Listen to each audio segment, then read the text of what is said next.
Kami miyambu sana tumbana taramna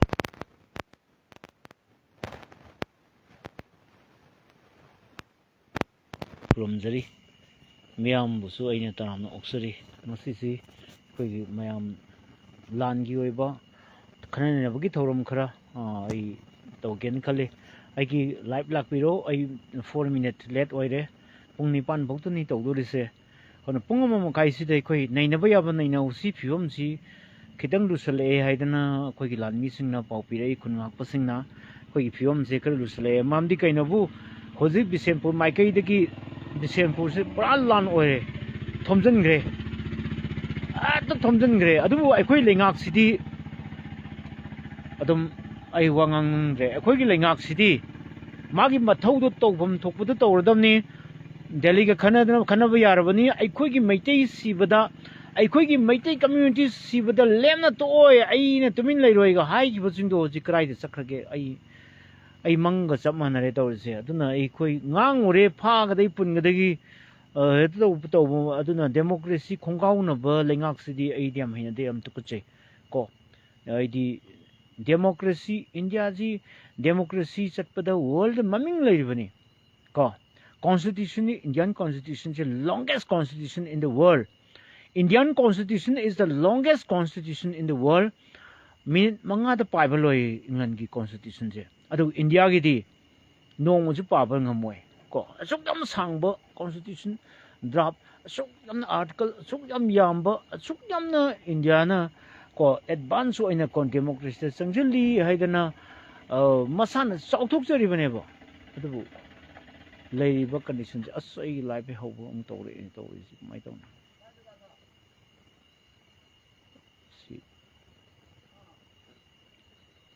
Yari mayam adun tawsi mosu ay customer lakra yang si ko mayam ko thawam na i mapase gari su dum thengai na bhamni masayu sida dokpa ayuk sida bomni na tawraga aigi sida aina lebak tholi mafam sida pokhai pressure na aigi janapi do si samanung do sanaram do phabni man maka jendhari da hay hansit finance and do boxing sandori do mai gi aduga tungda nakan de hegal ke to ka ru gi mingchen kai bani da leba kapthuk haiba ama puncture oi ko adu problem to aina solve to yam line solve to lupa lising ma sanga pur chakre losele aduna hojisi to pala male en learning laksna ko adu mai ngonda ko pani ai hojisi langi ganom da changilake ko teng lange lambi maya ni na kitang lange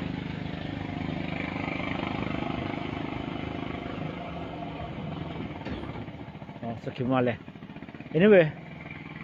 kainoni hojik ai gi da maitai asem ma khalo maitai asem ba haibati maitai amang tumang ba amta la no kitang ai i gar kaning asidi maitai gi i aseng ba maitai gi i chen ba mongoloi ki i chen ba kambu khalo ai gi taruk makhai deina nipan bau gi manung se koi ai si radi ai live to roi ko kai gamba ai gi yakna bana ai bu hat khraba adudi ai live to roi adu aina ngami khai di miyam ki pau phawna bhona re pau je all round ai pau phawna da bang khawna bangam da ba pham ji yawri ko ai thabak su sinba aduga zik ai jiri bam ki pau gi mayam na loi khangna mani ai ki post ju ayam ba yawrabani jiri bam ki di confirm tawre ko boro breka khoi gi sub division ki manung da leiba khundu baming kawre ko aduda Megi dukan pareng du mai thaba lakpada mai thaba hograbani mai thaba maiku du moina thagali ko adubu moi leina CRPF leina aduda mai thaba hebasi madugi yam chawbo responsible moi ge aduda amna chawbo responsibility puriba aduda amuk dukan thukainu hairu bagi damakta kapsalle sire amasu CRPF amuk kudakta sire ko madegi di atam mai haurabani CRPF si kanano angtang ningsing jage makoi gi mi sokpa yada bane ko CRPF nani ekoi gi rims ta koi gi pareng lefalaga hat khibdo ekoi gi maitei siawrem siawre loina hat khibdo mi kano ai ka pui kui mani ka hore aduna makoi mi soklabani sirabanina ama soga ama sirabanina makoi commander na madugi kano do laiba sing do India kano gi madu order ngai ba ngai da ba madu gi kano wa lai de kudak to madu gi counter हनबदा खुदक्ता मोय 12 फनयामना सोकप मसिंगदुदी कयानो खंगद्रे मसिंगदुदी Moyna अदगी exactly सोकपसु याम यावबनी अदुना अखोयगी 12 दी confirm तौरे अदु पाव अतोप source Khardah 17 नि हाबदुदी अय मु हंगे 17 दुदी confirm तौदे 12 दुदी असीब हपसंग पैरगा लेबदुदी 12 नि हायदना मसागे वीडियो मखोंग पाय सिंगबगी वीडियो अगिदि यावरिदो 12 मखोंग पायरगा सिंगे याम थिनि इनह्यूमन ओइबा पोत मोइना इनह्यूमन ओइबा पोत तौरपनिना मदु तसिंगदि फेसबुक ना एंगोन थिंगेरा थिंगोरा अदु खंगदे को मेटा सिदी मोगी मी ओइबने कुकी मी त ओइबा मेटा सि यामने बिरानेबा मेटा हाइब्रा नेता हाइब्रा कनो अखोय पैसा साने लुपा चामगा चनी खक चंगब्र कनम तौबने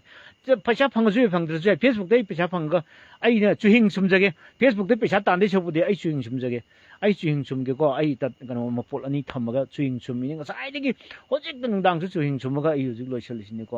अरुना अइ सब थी अइ सान खंगजे को जिरिगी मैतै मिचम कयानो थीबा खंगद्रि हाबदो जे नावरेम मंगांग चाना हंपरि मोय मंगाने मोय यामनि हेन हाइजलेको अदो ओवर एस्टिमेट तौबदि फत्तेबनि लोइना हुजिकसि रेस्क्यू तौबो ngame अखोयगी लानमी सिंगना हुजिक लोइना फंगे टेक द गाइड फंगे हाइबगे रिपोर्ट अमा लाए मसी याम नंगायबा पाउनि आइनि मयामदे पिजरिसे अइ पाउसि लाना संदोकपिगनु अदुगा अखोयगी लानजेनबगी मोइना लानजेनबगी वीडियो थागतबनि अदुगा अखोयगी साइट ओनदा लानजेनबगी वीडियो दुमदि मोय कयो तौबदो अतोप कांग अखोय मैतै नतबसु मदु थागतपिगनु अदुना अखोयदा यामना ड्रूबेक लाकनी यामना निंगनब लाकनी मसीदि आइगी लाइफसि यारिगे शेयर तौबियो मी यामनजे डिस्कशन ने This is not my life. This is people's life. The people of Manipur, especially Meitei people. Akhoi Meitei people ki damakta angthokpa life ni ba aigi se aigi lanai na te haba. Ai san ai mingjen yangabani ai sak yam thige se ai yam pakta gi ai se khangabane ba ko. Hoi ai konjel budi kitang pajaram bayai. Adabu ai di yam na pakta bani pa ne ba ko. Mayam na ai se angau bani zo hai bani ai angau budi na te. Yam Komna all round से आइगी थबक तौना आइगी duty तौना दुकान सु साब लोइसले कुप्प लोइसले आइ बेरंदा कुप्प लोइसले Barack सु चनब लोइसले pot मैफम जाना थम्मे अदु लोइ lower काना चुहिंजु सुमे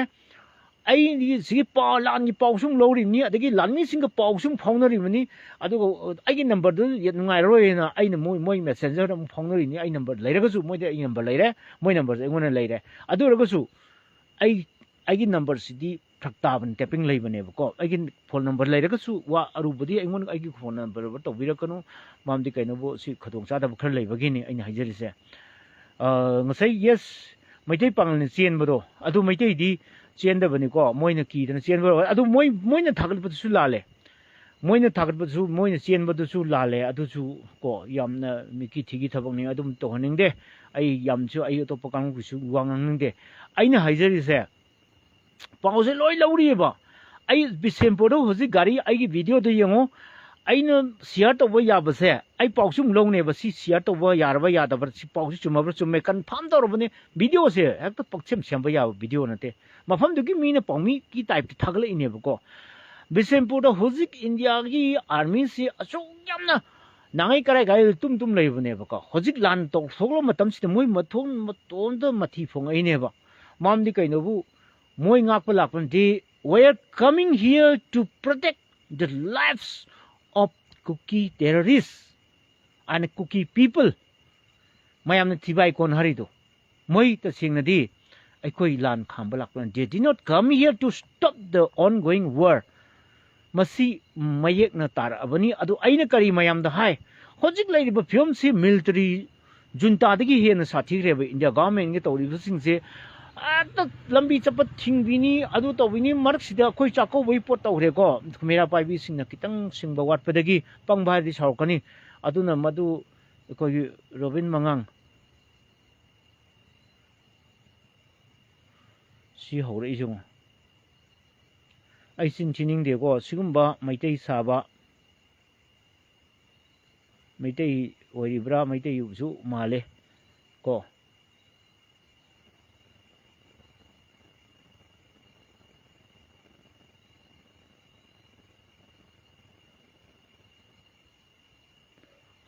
Robin mangang fuck you ga hairin he adu noina mada ko suam saukhuttaba you bloody You good for nothing fellow. You maybe belong to a Metis community, but your DNA and your blood is not belong to our Metis ancestors. Okay, it may be belong to the Mayang community, Dravidian or Aryan. Okay, I can say very proudly, nang karamba mi no ay nang sa haigre, Metis saying the bumta sa ay life to sankono na si Pagira. Is it cut? But si Pagira ba? Are you cutting jokes? Si lan ki ken kana tension ju ngarang su yung na dum life to gaile. Ay nang da mamdi ay pattern si kar ke ngang da ki hese life to wangang basam lu bane ba no ngam gadra life to ngam gadra left to ngang bang ngam gadra adu ju point maru oi ba natra di kai kan do wa thi warem as a pratima ironggi akoi mantri sing city asi bagam sap manare na yam kan hainare swai ju hainare lo hainare me koi du ngasai customer la pusing ju hairame koi mle sing mantri sing jibu ka dau leino sibu maitei siba sokba lomi hatra su yamna tor ba attack tor ba sing adigi loina army na palaba mafam ji moi ka dau lege sini cm ka dau lege aduga deputy cm ka dau lege minister ka ding ka dau lege moi minister ani duna ada leiraga ju ka dau lege naga mla sing naga minister sing ka dau lege moi ngasai moi tangkhul singa kuki ga telephone da wari sana bai viral olido moi kare moi ngasai gi sum moi adun moi amata oi bane ba housing jamate oi oirame ba ko asina ni how to haire je sidani ko si ai khara saure ko ngasi di asida how to haire je sidani kari gi sin now noi namma gi mat sidi phajadre ko noi namma gi makrang do adu da hairo asina kari gi mera housong ba yamna chakhattaba adu sida lei tampang la gana ichin nauni haram ba moya di organa ekta maitei se ta thiba atu mo post togunu yamna chakhattaba mawong du utkanu habani da aina haise ko hingmina ba the art of living together we have to learn a big lesson the art of living together habdi ai khoi se amaga maga hingmina ba wakhlon se leraga akoi punna hingmina ba wakhlon leitabadai ne bango ki ngasi kuki ke maitei ga tore se ai koi susanpura koi punna hingmina se na ai koi mamangai dagi ai koi na from the time memorial se ai koi na ngasagi adugi matam digi ningsim ba thoktra matam digi leira abane ba ko surasan maharaj na surasan ningthona akoi gi maitei sing si leigre adu ta di phare maitei si mi sing ju yamde mosig marksi da maitei na han khundai habagi proof leire ko no ju leiro na thammaga kona lakpa moina chalo na loin mai thara ta le one night that is 3 May of 2023 record oina dum ai sidum lectures no sigi live sung thal oi ko adum thammage record oina ai dum for never ai muthat loi da gi setting dai horen thamge aruna naure mangang sa ronaldo vote lepi moidi ko sokri kon bana maru oiri micham mayam khande moidi amne ikai ngai se leibak ngakani haidana magi kendra ngakani haidana chongthokiba aikhoina khubi namiba ko aikoi khubi sinatro namise button da namido aidi EVM da namido koi electronic voting machine da namido koina ting na namido aina aigi elected member do aikoi kendra da mana khwai pharena namgibane BJP da maximum da namgireba ko aikoi miyam sina adubu BJP na 2001 da soigradi one mistake laire blunder lai mistake blunder lai maslon khitang ai kan wa haige ko technical term singje blunder haibaga mistake haibaga khenai ko han ma soirpa hobusna mistake kawe adagi hena soijalak pusna blunder kawe ko aduna hojik laiba sidi blunder ne haba tasengna akoi gi lengak sigi akoi gi lengak loi sing sigi BJP kakta te atopa singsu loina su soiri haba ko aduna ahan bada 2001 da mistake to khrabne ba mistake ta gi hojikte kari blunder laeba blunder si kamai lai khangna mang manet paido sirom ko wan ba mite achumbani yamba full support of the thank you so much ai hoji mi konthai mathak te yengi ka sukai de share yam to biyo mi loi khangan je aina akai ba wakai ka chunga ga de matam miyam gi mangan jaroi ai khoi kamai to ji strategy hoin last strategy naina se lanji kamai thaido ka dage ai khoi kai do ji ge ha ba do ai last tham jage ba hojiti madu khitangan mali hojiti ai khoi ai kitang ai gi ngasi point to be discussed. Akwai na ngasi khana dorisi points in kari no. Akwai na kari maram kita ma akwai na election da akwai ki mihut lauri bano haven sing base. Masi hana naina si political solution natra di akwai laiti na ay ngarang life to haje ki bado. Mayam tabidre. We need a political revolution to bring a drastic change in Manipur, or we will be submerged under the seas of influx haibani. Mashi aigi English kitang lubani ay maitalonda handok sage. Aykoi rajniti ki oiba kanghong hongba yam tinak awon ba mapuro haudragadi aykoi mitot miyan cha singi ko ihona aibadi mitop miyan cha singi ising isau singi maraksida aykoi irak nadron siba tare haibaneba si lanbra chumbra 2040 da ngasi jo angang amana soi nupi mchan andro dei ni ko ma ngasai ai wari du ko in saning bani lesabi mchan ni ko mu da ma masa tawri hai ai maming jo ngaude ma ai ga wari sanai ba ma ya lagam phai ko yam china ma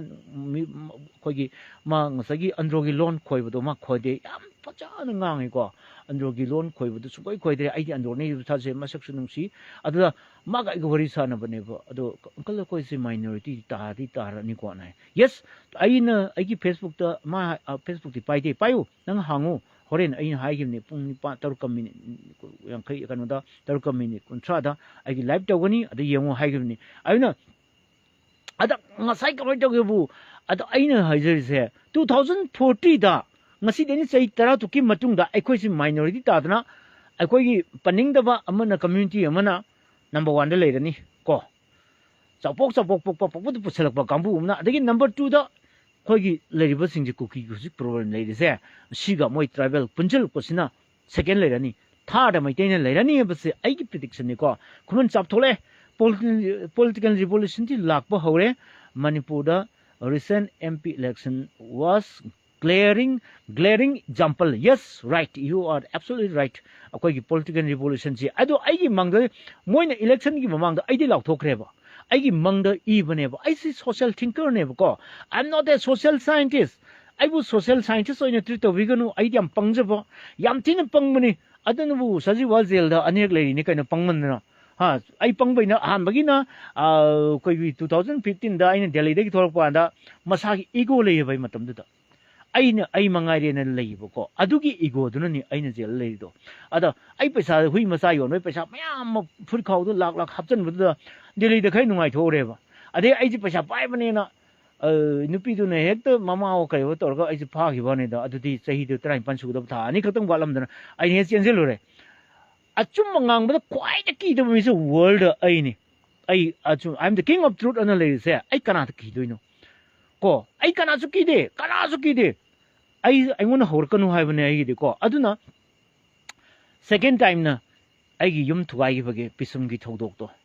ai kana gumba nupi amaga sum haipet launa badagi viral chaki badagi to thodok to adu aina kitang kan ngang bodun viral chalangi dana adu toilet sang bada ngasai video thagale toilet video nama thagale en madu ada jail camp phui aduna aina pangbadai ne ba that's okay se yare se I'm sorry hairaga dak loisalamba yabado adu angam talubagi adu hojiti ai adu togdre ai je amona pangroi ko pangju pangdre ai kitang singjare haitare adu aina haise aigi punsi da thokkiba thodok mayam sin aibu thona happy bani aigi loksing aigi mi hojik mi je nifu yang kai hen le is siadam to ka sugai de mi yaman se ai khoi mai te gi oi ba what kana khana udra de ai na ri sine impal yoksalakani impal choida yoksalakani army sing mayam sin thachal gane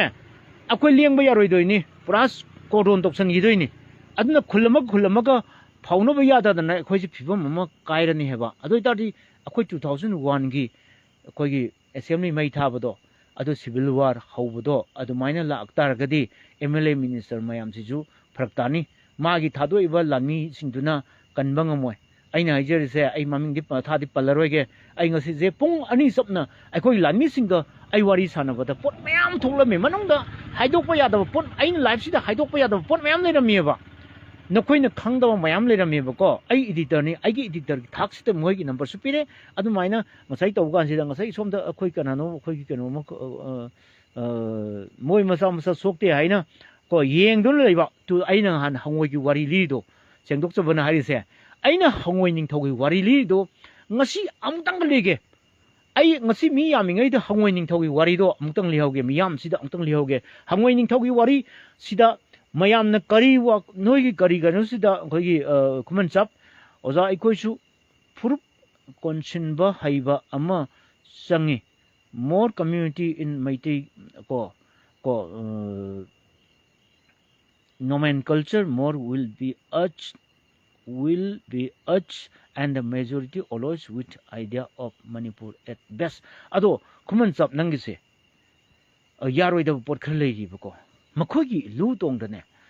ai khoibu lukhak pijabagi chatnabi makhak moida leirame ko aina community di palaroi ko akoi ga sakchu sia manaja ne lon chu loi mana bane lining khak tang khena ba mokhoina ikoi je downtrodden people akoi gi si ngasai kar haidare akoi si khuya gi phun lehal laga thambagi poto moi mindset ta dum leiba moi gi na moina saga da poto akoina pai bisi mangi na moi sak haidok pai pot legre ko adumna ai yam palaroi ge community gi masida kano mo nungai te ai haining de aduna yaroi da phar leiba akoi meitei aseng ba I tholo aina ngasai makok da haigre akoi aseng ba I sen ba meitei gi I sen ba ai chi tu bilok to ke da yong to pizu ba ai maning marang ani se ai gi sak aseng ba sin ko akoi gi meitei I sen ba DNA test to kana aseng ba positive oi ba negative oiba sing sanga no I want to tension wang kani ngasai ama ai auto re ko achum thol ai ni mi yamari khara amang ba yame na tawra kani ko ado akasu kai de mi yamalo aduga ai mathang an thadakhi ge ado aina haijeri se ngasi di mi yame yange yang ta to kasu kai de mi lising de yang halnge yang halo mamdi ai pung ani chupna wari sana bada pot mamdi phone number leiraga su phone wari saraga di ai de tapping leibane phartane na ai messenger de oina saiba kanam da disturb to hunde ba ado ngasai moi gi di lanmi mayam gi langna khona ba de phone toksal ka no ko wari ru sare ai si mo khoina kayamuk hakchin lawi ai ji kayamuk moina important in lawi mamdi ai gi document moi lo yengre ada khui khun ngak pa mayam akoi lanmi mayam ai gi document lo yeng thokre ai si fit oyen haire ado ai sa khangde moina ai bu fit oy yambadi yam fit oiba mini meitei ma oibade matik chai yai akoini yai yambagi da makoi leiri na haire ba ko ai yam tin harawe ba ko o ai bu nungsi ba mi mayam lei boide ai haise ai gi maram da yam ngangjero ge akoi leibak ki oina ngangsi akoi leibak ki ai gi nungsi da ba ai gi hater mayam lei ai ju khangi ai bu nungsi bi ba ai bu supporter mayam su leiri ai khangi ko adu aina haijabadi adu tok thok khraje akoi meitei gi phibam je nong nongwi sum sel ai ba ko lambi sida MLA mayam sina tasan usanadana moigi gate manung da lonchal su lonchal laikre adu comment chap ki pajage ko ai kameloi pa ge ko sing maximum da kuki haiba naga haiba su ai laitra su ko koi nomenclature amagi makhada political inclusiveness porakadabagi porakhibagi ngambane masi mamangai dadi taweba ko haidi ningthona yam laina rule to ngam se lamam de na home to lam hen bangam de matam du da loi pot kai heba ai koi history nei na se ba ko any ningthoron gi haktap ta ngasi mera housong ban lai se loi pot thila ine ba ko aduga jogoi samina bane ba masi koi gi atopa community na di yam sauning ani ai yu se masi koi gi kano di yaw le ramane mandi si pose khoi gi chaitharal kumba ba di yaw le ramane ko loipot thau chatnari bani loipot pirak ta bagi chaina thar kanu konung ta na ching por ini kari gi loipot pi da bano na ai khoi meitai de loipot karam banga kane ba ko khoi meitai de loipot karam banga kani mokhoina naga haiba kangbu ma kuki haiba kangbu ma kuki su khongjai hana haibani khongsai nate ko khongjai haina khaira me khoi bawaina wari sabada ko mot pada moi mu mot palai ti haini maroi se kamai to haiba maroi se mayana si e ko thang choi da mayana kak si e ga injang na thadai haibani ana preman de yomnam 10 schedule gi matung ina aikoi gi ko present government sina hojiki MLA tara including two ministers sing asi ngasi phawwa lokthop ngamdri taton lan roi khiroi tampaki meitei ko pangan ani tharga 40 mla ko tukjen khojen tinana ko lanse ko pukjen khojel kongjel amat tinadri lansing ko lansigi marumda khudong saba lawsu yarum lo yaninga lete aina lalumba harise karino mi se kharyam yam hanenge ai phajna sing mayak senga ai khoi gi community maitai natabada nan maitai marakta lalumba yauriba kuki ga maitai ga kharyam hanag janu ai khoi gi population si up taunabana community khar yauriba ko masidi phattaba lalong yam phattaba lalong ngasi ai khoi maitai na tariba awaba se makhoi gi community da tarak taragadi law khong sen gini moi ha moi dil no su leite ko aduna ai yam sengna Facebook sida ngangbadi ai ngangroige aduna aina jeri se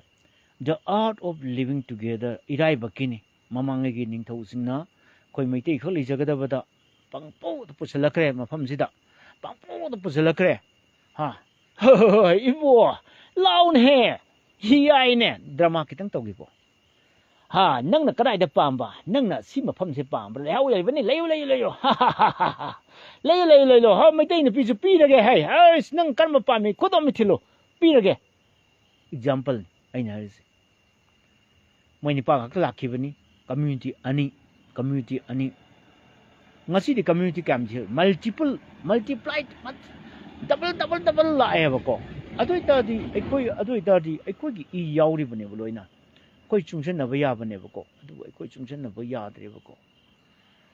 lining na maram oirga ekoi gi marakta barrier malai re ba pal ma chaw na khale re ba lining na maram oirga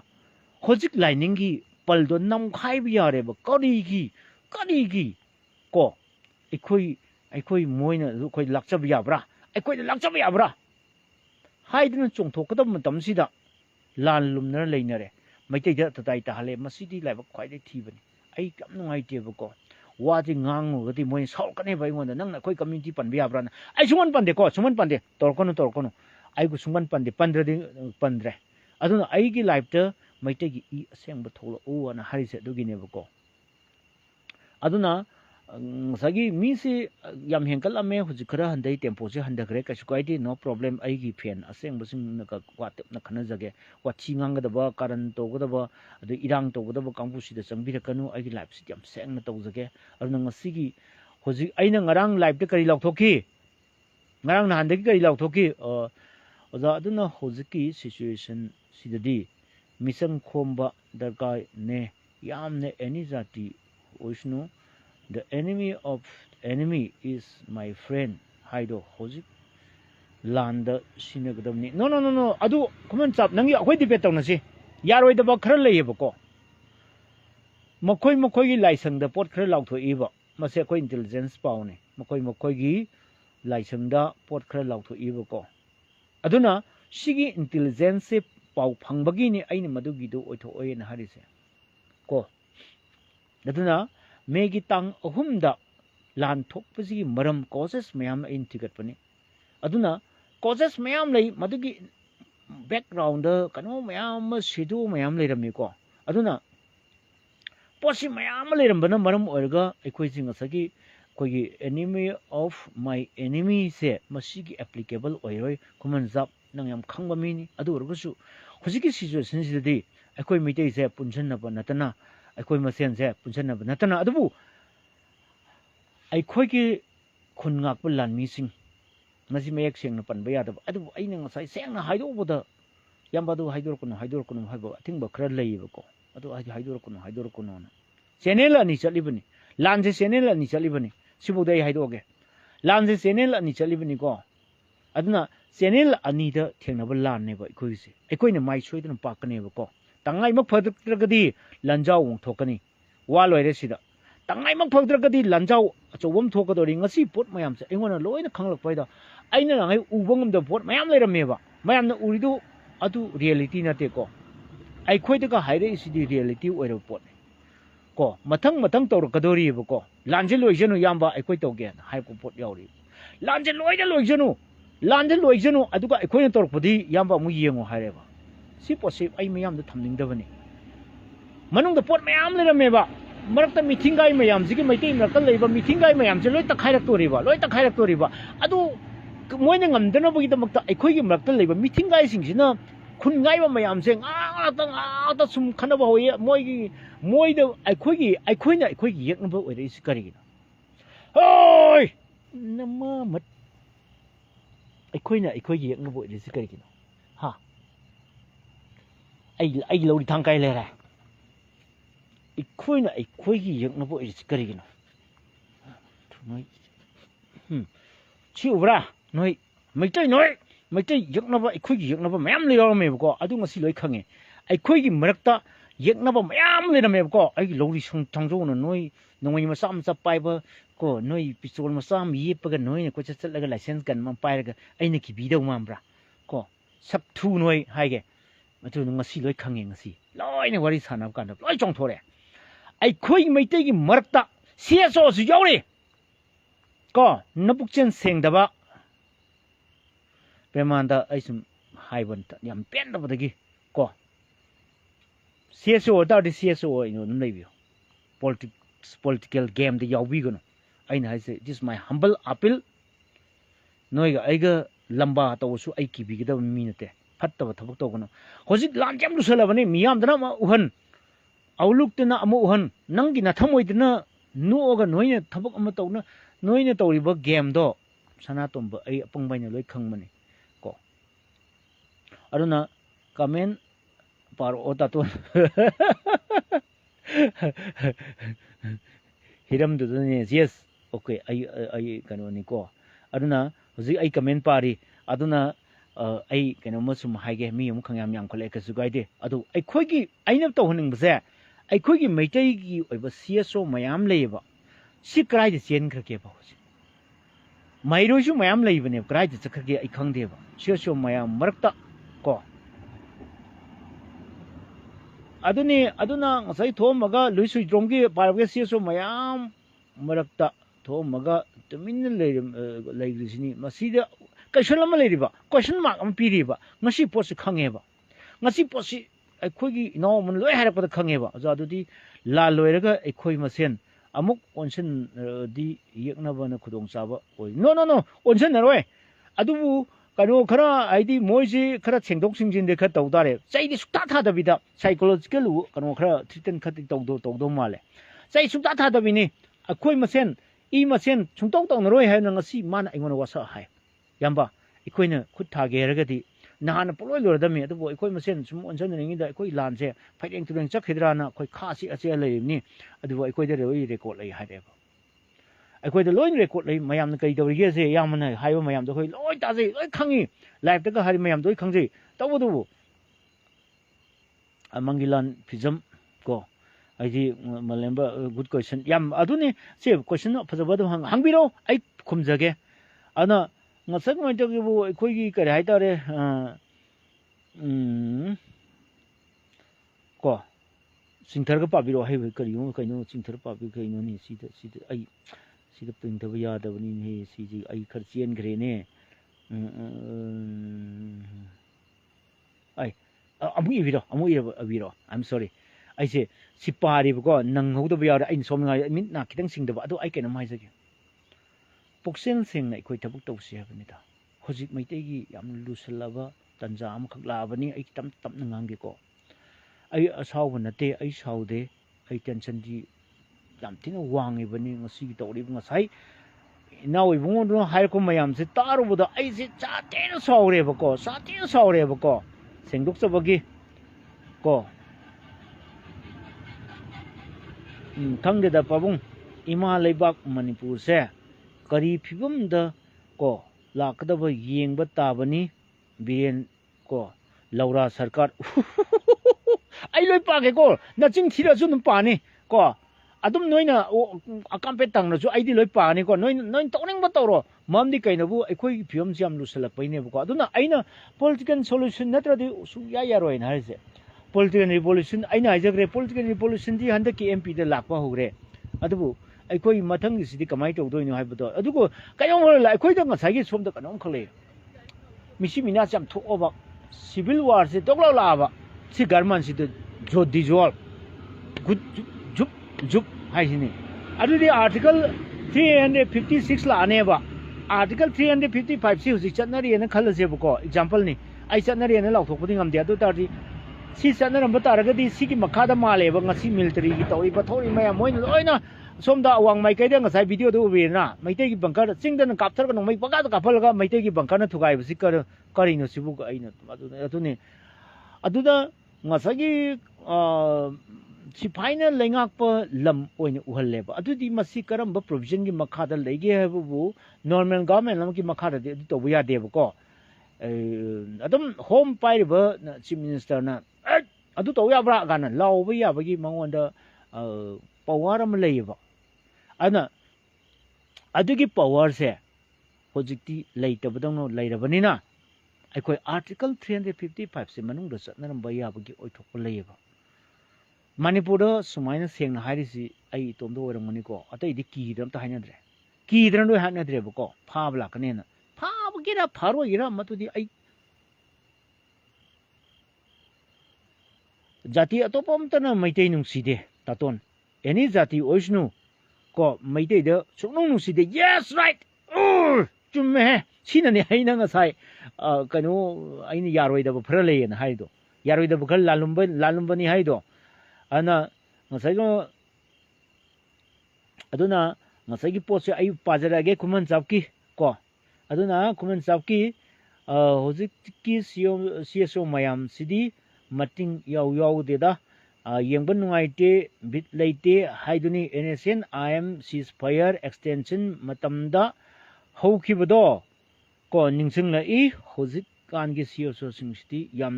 hainingde tu sentana मोइसे Sen तानबगी दम थोरकपा business तौनबगी दम थोरकपा मानली हाइदना मियाम दोय हाइनरेबको आइना HYBE नते मियाम ना हाइबनी अदुना सेंगदोकसबगी BJP HYBE सरकार से vote soupy पिरोय आइसु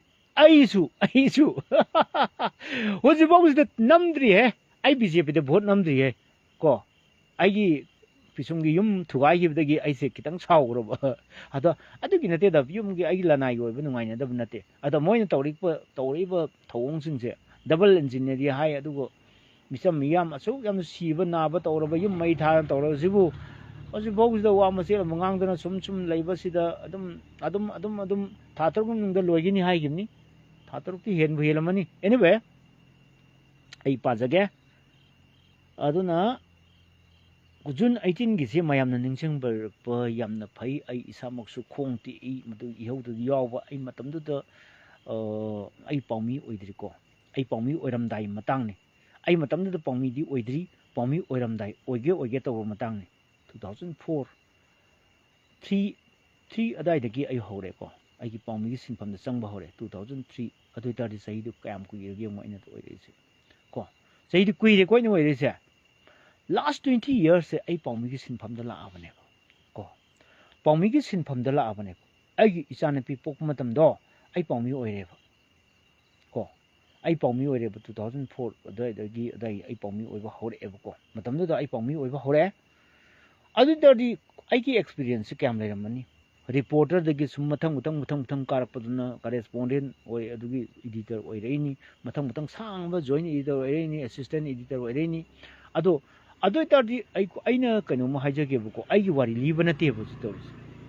aina thengnarakpa June 18 da leramba mayam dudi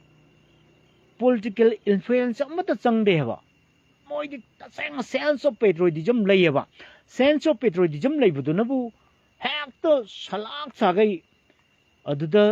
governor ki gate manung chongsilaga CM ki gate manung da chongsin bangamine bako nongmai kapa asu sen da bi tong nei ba ta leiba video ujipu photo leinaram kini ko adubu ngasi di mamai ani mamit mari loi longnak basidi khoi laibak thibani ko haidi ngasai haidok na dabi sida loi leinar heba ko adu akhoi si poksel sengna miyam gi khanba civil society organization si aidi khangde ai iudre hojiti ai gi mitsina ꯌꯧꯗꯕꯩꯔꯥ ꯀꯩꯅꯣꯝꯗꯤ ꯇꯧꯔꯦ ꯃꯗꯨꯅ ꯑꯩꯅ ꯍꯥꯏꯖꯔꯤꯁꯦ civil society organisation ꯃꯌꯥꯝꯁꯦ ꯐꯟ ꯆꯣꯡꯊꯣꯛꯄꯤꯔꯛꯑꯣ ꯍꯧꯖꯤꯛ ꯑꯩ ꯔꯤꯀ꯭ꯋꯦꯁꯅꯤꯀꯣ ꯃꯤꯌꯥꯝꯅ ꯊꯤꯟ ꯊꯤꯟ ꯉꯥꯡꯅꯔꯤꯁꯦ ꯉꯥꯡꯅꯗꯅꯕ ꯆꯣꯡꯊꯣꯛꯄꯤꯔꯛꯑꯣ ꯑꯗꯨ ꯀꯔꯤꯒꯤ ꯋꯥꯏ ꯀꯣꯏꯁꯟ ꯍꯪꯉꯣ ꯅꯣꯏ ꯀꯩꯗꯧ ꯂꯩ ꯑꯩꯈꯣꯏ ꯑꯣꯅꯔꯦꯕꯜ ꯑꯦꯝ ꯑꯦꯜ ꯑꯦꯁꯤꯡ ꯃꯤꯅꯤꯁꯇꯔꯁꯤꯡ ꯆꯤꯐ ꯃꯤꯅꯤꯁꯇꯔ ꯀꯩꯗꯧ ꯂꯩ ꯑꯩꯈꯣꯏꯒꯤ ꯐꯤꯕꯝꯁꯦ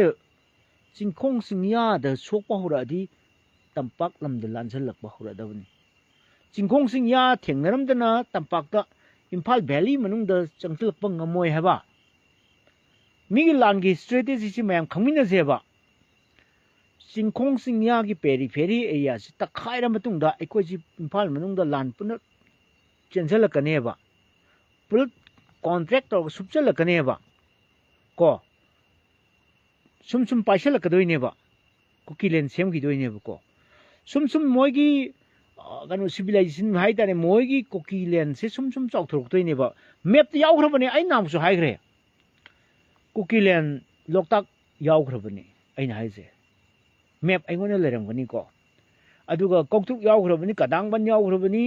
ꯑꯗꯨꯒ ꯁꯦꯛꯃꯥꯏ ꯌꯥꯎꯈ꯭ꯔꯕꯅꯤ ꯑꯗꯨꯒ ꯁꯣꯝꯗ ꯂꯩꯕꯁꯤꯡ ꯑꯋꯥꯡꯗ ꯂꯩꯕꯁꯤꯡ ꯂꯣꯏ ꯌꯥꯎꯈ꯭ꯔꯕꯅꯤ ꯅꯪꯒꯤ ꯀꯩꯅꯣꯒꯗꯨ ꯂꯣꯏ ꯌꯥꯎꯈ꯭ꯔꯕꯅꯤ ꯀꯔꯤꯕ ꯑꯩꯈꯣꯏꯒꯤ ꯍꯧꯖꯤꯛ ꯂꯥꯟ ꯀꯥꯞꯅꯔꯤꯕ ꯃꯐꯝ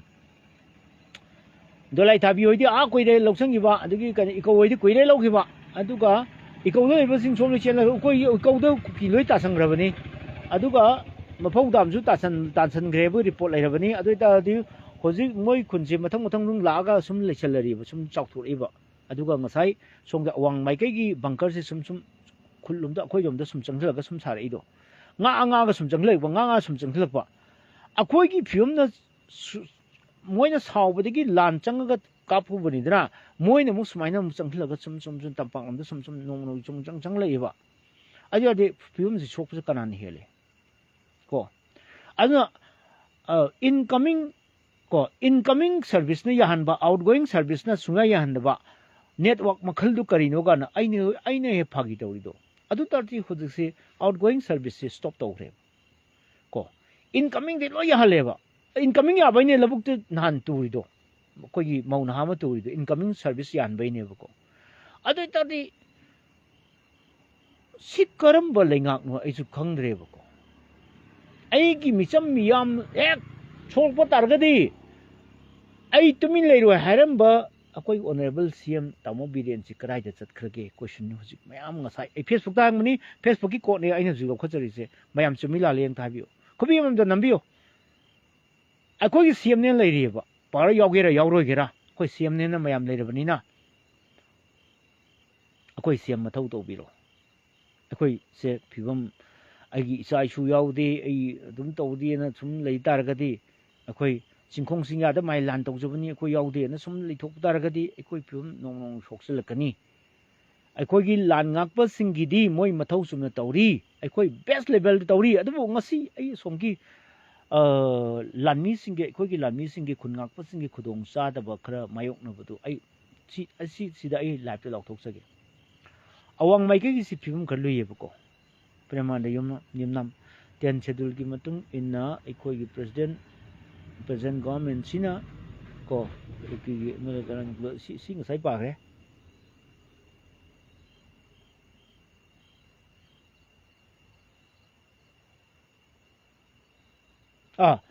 ꯁꯤ ꯑꯦꯝ ꯑꯦꯜ ꯑꯦ ꯇꯔꯥꯁꯦ ꯉꯁꯥꯏ ꯁꯤ ꯍꯥꯏꯈ꯭ꯔꯦꯀꯣ ꯁꯤ ꯇꯔꯥꯁꯤ ꯀꯨꯀꯤꯒꯤ ꯑꯦꯝ ꯑꯦꯜ ꯑꯦ ꯇꯔꯥꯁꯦ ꯑꯩꯗꯤ ꯁꯪꯕꯤꯙꯥꯟꯒꯤ ꯋꯥꯁꯛ ꯀꯣꯟꯁꯇꯤꯇ꯭ꯌꯨꯁꯟ ꯄꯥꯏꯔꯒ ꯋꯥꯁꯛꯈꯤꯕꯅꯦꯕꯀꯣ ꯏꯟꯇꯤꯒ꯭ꯔꯤꯇꯤ ꯅꯦꯁꯅꯦꯜ ꯏꯟꯇꯤꯒ꯭ꯔꯤꯇꯤ ꯑꯩꯈꯣꯏꯒꯤ ꯃꯁꯤ ꯑꯩꯈꯣꯏꯒꯤ ꯉꯥꯛꯅ ꯆꯠꯀꯅꯤ ꯂꯩꯕꯥꯛꯁꯤꯒꯤ ꯏꯟꯇꯤꯒ꯭ꯔꯤꯇꯤ ꯉꯥꯛꯅ ꯆꯠꯀꯅꯤꯅ ꯋꯥꯁꯛꯈꯤꯕ ꯀꯥꯡꯕꯨꯗꯣ ꯍꯧꯖꯤꯛ ꯑꯝꯇ ꯂꯩꯇ꯭ꯔꯦꯕ ꯀꯣ ꯉꯥꯛꯇ꯭ꯔꯦ ꯃꯣꯏ ꯁꯦꯄꯔꯦꯠ ꯑꯦꯗꯃꯤꯅꯤꯁꯇ꯭ꯔꯦꯁꯟ ꯍꯥꯟꯅ ꯇꯥꯟꯈ꯭ꯔꯦꯕꯀꯣ ꯃꯩꯇꯩꯒ ꯄꯨꯜꯂꯔꯣꯏꯅ ꯑꯗꯨ ꯃꯗꯨ ꯑꯦꯛꯁꯟ ꯂꯧꯈꯠꯇꯦ ꯈꯨꯃꯟ ꯆꯥꯞꯀꯤ ꯏꯖꯔꯦꯜꯒꯤ ꯇꯦꯛꯅꯤꯛꯅꯤꯅꯦ ꯃꯣꯏ ꯀꯣ ꯌꯥꯊꯤꯊꯥꯡ ꯀꯥꯡꯕꯨꯅ ꯇꯧꯔꯤꯁꯦ ꯑꯗꯨꯅꯤ ꯑꯩꯈꯣꯏꯒꯤ ꯃꯣꯏ ꯑꯁꯣꯝꯗꯒꯤ ꯂꯧꯔꯤꯅꯤꯀꯣ ꯃꯣꯏꯒꯤ ꯑꯁꯣꯝꯗꯒꯤ ꯃꯣꯏꯒꯤ ꯂꯥꯂꯣꯡꯅꯤ ꯑꯩꯈꯣꯏ ꯃꯩꯇꯩꯅꯤ ꯑꯩꯈꯣই ꯈꯪꯖꯦꯕ 10 versus 38 ꯀꯣ 10 win for me yes ꯑꯩꯈꯣꯏ ꯙꯅꯔꯥꯖ ꯁꯤꯡꯅꯤ ꯍꯥꯏꯔꯤꯁꯤ ꯌꯥꯝ ꯐꯖꯩꯌꯦꯕ 10 versus 38 ꯁꯤ 10ꯅ ꯉꯝꯃꯤꯁꯤ ꯀꯔꯤꯒꯤꯅꯣ ꯄꯥꯕꯨꯡꯒꯤꯗꯤ ꯀꯅꯥꯅ ꯉꯝꯕ ꯃꯥꯟꯒꯦ ꯌꯦꯁ 10ꯅ ꯉꯝꯃꯤꯅꯤ ꯀꯩꯅꯣ 10ꯗ ꯁꯣꯝꯅ ꯃꯤꯆꯪ ꯆꯪꯕꯩꯅꯤ ꯃꯣꯏ ꯄꯣꯂꯤꯇꯤꯀꯦꯜ ꯄꯥꯔꯇꯤ ꯄꯨꯟꯕꯒꯤ ꯑꯣꯏꯔꯝꯒꯗ꯭ꯔꯥ ꯁꯤ ꯄꯣꯠꯁꯤꯅꯦꯕ ꯂꯨꯔꯤꯁꯦ ꯌꯥꯝꯅ ꯂꯨꯕ ꯀꯟꯗꯤꯁꯟꯅꯦꯕ ꯑꯗꯨꯅ ꯑꯩꯈꯣꯏꯅ ꯃꯁꯤ ꯄꯣꯂꯤꯇꯤꯀꯦꯜ ꯁꯣꯂꯨꯁꯟ ꯅꯠꯇ꯭ꯔꯗꯤ ꯌꯥꯔꯣꯏ ꯍꯥꯏꯁꯦ ꯃꯣꯏꯅ ꯇꯥꯁꯟꯅ ꯈꯪꯁꯟꯅꯗ ꯎꯁꯟꯅꯗꯅ ꯈꯔ ꯃꯦꯗꯤꯌꯥꯗ ꯊꯣꯛꯑꯒ ꯀꯦꯃꯦꯔꯥ ꯃꯃꯥꯡꯗ ꯈꯔ ꯙꯞ ꯇꯧꯁꯟꯅꯔꯝꯃꯒ ꯆꯠꯈ꯭ꯔꯒ ꯃꯣꯏ ꯑꯥꯗ ꯅꯣꯛꯑꯝꯗꯣꯏꯅꯤ ꯑꯁ ꯈꯔ ꯇꯧꯁꯟꯅꯗ ꯈꯔ ꯑꯩꯈꯣꯏ ꯏꯆꯥ ꯏꯁꯨ ꯁꯣꯛꯄꯗ ꯑꯩꯈꯣꯏꯗꯤ ꯁꯨꯃꯥꯏꯅ ꯀ꯭ꯋꯥꯇꯔꯗ ꯂꯩꯔꯁꯤꯕꯨ ꯀꯣ ꯑꯗꯨꯅ ꯉꯁꯥꯏꯒꯤ ꯃꯥꯗꯤ ꯂꯥꯟ ꯌꯥꯎꯕ ꯀꯨꯏꯔꯗꯥꯏꯅꯦ ꯑꯗꯨ ꯃꯣꯏ ꯌꯥꯎꯔꯝꯒꯅꯤ ꯃꯥꯕꯨꯗꯤ ꯌꯥꯎꯔꯝꯒꯅꯤꯀꯣ ꯑꯗꯨ ꯅꯠꯇꯕ ꯌꯥꯝ ꯌꯥꯎꯗꯕ ꯌꯥꯝ ꯂꯩꯔꯤꯅꯦ ꯀꯣ ꯂꯥꯟ ꯌꯥꯎꯗꯕ ꯆꯨꯝꯃꯦ ꯃꯥꯕꯨꯗꯤ ꯂꯥꯟ ꯌꯥꯎꯕꯅꯦ ꯑꯩꯅ ꯈꯪꯉꯦ ꯑꯩꯈꯣꯏ ꯉꯥꯡꯅꯁꯤꯀꯣ ꯈꯤꯇꯪ ꯏꯪꯒꯤꯠꯇ ꯈꯪꯅꯕꯤ ꯈꯨꯃꯟ ꯆꯞ ꯃꯥꯗꯤ ꯂꯥꯟ ꯌꯥꯎꯕ ꯀꯨꯏꯔꯦ ꯑꯗꯨꯅꯕꯨ ꯈꯔ ꯇꯧꯔꯝꯃꯤꯗꯨꯅꯤ ꯑꯗꯨ ꯅꯠꯇꯕ ꯑꯇꯣꯞꯄ ꯂꯥꯛꯑꯒ ꯙꯞ ꯇꯧꯔꯝꯃ ꯆꯠꯈꯤꯕ ꯌꯥꯝ ꯂꯩꯔꯤꯕꯀꯣ ꯂꯥꯟ ꯌꯥꯎꯕꯁꯨ ꯌꯥꯎꯔꯤꯕ ꯑꯁꯦꯡꯕ ꯔꯤꯌꯦꯜ ꯐꯤꯜꯗ ꯂꯥꯟ ꯀꯥꯞꯄꯁꯨ ꯌꯥꯎꯔꯤꯕꯀꯣ ꯑꯗꯨ ꯍꯥꯏꯗꯣꯛꯅꯔꯗꯤ ꯃꯣꯏꯁꯨ ꯂꯣꯗꯤ ꯃꯣꯏꯅ ꯊꯨꯒꯥꯏꯕ ꯇꯥꯔꯅꯤꯅ ꯇꯧꯕ ꯋꯥꯅꯦꯕꯀꯣ ꯑꯦꯅꯤꯋꯦ ꯑꯩꯅ ꯍꯥꯏꯖꯔꯤꯁꯦ ꯀꯨꯀꯤ MLA 10ꯁꯤ ꯍꯧꯖꯤꯛꯐꯥꯎꯁꯤꯗ ꯃꯅꯤꯄꯨꯔ ꯒꯣꯚꯔꯟꯃꯦꯟꯠꯅ ꯀꯟꯈꯠꯂ ꯊꯝꯃꯤꯁꯤ ꯀꯩꯒꯤꯅꯣ ꯁꯦꯠ ꯂꯧꯊꯣꯛ ꯃꯇꯝꯗ ꯂꯥꯟꯗꯤ ꯂꯣꯏꯔꯕꯅꯦꯕꯀꯣ ꯁꯤ ꯉꯁꯥꯏ ꯀꯃꯦꯟꯗ ꯌꯥꯎꯈ꯭ꯔꯦ ꯀꯣ ꯁꯦꯠ ꯂꯧꯊꯣꯛ ꯃꯇꯝꯗ ꯃꯣꯏꯁꯦ ꯂꯣꯒꯤ ꯃꯥꯌꯣꯛꯇ ꯂꯩꯔꯦ ꯍꯥꯏꯗꯅ ꯑꯗꯨꯅ ꯑꯩꯅ ꯉꯔꯥꯡꯁꯨ ꯍꯥꯏꯈ꯭ꯔꯦ ꯁ꯭ꯄꯦꯁꯤꯌꯦꯜ ꯏꯃꯥꯔꯖꯦꯟꯁꯤ ꯑꯦꯁꯦꯝꯕ꯭ꯂꯤ ꯃꯤꯐꯝ ꯑꯃ ꯀꯧꯕꯤꯌꯨ ꯍꯥꯏꯕꯁꯦ ꯃꯗꯨ ꯑꯩꯅ ꯄꯣꯠꯁꯤꯡꯁꯤ ꯚꯥꯏꯔꯦꯜ ꯆꯠꯍꯟꯗꯦꯕ ꯚꯥꯏꯔꯦꯜ ꯆꯠꯍꯟꯒꯗꯕꯅꯦꯕ ꯁꯤꯒꯨꯝꯕ ꯄꯣꯠꯁꯤꯗꯤ ꯌꯥꯝꯅ ꯃꯔꯨꯑꯣꯏꯕ ꯏꯁꯨ ꯑꯃ ꯄꯨꯈꯠꯂꯛꯏꯕꯁꯦ ꯁꯤꯒꯨꯝꯕꯗꯗꯤ ꯚꯥꯏꯔꯦꯜ ꯆꯠꯂꯣꯏꯕꯀꯣ ꯖꯒꯣꯏ ꯁꯥꯕꯤ ꯑꯗꯨꯒ ꯉꯁꯥꯏꯒꯤ ꯀꯩꯅꯣꯃꯗꯤꯀꯣ ꯃꯐꯤ ꯇꯥꯈꯠꯄꯤ ꯑꯃꯗꯤ ꯍꯦꯛꯇ ꯚꯥꯏꯔꯦꯜ ꯆꯠꯍꯟꯒꯅꯦꯕ ꯑꯩꯅ ꯄꯨꯈꯠꯂꯛꯏꯕ ꯄꯣꯠꯇꯨ ꯃꯨꯟꯅ ꯈꯜꯂꯀꯥꯟꯗ ꯁꯤ ꯄꯣꯠꯁꯦ ꯆꯠꯄ ꯌꯥꯔꯦ ꯄꯣꯠꯁꯦ ꯊꯥꯒꯠꯄ ꯌꯥꯔꯦꯅ ꯊꯥꯒꯠꯂꯛꯏꯅꯦꯕ ꯑꯗꯣ ꯑꯩꯁꯨ ꯍꯥꯏꯅꯤꯡꯗꯦ ꯑꯩꯁꯨ ꯃꯤꯌꯥꯝꯅ ꯄꯨꯔꯥ ꯌꯥꯕꯗꯤ ꯑꯣꯏꯗ꯭ꯔꯤ ꯌꯥꯕ ꯑꯣꯏꯔꯒꯗꯤ ꯑꯩꯅ ꯑꯊꯨꯕꯗ ꯁ꯭ꯄꯦꯁꯤꯌꯦꯜ ꯑꯩꯈꯣꯏꯒꯤ ꯑꯦꯁꯦꯝꯕ꯭ꯂꯤ ꯁꯦꯁꯟ ꯑꯃ ꯁ꯭ꯄꯦꯁꯤꯌꯦꯜ ꯏꯃꯥꯔꯖꯦꯟꯁꯤ ꯑꯦꯁꯦꯝꯕ꯭ꯂꯤ ꯁꯦꯁꯟ ꯑꯃ ꯀꯧꯕꯤꯌꯨ ꯍꯥꯏꯔꯤꯁꯦ ꯑꯗꯨ ꯗꯤꯕꯦꯠ ꯇꯧꯅꯕꯤꯌꯨ ꯋꯥꯔꯦꯞ ꯂꯧꯕꯤꯌꯨꯅ ꯍꯥꯏꯔꯤꯁꯤ ꯄꯣꯠꯁꯤ ꯄꯨꯈꯠꯂꯛꯏ ꯄꯣꯠꯁꯦ ꯑꯩꯈꯣꯏꯒꯤ ꯃꯔꯨꯑꯣꯏꯕ ꯄꯦꯖ ꯅꯠꯇꯦ ꯄꯦꯖ ꯐꯣꯂꯣꯋꯔ ꯌꯥꯝꯗꯦꯅ ꯑꯩꯒꯤꯗꯤ IK ꯈꯛꯇꯅꯤ ꯑꯗꯨꯅ ꯍꯦꯛꯇ ꯚꯥꯏꯔꯦꯜ ꯆꯠꯍꯟꯗꯦꯕ ꯁꯤꯌꯥꯔ ꯇꯧꯕꯗꯨꯗ ꯉꯁꯤ ꯚꯥꯏꯔꯦꯜ ꯆꯠꯄ ꯌꯥꯔꯕ ꯄꯣꯠꯅꯦꯕ ꯑꯩꯅ ꯄꯨꯈꯠꯂꯛꯏ ꯄꯣꯠꯇꯣ ꯑꯩꯒꯤ ꯂꯅꯥꯏꯔꯅꯦ ꯑꯗꯨꯕꯨ ꯑꯦꯁꯦꯝꯕ꯭ꯂꯤ ꯁꯦꯁꯟ ꯀꯧꯔꯒ ꯀꯩꯗꯧꯕ ꯑꯩꯉꯣꯟꯗ ꯀꯔꯤ ꯀꯥꯟꯅꯕ ꯀꯧꯗ꯭ꯔ ꯑꯩꯉꯣꯟꯗ ꯀꯔꯤ ꯃꯥꯡꯖꯕ ꯀꯧꯔꯒꯗꯤ ꯄꯣꯠ ꯈꯔꯗꯤ ꯑꯁꯦꯡꯕ ꯈꯪꯉꯅꯤꯗꯅ ꯅꯤꯄꯥ ꯊꯣꯛꯏ ꯅꯨꯄꯤ ꯊꯣꯛꯏꯗꯣ ꯑꯦꯁꯦꯝꯕ꯭ꯂꯤ ꯐ꯭ꯂꯣꯔꯗ ꯂꯥꯎꯅꯔꯛꯄ ꯃꯇꯝꯗ ꯃꯣꯏ 5ꯒ ꯀꯩꯅꯣꯒ ꯂꯥꯎꯅꯔꯛꯀꯗꯣꯏꯅꯤꯀோ ꯌꯥꯝꯃꯦꯀꯣ 55 versus 5ꯅꯦꯕ ꯇꯧꯗꯣꯏꯁꯦ 50 ꯍꯦꯜꯂꯤꯕꯅꯦꯕꯀꯣ ꯑꯗꯨꯕꯨ 95 ꯍꯥꯏꯔꯁꯤꯅꯦ 50 10ꯗ ꯂꯧꯊꯣꯛꯈ꯭ꯔꯕꯅꯤ나 45 versus 5ꯅꯦꯕ ꯂꯥꯎꯅꯔꯛꯀꯗꯣꯏꯗꯣ ꯃꯤ 95 ꯑꯃꯅ ꯒꯚꯔꯟꯃꯦꯟꯠꯀꯤ ꯁꯥꯏꯠꯇ ꯑꯣꯄꯣꯖꯤꯁꯟꯗꯅ only 5 versus 45 ꯂꯥꯎꯅꯕꯗꯣ ꯌꯥꯝ ꯇꯥꯅꯤꯡꯕꯒꯤꯗꯃꯛꯇ ꯑꯩꯅ ꯑꯦꯁꯦꯝꯕ꯭ꯂꯤ ꯁꯦꯁꯟ ꯑꯃ ꯀꯧꯗꯕ ꯁꯨꯡꯌꯥ ꯌꯥꯔꯣꯏ ꯂꯥꯟꯁꯤ ꯍꯦꯟꯖꯜꯂꯅꯤ ꯍꯥꯏꯔꯤꯅꯤ ꯑꯗꯨꯏ ꯄꯣꯠꯇꯣ ꯚꯥꯏꯔꯦꯜꯁꯨ ꯆꯠꯍꯟꯗꯦꯕ ꯑꯗꯨ ꯑꯣꯏꯇꯥꯔꯗꯤ ꯑꯩꯒꯤ ꯄꯣꯠꯇꯣ ꯁꯞꯄꯣꯔꯠ ꯇꯧꯕꯤꯗ꯭ꯔꯦ ꯍꯥꯏꯕꯅꯤꯗ ꯑꯩ ꯏꯀꯥꯏ ꯄꯤꯔꯤꯅꯤ ꯑꯉꯧꯕꯁꯤꯅ ꯉꯥꯡꯉꯤꯁꯤ ꯃꯇꯥꯡ ꯆꯥꯗꯦ ꯃꯔꯝ ꯆꯥꯗꯦ ꯀꯥꯏꯅ ꯀꯔꯤꯒꯤ ꯑꯦꯁꯦꯝꯕ꯭ꯂꯤ ꯁꯦꯁꯟ ꯀꯧꯔꯣꯏꯗꯣꯏ ꯃꯔꯝ ꯀꯔꯤ ꯂꯩꯒꯦ ꯍꯧꯖꯤꯛ ꯑꯦꯃꯥꯔꯖꯦꯟꯁꯤꯒ ꯆꯞ ꯃꯥꯟꯅꯗ꯭ꯔꯣ ꯇꯧꯔꯤ ꯃꯌꯥꯝꯁꯦ ꯁꯥꯏꯔꯦꯟ ꯈꯣꯡꯗꯅ ꯇꯨꯡꯗꯥꯡ ꯂꯝꯕꯤꯁꯤꯗ ꯊꯤꯡꯅ ꯆꯠꯄ ꯌꯥꯔꯣꯏ ꯂꯝꯕꯤ ꯆꯠꯄ ꯌꯥꯔꯣꯏꯅ ꯑꯩꯈꯣꯏꯒꯤ freedom of ꯂꯥꯏꯐꯁꯤ ꯐꯪꯉꯤꯕ꯭ꯔꯥ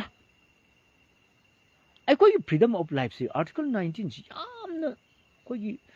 right two freedom ꯑꯩꯈꯣꯏꯒꯤ ꯂꯩꯔꯤꯕꯀꯣ ꯏꯟꯗꯤꯌꯥꯟ ꯀꯣꯟꯁꯇꯤꯇ꯭ꯌꯨꯁꯟꯅ ꯄꯤꯕ ꯑꯩꯈꯣꯏꯁꯤ ꯆꯠꯅꯤꯡꯕ ꯃꯐꯝꯗ ꯆꯠꯄ ꯌꯥꯕꯒꯤ ꯑꯩꯈꯣꯏꯅ ꯇꯧꯅꯤꯡꯕ ꯊꯕꯛ ꯇꯧꯕ ꯌꯥꯕꯒꯤ ꯕꯤꯖꯤꯅꯦꯁ ꯇꯧꯕꯒꯤ ꯄꯣꯠꯁꯤꯡꯁꯦ ꯂꯣꯏ ꯊꯤꯡꯖꯤꯟ ꯊꯝꯃꯦꯕ ꯑꯝ ꯆꯠꯍꯟꯗꯦ ꯌꯥꯔꯣꯏ ꯁꯣꯝ ꯆꯠꯄ ꯌꯥꯔꯣꯏ ꯂꯥꯟ ꯇꯧꯔꯤ ꯑꯗꯨꯒꯤ ꯄꯣꯠꯁꯤ ꯀꯔꯤꯅꯣ ꯈꯪꯗ꯭ꯔꯦꯕ ꯑꯩꯁꯨ ꯑꯗꯨꯅ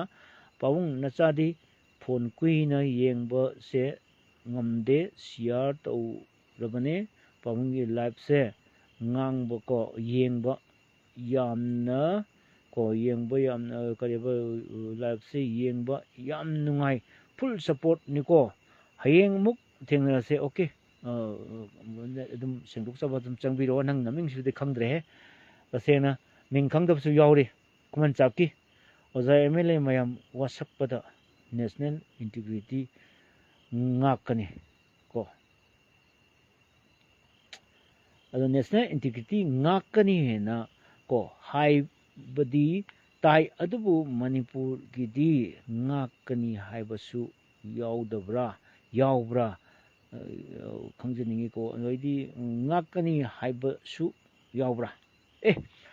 moidi akhoi governor wasappada national integration ngakani hairna akhoi ngamkai gi matangda matawbud matamda masi ngakani sapchana magi leiba ki sovereignty ngakani ama ngakani na wasap khibane bako adu wasap khibudu I swear that in the name of God kan tawi daine adu kai chakrige where is gone the promise phagi ta ba constitution hari ko aduna lanchi si loire koki MLA tara se disqualified tok tok thoba moi yahondraba moi power am to pidraba hoji online the minister oiri tolop sari minister amagi phangam thokpa dum manipur government dei lawri aduga somdana separate administration tali adu loire wa loire si loire the in thare ne ha adu tadi aikoina akoigi phibam se yam lusalaiba ko yam lusalaiba adu tadi marak sida MLA mayamna magi party ki ideology ne lui haidana misa miyam ki punsidagi magi party ki ideology ne lui hena laitaragadi civil war natana option ama bolaite masi aigi wakloni ko apangba aigi wakloni ma amukasu repeat tawjaga MLA singna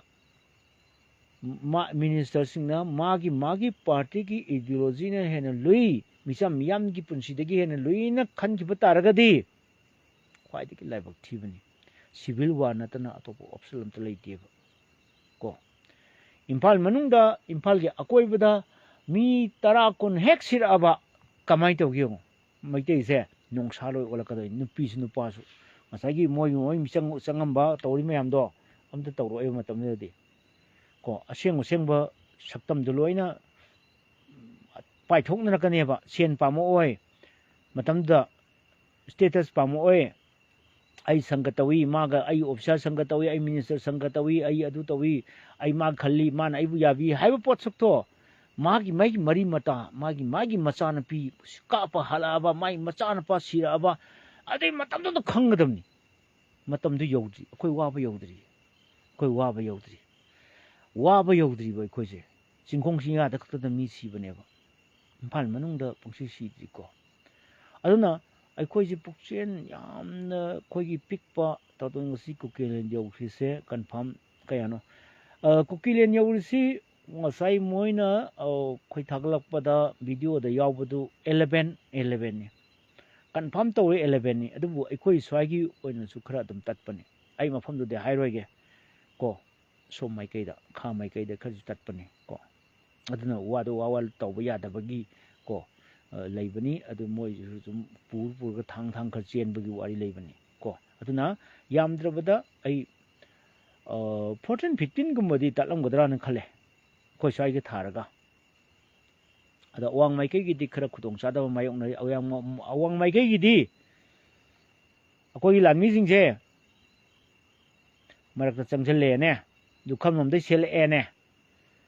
ha adu di mang da kangbu mang da leibu du bu thengna gadra tungom da gi ko gi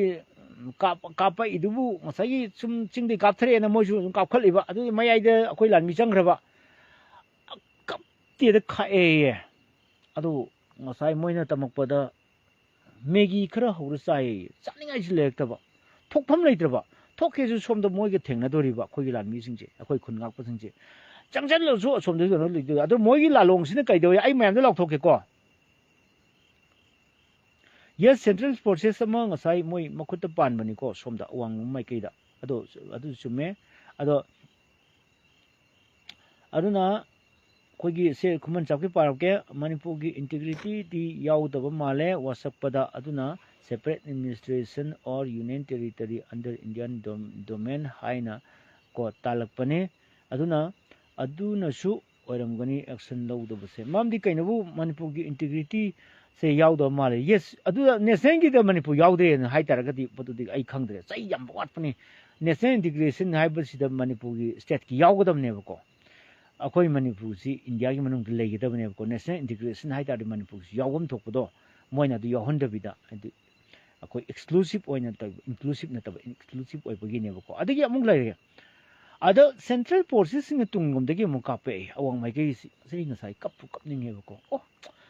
सामन दफम जु खंगद्रब को Maggi खरा हौरगा कयाम कदम इसिंग खर तक चलगा लान copy बको ओ आइसे ai kamningebako moi khalubada lan kapadi adum haigera hairogera adum khar kape training su fajan tawdaba ngakani ko ai kitangdi tawge ko aduna ai training ji fajan tawdaba ngakani ko training fajan tawdaba ngakani ko training mundaba kangbu duna ne tawrise training munbedu ko thajiladi salak saroidra training mundaba singdo ko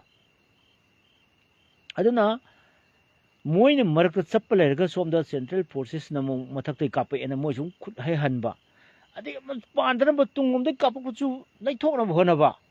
adagi mo mamang kangbu chu mu madagi chen gibdung tan na bhona ba awa pa mani awang ki mai kai na lanji luwe hele ba somgi di arubo oide na hare ba ko ngasai awang ga kha gani huji kana lan tong na ri se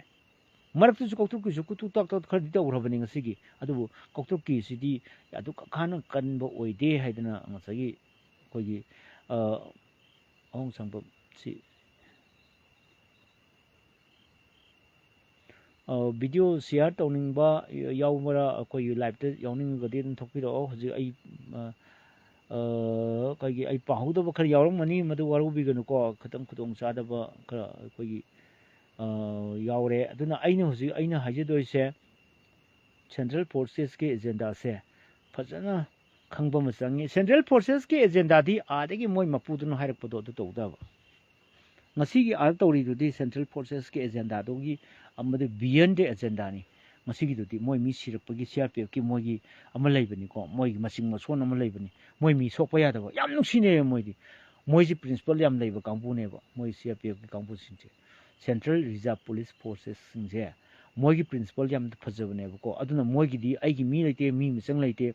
moi gi ma rule ma moi principal ngak na satpane ko moi forces ka central forces kangbu singje moi phatte na haya pote ko moi lei na thojile ko mayam kapsle mai thare tawnu hairure kari noi thok leibra na banglang kapsle adudi khudak tam sire madidi moi su moi commander no kapo adana heta tawbani na India government na politics to bane yam chume Bikram Ayekpam adumai hayo ba nipa tho bane Bikram Ayekpam sim nipa thok tra se chi mai hayo ba ai life na te si mayam gi life ne ba si people's life ne ba ko ado ai gi oina lanai oina ai gi kana ba kari no ba mayam ji punpham platform khak aina thamjaba ni Sanatom ba hero thongram gi platform khak thamjaba ne ko sida sumaina mayak seng seng thamo ba aduna ai khoi che ngasagi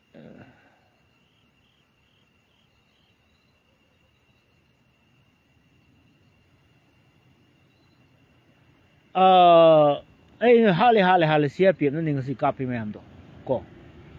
CRPF na kapi akhoi na kapasu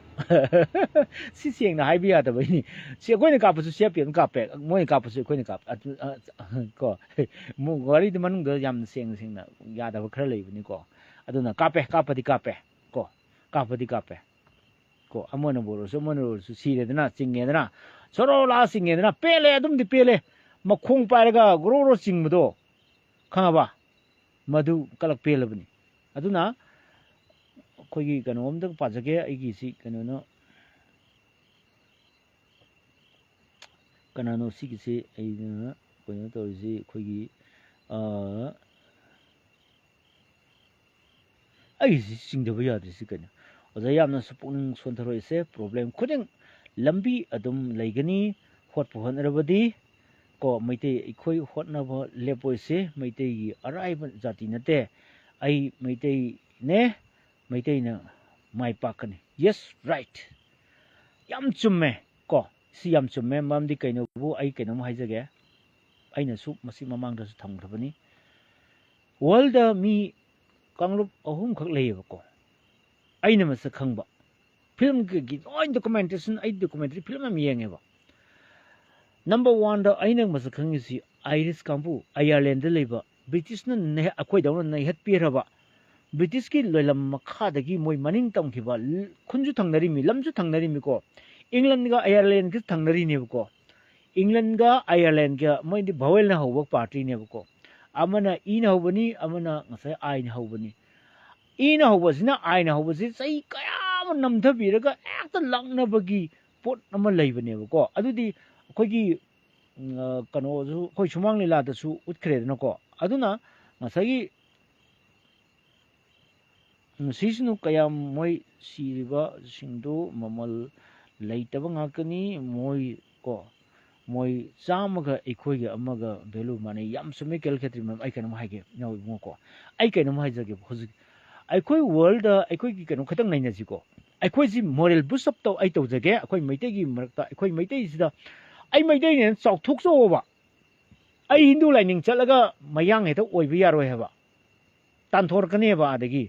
ꯑꯩ ꯕ꯭ꯔꯤꯟꯗꯥꯕꯟ ꯆꯠꯂꯒ ꯃꯌꯥꯡ ꯍꯦꯛꯇ ꯑꯣꯟꯕ ꯌꯥꯔꯣꯏꯕ ꯑꯩꯒꯤ ꯏꯁꯤꯗꯤ ꯃꯥꯡꯕ ꯌꯥꯔꯣꯏ ꯃꯣꯏꯅ ꯃꯣꯡꯒꯣꯂꯣꯏꯗ ꯅꯠꯇꯦ ꯗ꯭ꯔꯥꯕꯤꯗꯤꯌꯟ ꯑꯣꯔ ꯑꯦꯔꯤꯌꯥꯟꯅꯤ ꯑꯩꯈꯣꯏꯅ ꯃꯣꯡꯒꯣꯂꯣꯏꯗꯅꯤ ꯑꯩꯈꯣꯏꯗꯤ ꯅꯣꯡꯄꯣꯛ ꯊꯪꯕ ꯃꯅꯥꯇꯣꯟ ꯅꯝꯕ ꯀꯥꯡꯕꯨꯅꯤꯀꯣ ꯑꯗꯨꯒ ꯃꯤꯠꯁꯨ ꯈꯔ ꯈꯨꯕꯅꯤ ꯑꯩꯈꯣꯏꯁꯦ ꯃꯤꯠꯁꯨ ꯈꯔ ꯈꯨꯕꯅꯤ ꯑꯗꯨꯅ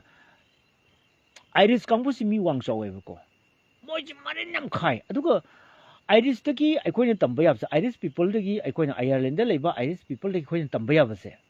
ꯃꯣꯏꯗꯤ ꯀꯝꯃ꯭ꯌꯨꯅꯤꯇꯤ ꯑꯅꯤ ꯁꯨꯗꯦꯕ ꯑꯣꯟꯂꯤ ꯑꯥꯏꯔꯤꯁ ꯁꯤꯡꯒꯜꯅꯦꯕ ꯃꯣꯏ ꯂꯩꯔꯤꯁꯦ ꯑꯗꯨꯗ ꯀꯌꯥꯃꯨꯛ ꯂꯤꯡꯖꯦꯜ ꯃꯥꯟꯅꯈꯤꯕ ꯃꯣꯏꯒꯤ ꯂꯤꯗꯔꯁꯤꯅꯅꯦ ꯌꯦꯁ ꯋꯤ ꯋꯤꯜ ꯗꯨ ꯍꯥꯏꯈ꯭ꯔꯕ ꯍꯣꯠꯆꯜꯂꯛꯀꯅꯤ ꯃꯌꯥꯝꯗꯣ ꯀꯅꯥꯝꯇ ꯂꯝ ꯍꯦꯜꯂꯣꯏ ꯑꯩꯈꯣꯏꯒꯤ ꯏꯅꯛ ꯅꯛꯄꯗ ꯑꯁꯥꯝꯗ ꯂꯩꯔꯤꯕ ꯕꯣꯔꯣꯁꯤꯡꯁꯦ ꯃꯣꯏꯒꯤ ꯂꯤꯗꯔ ꯑꯃꯅ ꯍꯥꯏꯈꯤꯕꯗ ꯕꯣꯔꯣ ꯃꯌꯥꯝ ꯂꯣꯏ ꯆꯠꯀꯅꯦꯕ ꯀꯜꯆꯔꯁꯨ ꯆꯞ ꯃꯥꯟꯅꯕ ꯑꯗꯨꯒ ꯃꯣꯏꯒꯤ ꯗ꯭ꯔꯦꯁ ꯑꯅꯤꯈꯛ ꯁꯦꯠꯂꯦ ꯑꯩꯅ ꯅꯣꯔꯠ ꯏꯁ ꯔꯥꯎꯟ ꯑꯞ ꯑꯩꯒꯤ ꯗꯦꯜꯂꯤꯒꯤ ꯄꯥꯎ ꯄꯥꯏꯔꯤꯉꯩꯗ ꯑꯩꯅ ꯊꯦꯡꯅꯈ꯭ꯔꯕꯅꯤ ꯏꯅꯛ ꯅꯛꯄꯗ ꯕꯣꯔꯣ ꯀꯥꯡꯕꯨ ꯑꯗꯨꯒ ꯈꯔ ꯂꯥꯞꯄꯗꯅ ꯑꯥꯏꯔꯤꯁ ꯀꯥꯡꯕꯨ ꯃꯣꯏꯗꯤ ꯑꯩꯈꯣꯏꯅ ꯇꯝꯕ ꯌꯥꯕꯁꯦ ꯏꯗꯤ ꯑꯩꯈꯣꯏꯅ ꯐꯔꯤꯕꯅꯤꯀꯣ ꯑꯗꯨꯕꯨ ꯑꯩꯈꯣꯏꯅ ꯂꯤꯡꯖꯦꯜ ꯃꯥꯟꯅꯗꯕꯁꯦ ꯃꯁꯤꯗꯅꯦꯕ ꯁꯣꯏꯔꯤꯁꯦ ꯑꯥꯏꯔꯤꯁꯁꯤꯡꯁꯤ ꯃꯣꯏꯗꯤꯅꯦ ꯇꯧꯒꯦ ꯍꯥꯏꯕꯁꯤꯡꯁꯦ ꯅꯨꯄꯤꯁꯨ ꯅꯨꯄꯥꯁꯨ ꯆꯞ ꯃꯥꯟꯅꯩꯕ ꯃꯣꯏꯁꯨ ꯃꯩꯔꯥ ꯄꯥꯏꯕꯤ ꯀꯥꯡꯁꯤ ꯈꯤꯡꯉꯦ ꯑꯥꯏꯔꯤꯁ ꯅꯨꯄꯤꯁꯤꯡꯁꯦ ꯑꯩ ꯐꯤꯂꯝ ꯈꯔꯗꯒꯤ ꯌꯦꯡꯕ ꯗꯣꯀꯨꯃꯦꯟꯇꯔꯤ ꯐꯤꯂꯝ ꯈꯔꯗꯒꯤ ꯑꯩ ꯀꯂꯦꯛꯁꯟ ꯇꯧꯕꯅꯤ ꯑꯩꯗꯤ ꯁꯤꯒꯨꯝꯕꯗ ꯌꯥꯝ ꯉꯥꯎꯖꯩꯌꯦꯕꯀꯣ ꯑꯗꯨꯒ ꯂꯥꯏꯐ ꯁ꯭ꯇꯥꯏꯜꯁꯤꯡꯁꯦ different life styles of the ꯋꯥꯔꯜꯁꯦ ꯑꯩ ꯌꯥꯝ ꯃꯁꯤꯗ ꯉꯥꯎꯖꯩꯌꯦꯕ ꯑꯩꯒꯤꯅ ꯑꯗꯒꯤ ꯑꯃꯨꯛ ꯃꯣꯏ ꯑꯥꯏꯔꯤꯁ ꯂꯩꯔꯦ ꯃꯊꯪꯗ ꯖ꯭ꯌꯨꯁ ꯍꯥꯏꯕ ꯀꯥꯡꯕꯨꯁꯦ ꯖ꯭ꯌꯨꯁ ꯍꯥꯏꯕ ꯀꯥꯡꯕꯨꯁꯤ ꯍꯤꯠꯂꯔꯅ ꯑꯍꯤꯡ ꯑꯃꯗ ꯐꯅꯌꯥꯝ ꯂꯣꯏꯁꯟꯈ꯭ꯔꯦ ꯑꯩ ꯃꯃꯥꯡ ꯂꯥꯏꯐꯇꯁꯨ ꯍꯥꯏꯖꯔꯦꯀꯣ ꯃꯣꯏꯁꯦ ꯍꯥꯎ ꯇꯨ ꯁꯔꯚꯥꯏꯚꯁꯤꯗ ꯀꯣꯛ ꯊꯥꯗꯔꯦꯕ ꯑꯩꯈꯣꯏ ꯂꯝꯗꯝꯁꯤꯗ ꯁꯨꯝ ꯂꯩꯔꯒꯗꯤ ꯑꯩꯈꯣꯏꯁꯦ ꯍꯤꯠꯂꯔ ꯂꯣꯏ ꯍꯥꯠꯈ꯭ꯔꯅꯤ ꯑꯗꯨꯅ ꯑꯩꯈꯣꯏ ꯆꯦꯟꯕ ꯌꯥꯕ ꯆꯦꯜꯂꯁꯤ ꯑꯩꯈꯣꯏꯒꯤ ꯂꯟ ꯊꯨꯝ ꯑꯩꯈꯣꯏ ꯍꯨꯟꯇꯣꯛꯑꯝꯃꯁꯤ ꯑꯩꯈꯣꯏ ꯂꯝ ꯂꯣꯏ ꯍꯨꯟꯇꯣꯛꯑꯝꯃꯁꯤ ꯑꯩꯈꯣꯏ ꯆꯦꯜꯂꯁꯦꯅ ꯃꯣꯏꯁꯦ ꯆꯦꯟꯈꯤꯕꯅꯦꯕ ꯌꯨ ꯑꯦꯁ ꯑꯦꯗ ꯆꯦꯟꯈ꯭ꯔꯦ ꯔꯁꯤꯌꯥꯗ ꯆꯦꯟꯈ꯭ꯔꯦ ꯖꯄꯥꯟꯗ ꯆꯦꯟꯈ꯭ꯔꯦ ꯋꯥꯔꯜꯒꯤ ꯃꯐꯝ ꯈꯨꯗꯤꯡꯃꯛꯇ ꯖ꯭ꯌꯨꯁ ꯂꯩꯌꯦꯕꯀꯣ ꯑꯗꯨꯅ ꯉꯁꯥꯏꯒꯤ ꯀꯃꯥꯏꯅ ꯇꯧꯒꯦꯕꯨ ꯑꯩꯈꯣꯏꯒꯤ ꯑꯗꯨꯃꯥꯏꯅ ꯂꯩꯈꯤꯕ ꯖ꯭ꯌꯨꯁꯁꯤꯡꯗꯨꯅꯦꯕ ꯉꯁꯤ ꯃꯣꯏꯅ ꯍꯩ ꯁꯤꯡꯕ ꯈꯨꯠꯂꯥꯏꯗ ꯀꯩꯗꯒ ꯑꯥꯗ ꯌꯨ ꯑꯦꯁ ꯑꯦꯗꯗꯤ ꯃꯣꯏꯗꯤ ꯃꯟꯇ꯭ꯔꯤ ꯐꯥꯎ ꯑꯣꯏꯈ꯭ꯔꯦ ꯀꯣ ꯂꯥꯟꯃꯤꯒꯤ ꯃꯀꯣꯛ ꯐꯥꯎ ꯑꯣꯏꯈ꯭ꯔꯦꯀꯣ ꯌꯥꯝ ꯍꯩꯁꯤꯡꯕ ꯀꯥꯡꯕꯨꯅꯦꯕ ꯃꯣꯏꯁꯦ ꯑꯗ ꯀꯨꯀꯤꯅ ꯑꯩꯈꯣꯏꯁꯦ ꯖ꯭ꯌꯨꯁꯅꯤ ꯍꯥꯏꯗꯅ ꯃꯣꯏꯅ ꯀ꯭ꯂꯦꯝ ꯇꯧꯔꯤꯗ ꯗ ꯂꯣꯁ ꯇ꯭ꯔꯥꯏꯞ ꯍꯥꯏꯕꯗꯨꯗꯤ ꯃꯣꯏꯅ ꯁꯦꯝꯖꯤꯟꯕ ꯐꯤꯛꯁꯟꯅꯤ ꯑꯗꯨꯗꯤ ꯋꯥꯔꯤꯅꯤ ꯐꯦꯛꯅꯤ ꯗ ꯂꯣꯁ ꯇ꯭ꯔꯥꯏꯞꯇꯤ ꯃꯣꯏꯗꯤ ꯑꯩꯈꯣꯏꯒꯤ ꯏꯗ ꯌꯦꯡꯁꯦꯕꯀꯣ ꯃꯣꯏ ꯗꯤꯅꯦ ꯇꯦꯁ ꯇꯧ ꯀꯥꯟꯗꯁꯨ ꯐꯦꯜ ꯑꯣꯏꯅꯦꯕ ꯍꯥꯏꯗꯤ ꯃꯣꯏꯗꯤ ꯀꯩꯅꯣ ꯃꯆꯥ ꯅꯠꯇꯦ ꯍꯥꯏꯕ ꯖ꯭ꯌꯨꯁ ꯅꯠꯇꯦ ꯍꯥꯏꯕꯀꯣ ꯗ ꯂꯣꯁ ꯇ꯭ꯔꯥꯏꯞꯇꯣ ꯃꯣꯏꯅꯦꯅ ꯀ꯭ꯂꯦꯝ ꯇꯧꯔꯒ ꯃꯣꯏꯁꯦ ꯃꯤꯆꯪ ꯈꯣꯝꯅꯕ ꯇꯧꯕꯅꯤ ꯑꯗꯨꯅ ꯋꯥꯗꯤ ꯑꯗꯨꯝ ꯆꯠꯈ꯭ꯔꯦ ꯖ꯭ꯌꯨꯁ ꯀꯥꯡꯕꯨꯅꯦ ꯑꯥꯏꯔꯤꯁ ꯀꯥꯡꯕꯨꯅꯦ ꯑꯩꯈꯣꯏ ꯃꯩꯇꯩꯁꯤꯅꯦ ꯋꯥꯔꯜꯗ ꯑꯩꯅ ꯃꯁꯛ ꯈꯪꯕ ꯑꯍꯨꯝ ꯈꯛꯇꯅꯤ ꯂꯩꯔꯤꯁꯦ ꯑꯇꯩ ꯃꯤ ꯐꯠꯇꯦ ꯍꯥꯏꯕ ꯅꯠꯇꯦ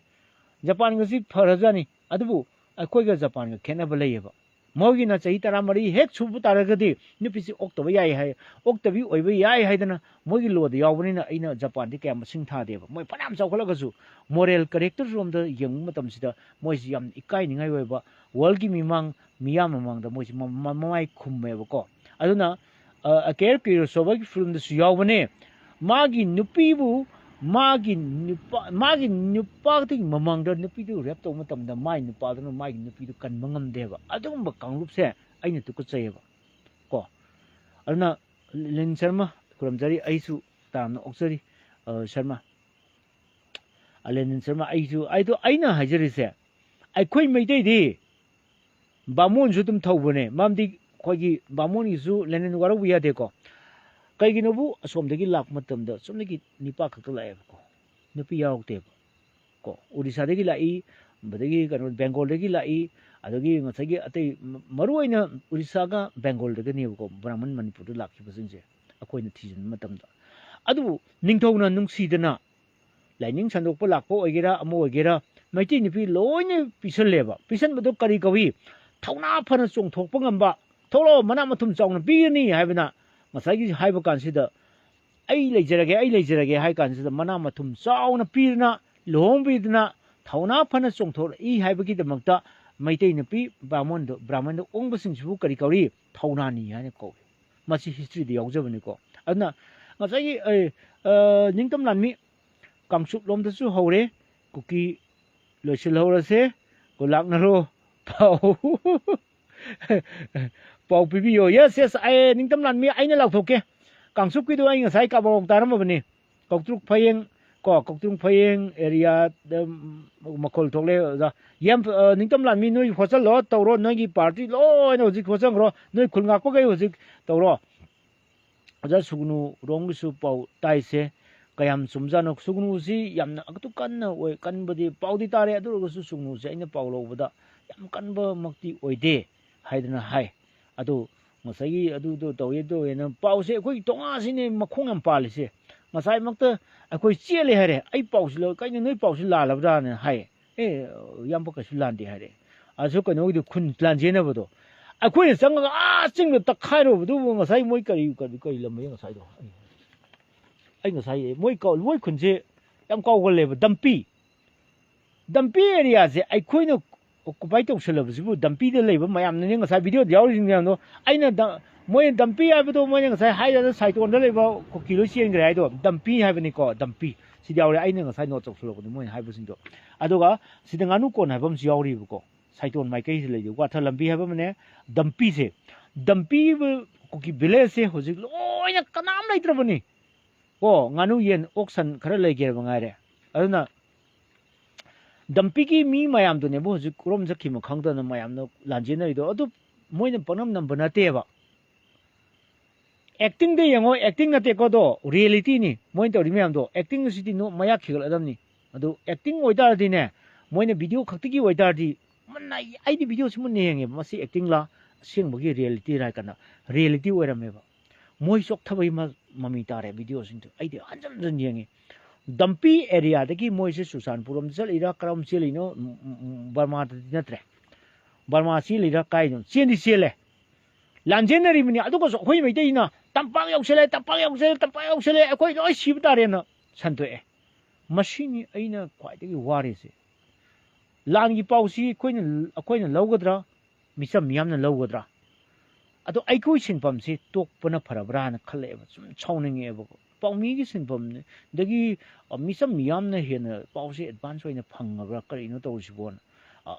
ꯑꯗꯨꯅꯦꯕ ꯌꯥꯝ ꯈꯨꯗꯣꯡꯆꯥꯗꯕ ꯍꯧꯖꯤꯛ ꯌꯥꯝꯅ ꯗꯤꯁꯑꯦꯗꯚꯥꯟꯇꯦꯖ ꯂꯩꯔꯤꯁꯦ ꯏꯟꯀꯟꯚꯤꯅꯤꯌꯦꯟ ꯀꯣꯖꯦꯁ ꯃꯌꯥꯝ ꯂꯩꯔꯤꯁꯤ ꯀꯩꯅꯣꯕꯨ ꯇꯣꯛꯉꯥꯁꯤ ꯃꯈꯣꯡ ꯄꯥꯜꯂꯦꯕꯀꯣ ꯑꯗꯨꯒꯤ ꯇꯣꯛꯉꯥꯁꯤꯗꯤ ꯑꯩꯈꯣꯏꯒꯤ ꯑꯗꯨꯅ ꯉꯁꯥꯏꯒꯤ ꯂꯝꯕꯤꯗ ꯂꯨꯏ ꯁꯣꯏꯗꯣꯡ ꯌꯥꯝ ꯅꯨꯡꯉꯥꯏ ꯂꯝꯕꯤꯗ ꯆꯠꯂꯒ ꯂꯣꯏꯁꯤꯜꯍꯧꯒꯗꯕꯅꯦ ꯑꯗꯨ ꯈꯤꯇꯪ ꯈꯨꯗꯣꯡꯆꯥꯗꯕ ꯂꯩꯕꯀꯣ ꯑꯗꯨꯒ ꯑꯩꯈꯣꯏꯒꯤ ꯂꯥꯟꯃꯤꯁꯤꯡꯗꯤ ꯃꯤꯆꯝ ꯃꯤꯌꯥꯝꯗ ꯈꯨꯠ ꯊꯥꯗꯕꯅꯦ ꯌꯥꯝꯅ ꯑꯩꯈꯣꯏꯒꯤ ꯂꯥꯟꯃꯤꯁꯤꯡꯒꯤ ꯄ꯭ꯔꯤꯟꯁꯤꯄꯜ ꯑꯃꯈꯛ ꯂꯩꯖꯔꯤꯑꯕ ꯋꯥꯔ ꯀ꯭ꯔꯥꯏꯝ ꯀꯩꯗꯧꯁꯨ ꯃꯥꯌꯣꯛꯅꯔꯣꯏꯕ ꯑꯩꯈꯣꯏꯒꯤ ꯈꯨꯟ ꯉꯥꯛꯄꯁꯤꯡꯁꯦ ꯇ꯭ꯔꯦꯅꯤꯡ ꯇꯧꯒꯦꯔꯥ ꯇꯧꯔꯣꯏꯒꯦꯔꯥ ꯃꯗꯨꯅ ꯇꯣꯉꯥꯟꯕ ꯋꯥꯐꯝ ꯑꯃꯅꯤ ꯋꯥꯔ ꯀ꯭ꯔꯥꯏꯝ ꯀꯩꯗꯧꯁꯨ ꯃꯥꯌꯣꯛꯅꯔꯣꯏꯕ ꯁꯤꯚꯤꯂꯤꯌꯟ ꯑꯃꯗ ꯀꯥꯞꯄꯣꯏꯕ ꯃꯣꯏꯅ ꯃꯌꯥꯝ ꯆꯠꯄ ꯎꯔꯤꯕꯅꯤ ꯂꯥꯟꯖꯦꯟꯅꯔꯤꯕ ꯎꯔꯤꯕꯅꯤ ꯀꯥꯞꯁꯟꯒꯦꯗꯤ ꯉꯁꯥꯏꯅ ꯂꯤꯁꯤꯡꯗ ꯀꯥꯞꯄꯅꯤꯀꯣ ꯑꯦꯀꯦ ꯀꯞꯅ ꯈꯞꯆꯟꯕꯗ ꯒꯗꯛ ꯑꯣꯇꯣ ꯊꯥꯔ ꯀꯥꯞꯆꯟꯕꯗ ꯂꯣꯏ ꯇꯨꯒ꯭ꯔꯗꯕ ꯉꯥꯛꯇꯅꯤ ꯑꯗꯨ ꯑꯝꯇ ꯀꯥꯞꯇ꯭ꯔꯤ ꯀꯩꯒꯤꯅꯣ ꯃꯣꯏꯅꯕꯨ ꯑꯩꯈꯣꯏꯒꯤ ꯃꯤꯆꯝ ꯂꯧꯕꯨꯛꯇ ꯁꯨꯕ ꯆꯥꯎꯈꯠꯇꯕ ꯃꯤꯒ ꯍꯧꯅꯕ ꯑꯩꯈꯣꯏꯒꯤ ꯂꯧꯕꯨꯛꯇ ꯊꯕꯛ ꯁꯨꯕ ꯑꯦꯝꯇꯃꯛ ꯀꯥꯞꯄꯅꯤ ꯑꯩꯈꯣꯏꯒꯤ ꯂꯥꯟꯃꯤꯅꯗꯤ ꯆꯠꯄ ꯎꯔꯁꯨ ꯑꯝꯇ ꯀꯥꯞꯇꯦꯕ ꯆꯨꯝꯅꯒꯤ ꯂꯥꯟꯒ ꯀꯥꯞꯅꯕꯅꯦꯕꯀꯣ ꯈꯦꯠꯅꯔꯤꯁꯦ ꯑꯃꯅ ꯄ꯭ꯔꯤꯟꯁꯤꯄꯜ ꯌꯥꯎꯗꯕ ꯀꯥꯡꯕꯨ ꯑꯃꯅ ꯄ꯭ꯔꯤꯟꯁꯤꯄꯜ ꯉꯥꯛꯅ ꯆꯠꯄ ꯀꯥꯡꯕꯨ ꯁꯤꯗꯅꯤ ꯃꯩꯇꯩꯒꯤ ꯂꯥꯟꯃꯤꯒ ꯀꯨꯀꯤꯒꯤ ꯂꯥꯟꯃꯤꯒ ꯈꯦꯠꯅꯔꯤꯁꯦ ꯃꯣꯏꯅ ꯑꯎ ꯍꯥꯠꯄ ꯑꯩꯈꯣꯏꯒꯤꯅ ꯃꯣꯏꯒꯤ ꯁꯤꯚꯤꯂꯤꯌꯟ ꯎꯔꯁꯨ ꯀꯥꯞꯇꯕ ꯃꯁꯤ ꯑꯩꯅ ꯋꯥꯔꯤ ꯁꯥꯕꯗꯩ ꯈꯪꯕꯅꯤ ꯃꯔꯝꯗꯤ ꯀꯩꯅꯣꯕꯨ ꯃꯣꯏꯒꯤ ꯃꯃꯥꯡꯗ ꯆꯠꯂꯒꯁꯨ ꯀꯥꯞꯇꯦꯕ ꯂꯦꯇꯦꯝꯀꯣ ꯃꯣꯏ ꯆꯠꯈꯤꯁꯅꯨꯅ ꯆꯠꯍꯜꯂꯦꯕ ꯀꯣ ꯃꯣꯏ ꯁꯤꯚꯤꯂꯤꯌꯟ ꯅꯠꯇꯦꯕ ꯇꯧꯔꯤꯁꯦ ꯀꯣ ꯃꯣꯏꯒꯤ ꯂꯥꯟꯃꯤ ꯅꯣꯡꯃꯩ ꯄꯥꯏꯔꯒ ꯃꯤꯆꯝ ꯃꯤꯌꯥꯝ ꯑꯗꯨꯒ ꯉꯁꯥꯏꯒꯤ ꯀꯔꯤ ꯍꯥꯏꯇꯥꯔꯦ ꯑꯩꯈꯣꯏꯒꯤ ꯃꯃꯤꯡꯗꯨ ꯀꯩꯇ ꯀꯥꯎꯔꯤꯅꯦ ꯅꯨꯄꯤ ꯃꯆꯥ ꯑꯃ ꯍꯧꯖꯤꯛꯐꯥꯎ ꯃꯌꯥꯝꯅ ꯄ꯭ꯔꯣꯐꯥꯏꯜ ꯊꯝꯅꯕꯗꯣ ꯂꯤꯟꯊꯣꯏ ꯉꯝꯕꯤ ꯍꯥꯏꯕ꯭ꯔꯥ ꯀꯩꯅꯣ ꯃꯣꯏ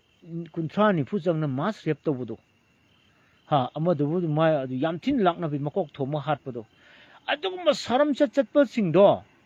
ꯃꯣꯏꯗꯨꯅꯦꯕ ꯇꯥꯟ ꯍꯥꯠꯂꯤꯁꯦ ꯑꯗꯨꯕꯨ ꯑꯩꯈꯣꯏ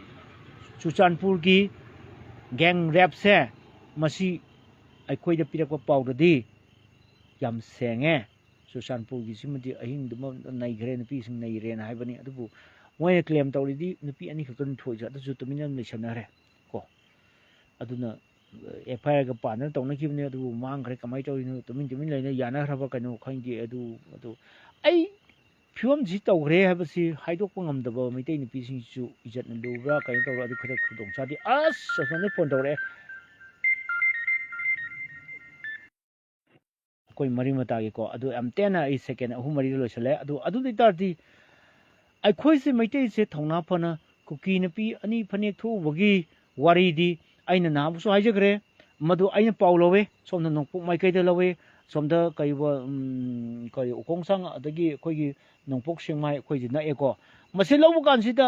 ꯃꯌꯥꯝꯅ ꯈꯜꯂꯤꯕꯗꯨ ꯂꯥꯜꯂꯦ ꯍꯥꯏꯕꯀꯣ ꯁꯤ ꯄꯣꯠꯁꯤ ꯌꯥꯝ ꯊꯤꯅ ꯅꯨꯡꯁꯤꯕ ꯋꯥꯔꯤ ꯑꯃ ꯑꯣꯏꯔꯝꯃꯦꯕ ꯀꯨꯀꯤ ꯅꯨꯄꯤ ꯐꯅꯦꯛ ꯊꯣꯛꯄꯩ ꯋꯥꯔꯤꯗꯣ ꯑꯉꯥꯡꯁꯤꯡꯗꯨꯗꯤ ꯃꯣꯏꯗꯤ ꯅꯨꯡꯉꯥꯏꯖꯔꯤꯅꯦꯕ ꯁꯟ ꯍꯣꯏꯕꯗꯧꯅ ꯃꯣꯏ ꯍꯣꯏꯔꯒ ꯅꯨꯡꯉꯥꯏꯖꯔꯤꯅꯦꯕ ꯑꯗꯨꯕꯨ ꯑꯇꯣꯞꯄ ꯃꯤꯁꯤꯡ ꯌꯥꯎꯁꯜꯂꯦꯕ ꯚꯤꯗꯤꯑꯣꯁꯤ ꯚꯥꯏꯔꯦꯜ ꯑꯣꯏꯅꯕꯒꯤꯗꯃꯛꯇ ꯃꯤ ꯈꯔꯅ ꯄ꯭ꯂꯥꯟ ꯇꯧꯕꯁꯨ ꯑꯣꯏꯔꯝꯃꯦꯕꯀꯣ ꯑꯗꯨꯒ ꯉꯁꯥꯏ ꯋꯥꯏꯗꯒꯤ ꯑꯗꯨꯃꯥꯏꯅ ꯃꯩꯇꯩ ꯈꯨꯜꯂꯛꯇ ꯆꯪꯁꯤꯜꯂꯛꯄ ꯀꯥꯟꯁꯤꯗ ꯍꯦꯛ ꯅꯞꯄ ꯊꯣꯔꯥꯏ ꯃꯆꯟ ꯅꯣꯏ ꯅꯞꯄ ꯊꯥꯏꯅ ꯃꯆꯥꯅ ꯑꯍꯟꯈꯩꯅ ꯇꯥꯟꯅꯔꯒ ꯆꯩꯅ ꯀꯟꯕꯩ ꯋꯥꯔꯤ ꯂꯩꯌꯦꯕ ꯀꯣ ꯑꯗꯨꯒꯨꯝꯕ ꯁꯥ ꯉꯥꯅ ꯆꯠꯀꯗꯕ ꯂꯤꯆꯠ ꯆꯠꯄ ꯍꯧꯅꯕ꯭ꯔꯥ ꯏꯕꯦꯝꯃ ꯁꯦ ꯅꯥꯄꯤ ꯁꯦꯠꯂꯨ ꯅꯥꯄꯤ ꯁꯦꯠꯆꯜꯂꯨ ꯁꯦ ꯑꯗꯨꯃꯥꯏꯅ ꯀꯔꯤꯅꯣ ꯅꯣꯏ ꯁꯥꯎꯅꯨꯀꯣ ꯑꯉꯥꯡꯁꯤꯡꯁꯦ ꯁꯥꯎꯗꯅ ꯇꯧꯔꯤꯅꯤ ꯍꯥꯏꯅ ꯆꯨꯔꯆꯥꯟꯄꯨꯔꯒꯤ ꯅꯨꯄꯤ ꯃꯌꯥꯝ ꯔꯦꯞ ꯇꯧꯈꯤꯕꯗꯒꯤ ꯂꯃꯟ ꯈꯨꯝꯕ ꯑꯣꯏꯔꯝꯃꯦꯕ ꯑꯗꯨꯕꯨ ꯃꯣꯏꯅꯗꯤ ꯔꯦꯞ ꯇꯧꯗꯦ ꯍꯥꯏꯕ ꯃꯌꯦꯛ ꯁꯦꯡꯅ ꯅꯨꯄꯤ ꯃꯁꯥꯅꯁꯨ ꯌꯥꯕꯅꯤ ꯔꯦꯞ ꯇꯧꯗꯦ ꯁꯨꯝꯅ ꯃꯐꯤ ꯐꯅꯦꯛ ꯆꯤꯡꯊꯣꯛꯄ ꯋꯥꯗꯅꯤ ꯗ꯭ꯔꯧꯄꯗꯤ ꯉꯥꯛꯇꯪ ꯑꯣꯏꯔꯨꯕ ꯋꯥꯅꯤ ꯃꯥꯅ ꯗ꯭ꯔꯧꯄꯗꯤ ꯑꯣꯏꯕ ꯋꯥꯅꯤ ꯀꯣ ꯑꯩꯈꯣꯏꯒꯤ ꯃꯩꯇꯩꯒꯤ ꯑꯉꯥꯡꯁꯤꯡꯗꯨꯅ ꯉꯥꯏꯍꯥꯛꯇꯪ ꯑꯩꯈꯣꯏꯒꯤ ꯁꯨꯛꯀꯅꯤ ꯀꯩꯅꯣ ꯍꯣꯏ ꯀꯔꯤꯕ ꯃꯣꯏ ꯀꯔꯤ ꯃꯃꯤꯡꯗꯣ ꯀꯔꯤ ꯗꯨꯔꯖꯣꯙꯟ ꯍꯣꯏ ꯉꯥꯛꯇꯪ ꯑꯣꯏꯔꯨꯕ ꯋꯥꯅꯦꯕꯀꯣ ꯑꯗꯨꯅ ꯉꯥꯏꯍꯥꯛꯇꯪ ꯃꯍꯥꯚꯥꯔꯠꯀꯤ ꯗ꯭ꯔꯧꯄꯗꯤꯒꯤ ꯐꯤ ꯃꯨꯟꯕꯒꯤ ꯐꯤ ꯆꯨꯡꯕꯩ ꯃꯇꯥꯡꯗꯣ ꯀ꯭ꯔꯤꯁꯅ ꯂꯩꯇꯕ ꯑꯗꯣ ꯀ꯭ꯔꯤꯁꯅꯁꯤꯅ ꯀꯅꯥꯅ ꯁꯥꯔꯦ ꯑꯩꯈꯣꯏꯒꯤ ꯃꯩꯇꯩꯒꯤ ꯏꯃꯥ ꯏꯕꯦꯜꯁꯤꯡꯁꯤꯅ ꯃꯐꯤ ꯂꯪꯁꯤꯜꯂꯦ ꯀꯣ ꯃꯐꯤ ꯂꯪꯁꯤꯜꯂꯦ ꯁꯤ ꯂꯣꯏꯅ ꯕ꯭ꯔꯥꯁꯨ ꯄꯤꯔꯦ ꯄꯦꯟꯇꯤꯁꯨ ꯄꯤꯔꯦ ꯂꯣꯏꯅ ꯄꯤꯔꯦ ꯐꯨꯔꯤꯠꯁꯨ ꯄꯤꯔꯦ ꯃꯩꯇꯩꯒꯤ ꯐꯅꯦꯛꯁꯨ ꯁꯦꯠꯄꯤꯔꯦ ꯃꯩꯇꯩ ꯅꯨꯄꯤ ꯑꯣꯟꯊꯣꯛꯑ ꯆꯠꯈ꯭ꯔꯕꯗꯨꯅ ꯌꯧꯔꯀꯥꯟꯗꯗꯤ ꯀꯔꯤꯒꯤꯅꯣ ꯑꯣꯟꯊꯣꯛꯑꯦ ꯔꯦꯞ ꯇꯧꯔꯦꯅ ꯍꯥꯏꯗꯣꯔꯤ ꯁꯤꯗꯕꯨ ꯁꯥ ꯉꯥꯅꯤ ꯍꯥꯏꯔꯣꯏꯗꯕ ꯃꯔꯝ ꯂꯩꯕ꯭ꯔꯥ ꯃꯥꯕꯨ ꯀꯩꯁꯨ ꯑꯣꯠꯄꯤ ꯅꯩꯕꯤꯕꯁꯨ ꯅꯠꯇꯕ ꯃꯐꯤ ꯊꯣꯛꯎꯕ ꯃꯣꯏ ꯑꯅꯤꯗꯤ ꯃꯐꯤ ꯊꯣꯛꯎꯕ ꯋꯥꯗꯅꯤ ꯆꯨꯝꯅꯩ ꯃꯐꯤ ꯆꯤꯡꯊꯣꯛꯎꯕ ꯋꯥꯗꯅꯦꯕꯀꯣ ꯑꯗꯨꯅ ꯉꯁꯥꯏꯒꯤ ꯃꯩꯇꯩꯒꯤ ꯈꯨꯜꯂꯛ ꯃꯩꯇꯩ ꯅꯨꯄꯤꯁꯤꯡꯒꯤ ꯃꯩꯇꯩ ꯏꯃꯥ ꯏꯕꯦꯜꯁꯤꯡꯁꯤ ꯀꯌꯥꯝ ꯄꯨꯛꯆꯦꯜ ꯆꯥꯎꯒꯦꯗꯤ ꯌꯦꯡꯉꯣꯕ ꯍꯦꯛ ꯑꯗꯨꯒꯨꯝꯕ ꯇꯧꯍꯩꯕ꯭ꯔꯥ ꯑꯗꯨꯕꯨ ꯃꯤꯁꯤ ꯐꯤ ꯁꯦꯠꯅꯕ ꯅꯣꯏ ꯑꯗꯨꯃꯥꯏꯅ ꯇꯧꯔꯛꯅꯕ꯭ꯔꯥ ꯍꯥꯏꯗꯅ ꯃꯤꯒꯤ ꯅꯨꯡꯁꯤꯅ ꯇꯧꯔꯒ ꯊꯥꯗꯣꯛꯈꯤꯕꯗꯨꯕꯨ ꯁꯤ ꯄꯥꯎ ꯑꯁꯦꯡꯕꯅꯤꯀꯣ ꯑꯩꯅ ꯍꯥꯏꯖꯔꯤꯁꯦ ꯁꯤ ꯔꯤꯄꯣꯔꯠ ꯂꯧꯔꯤꯕꯅꯤ ꯌꯥꯝ ꯁꯦꯡꯅ ꯂꯧꯔꯤꯕꯅꯤ ꯑꯗꯨꯒ ꯁꯤꯕꯨ ꯃꯣꯏꯅ ꯌꯧꯀꯥꯟꯗ ꯌꯦꯡꯉꯣ ꯏꯟꯗꯤꯌꯥꯒꯤ ꯋꯥꯔꯜꯒꯤ ꯃꯤꯌꯥꯝꯅꯗꯤ ꯑꯩꯈꯣꯏꯕꯨ ꯕ꯭ꯔꯨꯠꯅꯦ ꯁꯥꯅꯦ ꯍꯥꯏꯔꯦ BRUTE ꯕ꯭ꯔꯨꯠ ꯍꯥꯏꯗꯤ ꯁꯥ ꯍꯥꯏꯕꯅꯤꯀꯣ ꯑꯩꯈꯣꯏꯕꯨ ꯁꯥ ꯉꯥ ꯑꯣꯏꯅ ꯈꯟꯈꯤꯕꯀꯣ ꯌꯥꯝ ꯇꯝꯊꯤꯕ ꯑꯗꯨꯒ ꯑꯣꯅꯦꯕꯜ ꯄ꯭ꯔꯥꯏꯝ ꯃꯤꯅꯤꯁꯇꯔꯁꯨ ꯋꯥ ꯉꯥꯡꯕꯅꯦꯕ ꯑꯩ ꯏꯀꯥꯏꯖꯩꯌꯦꯅ ꯅꯍꯥꯟꯒꯩ ꯇꯨꯃꯤꯟ ꯂꯩꯔꯝꯃꯒ ꯑꯗꯨ ꯇꯥꯔꯗꯤ ꯊꯑꯣꯏꯅ ꯚꯥꯏꯔꯦꯜꯗꯨ ꯆꯠꯅꯕꯒꯤꯗꯃꯛꯇ ꯄ꯭ꯂꯥꯟ ꯇꯧꯔꯕ꯭ꯔꯥ ꯍꯥꯏꯕꯒꯤ ꯀꯣꯏꯁꯟ ꯑꯃ ꯂꯩꯈꯤꯀꯣ ꯑꯇꯣꯞꯄ ꯃꯤꯅ ꯀꯣ ꯂꯥꯟꯁꯤꯗ ꯌꯥꯎꯗꯕ ꯑꯇꯣꯞꯄ ꯃꯤꯅ ꯃꯩꯇꯩ ꯑꯣꯏꯒꯦꯔꯥ ꯑꯃ ꯑꯣꯏꯒꯦꯔꯥ ꯑꯗꯨꯅ ꯃꯁꯤꯒꯤ ꯄꯣꯠꯁꯤ ꯑꯃ ꯂꯩꯈꯤ ꯃꯗꯨ ꯄꯥꯁ ꯏꯁ ꯄꯥꯁ ꯑꯗꯨꯅ ꯑꯗꯨꯒꯨꯝꯕ ꯄꯣꯠꯇꯤ ꯃꯇꯨꯡꯗ ꯇꯧꯗꯕꯁꯨ ꯐꯩ ꯑꯗꯨꯅ ꯀꯅꯥꯅꯣ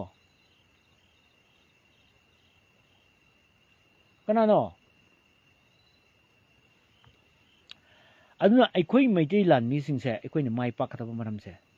ꯋꯥꯔ ꯀ꯭ꯔꯥꯏꯝ ꯃꯥꯌꯣꯛꯅꯗꯦ ꯄ꯭ꯔꯤꯟꯁꯤꯄꯜ ꯌꯥꯝ ꯆꯨꯝꯅ ꯆꯠꯂꯤ ꯃꯈꯣꯏꯅ ꯇꯝꯃꯛꯄ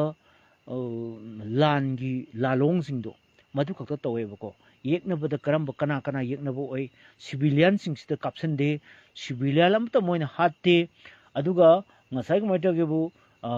ꯂꯥꯟꯃꯤꯁꯤꯡꯗꯨꯅꯦꯕ ꯂꯥꯟ ꯀꯥꯞꯄꯤꯕ ꯃꯤꯁꯤꯡꯗꯨ ꯈꯛꯇ ꯅꯤꯄꯥꯒ ꯁꯌꯣꯡ ꯄꯥꯝꯕꯣꯝ ꯉꯥꯟꯅꯕ ꯍꯥꯏꯒꯗ꯭ꯔꯥ ꯀꯩꯅꯣ ꯈꯨꯠ ꯊꯣꯛꯅꯕ ꯈꯛꯇꯅꯦꯕ ꯑꯗꯨꯗ ꯊꯣꯝꯇꯠꯅꯕ ꯋꯥꯅꯦꯕꯀꯣ ꯑꯗꯨ ꯅꯠꯇꯅ ꯃꯣꯏꯒꯤꯅ ꯑꯐꯪꯕ ꯍꯦꯛꯇ ꯍꯥꯠꯄꯤꯅꯦꯕꯀꯣ ꯍꯣꯏ ꯑꯩꯈꯣꯏ ꯁꯤꯚꯤꯂꯤꯌꯟ ꯑꯩꯈꯣꯏ ꯃꯁꯦꯟ ꯊꯣꯝꯇꯠꯅꯕ ꯑꯃ ꯇꯧꯅꯕꯅ ꯇꯣꯉꯥꯟꯕ ꯑꯃꯅꯤ ꯑꯩꯈꯣꯏꯒꯤ ꯂꯥꯟꯃꯤꯁꯤꯡꯒꯤ ꯋꯥꯔꯤꯅꯤ ꯑꯩꯅ ꯍꯥꯏꯔꯤꯁꯦ ꯑꯗꯨꯅ ꯑꯩꯈꯣꯏꯅ ꯃꯥꯏ ꯄꯥꯛꯑꯣꯏꯗꯕ ꯃꯔꯝ ꯂꯩꯇꯦ ꯑꯗꯣ ꯉꯁꯥꯏ ꯃꯌꯥꯝꯅ ꯄꯥꯎꯁꯦ ꯑꯝꯇꯪ ꯁꯟꯗꯣꯛꯄꯤꯌꯨ ꯍꯥꯏ ꯁꯨꯃꯥꯏꯅ ꯑꯩꯈꯣꯏꯒꯤ ꯂꯥꯟꯃꯤꯁꯤꯡꯅ ꯃꯩꯇꯩꯒꯤ ꯏꯃꯥ ꯏꯕꯦꯜ ꯏꯆꯤꯜ ꯏꯅꯥꯎ ꯃꯌꯥꯝ ꯑꯩꯈꯣꯏ ꯑꯋꯥꯕ ꯈꯔꯁꯨ ꯈꯥꯡꯁꯤ ꯈꯔꯗꯤ ꯈꯨꯗꯣꯡꯆꯥꯗꯕ ꯃꯥꯌꯣꯛꯅꯒꯅꯤ ꯑꯗꯣ ꯑꯃꯁꯤꯅ ꯐꯩꯖꯜꯂꯒ ꯂꯩꯈꯤꯕꯅꯤꯅ ꯃꯣꯏꯒꯤꯗꯃꯛꯇ ꯇꯁꯦꯡꯅ ꯂꯦꯞꯈꯤꯕꯅꯤꯅ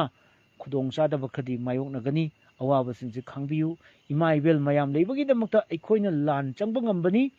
ꯃꯈꯣꯏꯅ ꯁꯄꯣꯔꯠ ꯄꯤꯔꯛꯄꯒꯤꯗꯃꯛꯇ ꯑꯩꯈꯣꯏꯅ ꯂꯥꯟ ꯆꯪꯕ ꯉꯝꯕꯅꯤ ꯑꯩꯈꯣꯏꯒꯤ ꯍꯛꯆꯥꯡꯗ ꯏ ꯆꯦꯜꯂꯤ ꯃꯈꯩꯗꯤ ꯃꯩꯇꯩꯒꯤ ꯇꯨꯕꯝ ꯅꯥꯝꯃ ꯍꯣꯏ ꯈꯔ ꯑꯁꯤ ꯑꯅꯥꯗꯤ ꯈꯔ ꯅꯪꯒꯅꯤ ꯂꯥꯟ ꯇꯧꯔꯤꯕꯅꯤꯅ ꯑꯗꯨꯕꯨ ꯄꯥꯛꯇꯛꯅꯅ ꯍꯥꯠꯄ ꯍꯥꯏꯕꯁꯤꯃꯗꯤ ꯑꯩꯈꯣꯏ ꯍꯤꯡꯈꯩꯗꯤ ꯉꯝꯃꯣꯏ ꯏꯌꯥꯝꯕꯅ ꯃꯗꯨꯒꯤ ꯃꯤꯌꯥꯝꯗꯪ ꯂꯥꯎꯊꯣꯛꯄꯤꯌꯨ ꯍꯥꯏꯅ ꯉꯁꯤ ꯑꯗꯨꯗꯤ ꯑꯩꯒꯤ ꯂꯥꯏꯐꯇ ꯂꯥꯎꯊꯣꯛꯑꯒꯦ ꯍꯥꯏꯅ ꯑꯩ ꯍꯧꯖꯤꯛ ꯃꯤꯌꯥꯝꯗ ꯑꯃꯨꯛꯀꯁꯨ ꯗꯤꯀ꯭ꯂꯦꯌꯔ ꯇꯧꯔꯤ ꯑꯩꯈꯣꯏ ꯄꯨꯛꯆꯦꯜ ꯄꯤꯛꯁꯟꯒꯨꯝꯁꯤ ꯄꯦꯅꯤꯛ ꯑꯣꯏꯒꯨꯝꯁꯤ ꯑꯩꯈꯣꯏ ꯂꯤꯡꯖꯦꯜ ꯃꯥꯟꯅꯁꯤ ꯑꯩꯈꯣꯏꯗ ꯂꯤꯡꯖꯦꯜ ꯃꯥꯟꯅꯁꯤ ꯀꯣ ꯑꯩꯈꯣꯏ ꯃꯁꯦꯟ ꯃꯔꯛꯇ ꯍꯦꯇ꯭ꯔꯦꯠ ꯂꯩꯅꯕ ꯇꯨꯀꯠꯆꯕ ꯁꯅꯥꯇꯣꯝꯕꯁꯤ ꯃꯁꯤ ꯃꯀꯣꯛ ꯕꯤꯔꯥ ꯂꯩꯕꯅꯤ ꯃꯁꯤ ꯚꯥꯏꯔꯦꯜ ꯆꯠꯄ ꯑꯍꯟꯅꯤ ꯃꯁꯤ ꯑꯍꯟꯁꯤ ꯅꯣꯏꯅ ꯑꯗꯨꯒꯨꯝꯕ ꯋꯥꯈꯜ ꯈꯟꯒꯅꯨ ꯀꯣ ꯑꯗꯨꯒꯨꯝꯕ ꯋꯥꯈꯜ ꯈꯟꯒꯅꯨ ꯑꯩꯗꯤ ꯌꯥꯝ ꯆꯝꯕ ꯑꯥꯏ ꯑꯦꯝ ꯑꯦ ꯁꯤꯝꯄꯜ ꯃꯥꯏꯟꯗꯦꯠ ꯃꯦꯟ ꯍꯥꯏꯗꯅ ꯑꯩꯒꯤ ꯁ꯭ꯇꯦꯇꯁꯇ ꯌꯥꯎꯔꯤꯗꯣ ꯃꯨꯟꯅ ꯌꯦꯡꯉꯣ ꯖꯔꯅꯦꯂꯤꯁ ꯑꯃ ꯑꯣꯏꯔꯤꯕ ꯏꯁꯥꯒꯤ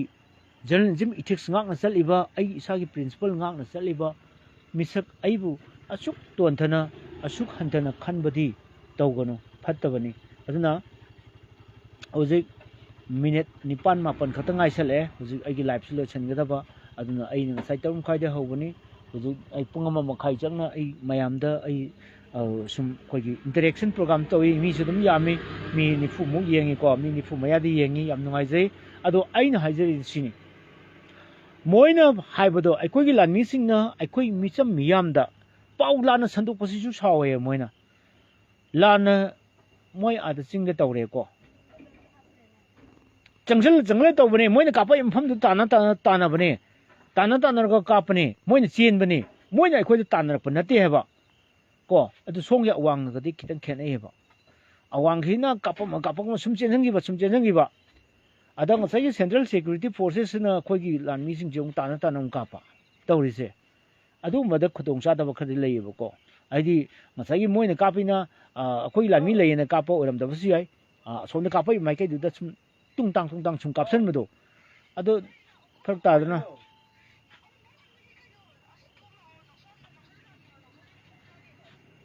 ꯏꯕꯨꯡꯉꯣ ꯄꯥꯎ ꯂꯥꯛꯑꯦ ꯀꯗꯥꯡꯕꯟ ꯐꯌꯦꯡ ꯍꯧꯖꯤꯛ ꯂꯥꯟ ꯌꯥꯝ ꯊꯤꯅ ꯀꯟꯈꯠꯂꯦꯅ ꯍꯧꯖꯤꯛ ꯄꯥꯎ ꯂꯥꯛꯑꯦ ꯆꯣꯡ ꯍꯥꯏꯈꯤꯕꯗꯣ ꯄꯥꯎꯅꯤꯀꯣ ꯑꯩꯈꯣꯏ ꯂꯥꯟꯃꯤꯁꯤꯡꯒꯤ ꯄꯥꯎꯅꯤ ꯑꯗꯨꯅ ꯑꯩꯈꯣꯏꯒꯤ ꯁꯤꯗ ꯂꯥꯟꯃꯤ ꯑꯃ ꯉꯁꯤ ꯂꯥꯛꯇꯦ ꯂꯥꯟ ꯀꯥꯞꯄ ꯌꯥꯎꯔꯤ ꯑꯩꯈꯣꯏ ꯂꯥꯟꯃꯤ ꯑꯃ ꯑꯩꯒꯤ ꯂꯥꯏꯐꯁꯤ ꯌꯥꯎꯗ꯭ꯔꯤꯁꯤ ꯀꯩꯒꯤꯅꯣ ꯃꯥꯒ ꯑꯩꯒꯗꯤ ꯉꯁꯥꯏ ꯄꯥꯎ ꯐꯥꯎꯅꯈ꯭ꯔꯕꯅꯤ ꯀꯣ ꯍꯧꯖꯤꯛ ꯑꯩꯈꯣই ꯂꯥꯟꯃꯤ ꯑꯃꯁꯨ ꯊꯣꯛꯑꯝꯃꯕꯅꯤ ꯃꯥ ꯆꯪꯁꯤꯟꯈ꯭ꯔꯦ ꯂꯥꯟ ꯀꯥꯞꯄ ꯆꯪꯈ꯭ꯔꯦ ꯑꯗꯨꯅ ꯑꯩꯒꯤ ꯂꯥꯏꯐꯁꯦ ꯑꯩꯈꯣꯏ ꯂꯥꯟꯃꯤꯁꯤꯡ ꯌꯦꯡꯕꯅꯤꯀꯣ ꯑꯩꯈꯣꯏ ꯃꯩꯇꯩ ꯂꯥꯟꯃꯤꯁꯤꯡ ꯈꯨꯟ ꯉꯥꯛꯄꯁꯤꯡ ꯌꯦꯡꯕꯅꯤ ꯀꯣ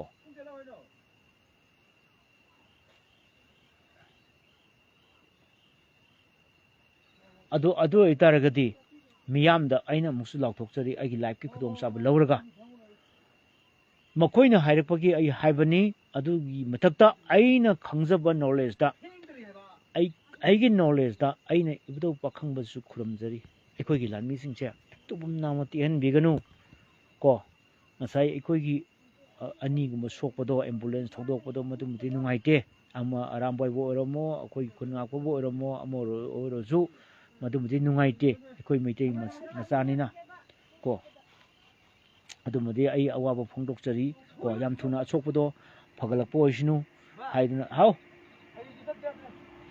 ꯑꯣ ꯍꯌꯦꯡ ꯂꯟꯆꯦꯟꯕꯤ ꯀꯩꯅꯣ ꯍꯥꯡꯆꯤꯠ ꯂꯩ ꯍꯌꯦꯡꯁꯦ ꯌꯦꯡꯁꯤ ꯑꯩ ꯑꯝꯇ ꯑꯩ ꯍꯣꯔꯦꯟ ꯃꯈꯥ ꯀꯨꯝꯃꯒ ꯈꯟꯅꯁꯤ ꯍꯥ ꯍꯌꯦꯡꯁꯦ ꯉꯁꯤ ꯁꯥꯟꯅ ꯊꯣꯛꯈ꯭ꯔꯦꯌꯦ ꯃꯥꯏ ꯂꯝꯕꯥꯗꯣ ꯉꯁꯤ ꯁꯥꯟꯅ ꯊꯣꯛꯈ꯭ꯔꯦꯌꯦ ꯑꯗꯨ ꯃꯣꯏ ꯍꯌꯦꯡ ꯂꯩꯌꯦꯅ ꯍꯥꯏꯖꯤꯜꯂꯦ ꯑꯗꯣ ꯃꯣꯏ ꯉꯁꯤ ꯈꯔ ꯆꯦꯟꯖ ꯇꯧꯋꯦꯕ ꯍꯌꯦꯡ ꯃꯣꯏ ꯄꯣꯊꯥꯕ ꯃꯇꯝ ꯄꯤꯕꯖꯥꯠꯅꯤꯗ ꯍꯌꯦꯡꯅ ꯁꯥꯟꯅꯔꯒ ꯍꯪꯆꯤꯠ ꯁꯥꯟꯅꯕꯗꯨꯗꯤ ꯅꯨꯡꯉꯥꯏꯇꯦꯗꯅ ꯑꯗꯣ ꯃꯥꯒꯤꯁꯨ ꯈꯨꯗꯣꯡꯆꯥꯕ ꯌꯦꯡꯉꯛꯏꯅꯦ ꯃꯤꯁꯨ ꯀꯣ ꯑꯗꯣ ꯑꯩꯈꯣꯏꯗꯤ ꯏꯆꯥ ꯅꯨꯄꯤꯗꯨ ꯀꯟꯗ ꯌꯥꯗꯕ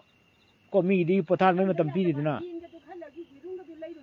ꯑꯩ ꯉꯁꯥꯏ ꯌꯦꯔꯨꯝ 3 ꯄꯤꯈꯤꯕꯅꯤ ꯅꯪ ꯉꯁꯥꯏ ꯌꯦꯔꯨꯝꯗꯨ ꯅꯁꯥꯅ ꯈꯪꯅ ꯅꯪꯁꯨ ꯂꯦꯛꯇ ꯌꯥꯗꯕ꯭ꯔꯥ ꯑꯩꯈꯣꯏ ꯐꯦꯃꯤꯂꯤꯒꯤ ꯋꯥꯔ ꯈꯛꯇꯪ ꯇꯧꯒꯦꯀꯣ ꯅꯠꯇꯦ ꯑꯩ ꯏꯊꯟꯇꯁꯨ ꯑꯩ ꯉꯁꯥꯏ ꯀꯩꯅꯣꯗꯣ ꯂꯤꯛꯂꯥꯒꯤ ꯃꯦꯡꯒꯣꯗꯨ ꯂꯩꯔꯛꯑꯦ ꯑꯗꯨꯒ ꯊꯛꯑꯣꯏ ꯍꯥꯏꯔꯒ ꯅꯨꯡꯗꯥꯡ ꯄꯨꯔ ꯆꯠꯈ꯭ꯔꯦ ꯑꯗꯨꯒ ꯀꯔꯤꯒꯨꯝꯕꯁꯨ ꯃꯥ ꯂꯥꯛꯄꯗ ꯂꯨꯄꯥ 100 ꯂꯣꯏꯁꯤꯜꯂꯤꯅꯦ ꯀꯔꯤꯕ ꯑꯩꯈꯣꯏꯒꯤ ꯀꯩꯅꯣꯗꯣ ꯑꯪꯀꯜ ꯆꯤꯞꯁꯨ ꯄꯨ ꯆꯠꯈ꯭ꯔꯦ ꯌꯦꯞꯄ ꯆꯠꯈ꯭ꯔꯃꯦ ꯑꯗꯨ ꯑꯩ ꯄꯩꯁꯥ ꯌꯥꯝ ꯂꯣꯏꯁꯤꯜꯂꯦ ꯑꯗꯨ ꯑꯩ ꯉꯁꯤꯁꯦ ꯌꯦꯔꯨꯝꯁꯦ ꯐꯪꯗꯦꯕꯅꯦ ꯁ꯭ꯋꯥꯏꯗ ꯌꯦꯔꯨꯝꯗꯨ ꯂꯩꯇꯦꯕꯅꯦ ꯑꯩꯁꯦ ꯑꯗꯨ ꯉꯁꯤ ꯂꯧꯔꯛꯄ꯭ꯔꯕ ꯍꯥ ꯑꯣ ꯐꯔꯦ ꯑꯣ ꯐꯔꯦ ꯑꯗꯨ ꯀꯩꯗꯧꯔꯒꯦ ꯑꯩꯁꯨ ꯕꯦꯁꯇ ꯍꯣꯠꯅꯔꯤꯅꯤ ꯀꯩꯅꯣꯅꯦ ꯉꯥꯛꯇꯪ ꯑꯩꯒꯤ ꯐꯦꯃꯤꯂꯤꯒꯤ ꯑꯣꯏꯕ ꯀꯩꯅꯣꯅꯤꯀꯣ ꯁꯤꯅ ꯑꯩꯈꯣꯏ ꯂꯝꯖꯤꯡꯕ ꯂꯥꯛꯑꯦ ꯂꯝꯖꯤꯡꯕ ꯄꯥꯎꯁꯤ ꯀꯩ ꯇꯧꯔꯤ ꯃꯌꯥꯝꯗꯪ ꯇꯥꯍꯜꯂꯣ ꯑꯝꯇ ꯏꯔꯛꯑꯣ ꯄꯥꯎ ꯃꯌꯥꯝꯁꯦ ꯅꯪ ꯂꯥꯛꯄ ꯉꯥꯏꯔꯤꯕꯅꯤ ꯏꯅꯥꯎ ꯏꯕꯨꯡꯉꯣ ꯂꯥꯛꯄ ꯉꯥꯏꯔꯤꯕꯅꯤ mayamda tang to view aduna ngasai ai live ta sangbi rakpa thank you adunga samai ta gebu hojisi ekhoi laiba condition singse kha amusung awang kadangpan phayeng dasu amuk ko kapsulakpa horakle adu tari noi no ji khut handriba aduga masi nungdang nina moin searchlight kumba kapaga kudong mogi masena bai sing leibanina midi masena bai leijabanina ko moidi sangga chawbanina moini sangga khar chawkhre to ekhoi gi adu mukti tawde ji tarama thoini turido yep se confirm tawre asi khoi gi lanmina haibana chumdoini ko tarama thoi sapchana tarama thoini ko aduna ngasi kanana hatpano dum di sida hangbiranu simdi phajadre kanana hatpano do simdi khoi gi dum lairamani ko aduna ngasai aina aije adumdi hangbiranu haido aduna khoi gi huzik lanpham ayambada ko ekhoi gi lanmi singna adum dominate tawrga chatlibani atai di ko na matamgi hairake yes right khoi gi huzik sida pulap lauthokpa yada busu leibane ko mamdi kainabu aigi life se cookie macha mayam yengi se ina khangamne ngasi ang mar macha yengami lauthokre haidi follow to ba yandre haidi block on thamgre mamdi ngasai mar macha ama follow toksalami ai hayang sung check tawge ai followers yaman yidna yam yaule me ko aigi life ngarang han su dum cookie macha yengbani ko moi yengba yadana bagi damakta ai aduna koi live si yengaga moisu lalong sinduknari ne ko aduna ai sida yam rubadi ai haijero adubu lanpham khudimakta cookie macha noi khango lanpham khudimakta ai khogi aina ngasa haijagre I told you already that our soldiers our mighty soldiers are following the principle of warfare ko war principle sapchan nga ibani ko adu noi di ngakte noi di civilian da pangkat da kape kano da kautrukta adi kadang banda adi kano da moirang da mingi civilian sing da pangkat kapado noi di war crime mayok na wai da maram leite ko aduna ai amukasu hairi aduda maitai masa marta aikhoi maitai gi michang changdana ki michang changiba phamnaibi adugo phamnai daba mayam se shiaso mayam su tokpi ro kuki gi michang changbi no sen gi dabta hinganu ko mi gi I lalon bane aina hek phai haido ngalaga ko tholkige matam gi hairake mayam ba ai live sing atang samdok lan matam ni kitang sangdok ke ai nipan da ai sapsana matam si lepsebane ko ado nipan di minute ani dengare ai ngatang khoi gi lan gi pau si loboina ai ngatang sangdok sage mayam so dum changbi ge su changbiu potha ge su potha biu kasu kai di no problem lagedi ada masai khuman sab update abun to biro live loira su ko friend ko koi friend line gi pau yes ago taninge ai soidra ma ingona pau loi lakani mogi whatsapp number ingona leirabani ko koi lanmi singi whatsapp number ingona leirabani aduna ngasai gi aduna adu koi dum pau phawdo hun tawni messenger su phawnei whatsapp su phawnei aduna ngasai matam gi ngasai aina thaga chareido akoi gi maru hoiba potne mamdi kainabu video si koi thadokpa yare haiba pot ko kni oina igon thari se ado ko akoi sokadaba pot amta ingona thaloi aina su yade moina su tawroi ko ai gi do mingon si ato video nate aina torido maroi ba mi sinda ingona video tharapani ai khoina dominate tawri haiba se mayam thajabiu aibu thajabiu akoi lanmi sing thajabiu akoi principle nga I haiba se kanamtana haidamni akoi gi lanmi sing lan gi principle ngakpani na God sees everything whatever is going on at warfield. Warfield da kari kai tawri ki line loi khangbani na masi lai gi wild da di lamdam si line palambal lam oibani na maitei su lai gi macha oibani na lan si de koina soina si na khadi thokani ai gi prediction amchu bijage lan se handak sei de loi roi ai amsu declare tawre Manipur government na lan lotion bagi thorang ma po chu pai khatam na maram arga lan se hojik loisel loi ko kuki MLA tara hoji bauji da moi thupchan bu wafam yaude Manipur government na moi bo dum kankhala thami tolo dum pi moi minister dum oili online de minister dum oili se lakpa yadra su MLA magi minister magi phangpham thokpa loina phangi moi ningthau gumna dum leiri queen gumna dum leiri letpau hawki adagi nemcha ki gen queen amsung king gi status adum phangi ha aina su hing sumi huran basing sina huran bising sina ada nuai ning thong musagum leiri aingonde moine lai haibusu nate ada press ki di tarasu oijareba aina chuhing sumi ai isana pi national boxer puthoi one day aisu matam lakhani na aisu ai promise am leijari ko ai gi judgment day hangsin ai isana pi gi judgment day hangsin aduna aina live tharke je lan gi marksi thatna lan ji tum kamna gani hangsi tu kamna gani adubu ngasi si hayeng magi phunagadaba angang do hayeng leina haraga schedule du khara hongami su lal gi lalong amne bu sisu ji lan gi lalong amne bu ko sida dum aina khangabane bu ko adu hangsi sidi khara tap oigani ai gi chanpi ga phuna doriba angang duga si lamba si dum mayam live te yeng biu soidramak ai gi live ta dim yeng biu ai dum laukthorkani ma phuna gadab timing adum laukthorkani aduna se number 2 da bau number 2 da lei haibani mi manga kani nupi macha tarak tani lerise nupi yakani final thami se vip mangda adu governor di yaw do mande ang sai moi piraka pauda adi langi phium cham kangkhalapani na governor masaji hana la letraga di yaw nen tormane ko adu governor dra ta so honorable minister govindas ti yaw bayai haidana moi haire soidar yaw do male adu sports minister oibani na ko aduna aduna mitumadi vip adum khara lakadabani na is life setun tawjirake adu aina hajigadabadi ꯑꯩꯈꯣꯏꯒꯤ ꯂꯥꯟꯃꯤꯁꯤꯡꯒꯤ ꯄꯨꯛꯅꯤꯡ ꯍꯟꯊꯕ ꯌꯥꯕ ꯇꯣꯉꯥꯟ ꯁꯟꯗꯣꯛꯄꯤꯒꯅꯨ ꯑꯩꯈꯣꯏꯒꯤ ꯂꯥꯟꯃꯤꯁꯤꯡꯕꯨ ꯃꯇꯦꯡ ꯄꯥꯡꯕꯤꯌꯨ ꯑꯩꯈꯣꯏꯒꯤ ꯀꯩꯅꯣꯁꯤꯡ ꯑꯩ ꯂꯥꯏꯐꯇ ꯑꯗꯨꯝ ꯍꯥꯏꯍꯧꯔꯒꯦ ꯃꯁꯦ ꯃꯥꯗꯤ ꯉꯁꯥꯏ ꯍꯥꯏꯗꯣꯛꯀꯅꯨ ꯌꯥꯝꯕ ꯍꯥꯏꯕꯅꯤ ꯑꯩ ꯍꯥꯏꯍꯧꯔꯒꯦ ꯀꯩꯅꯣ ꯃꯔꯨ ꯑꯃꯒꯤ ꯃꯃꯜ ꯀꯌꯥꯅꯣ 250ꯗꯤ ꯍꯧꯔꯝꯃꯅꯤꯀꯣ 250ꯗꯒꯤ 300 400 ꯐꯥꯎ ꯌꯧꯔꯝꯃꯅꯤ ꯑꯩꯈꯣꯏꯒꯤ ꯍꯤꯡ ꯃꯔꯨ ꯃꯔꯥꯡ ꯑꯃꯒꯤ ꯀꯣ adu chanam maru amagi mamal je lupa 250 gumbo oramani ko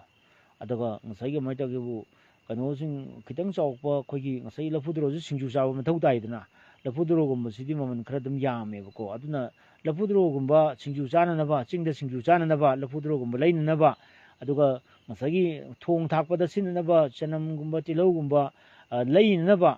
adu mayam sina angamba contribution se kitang taunaba yabra haidana angtang yengbiu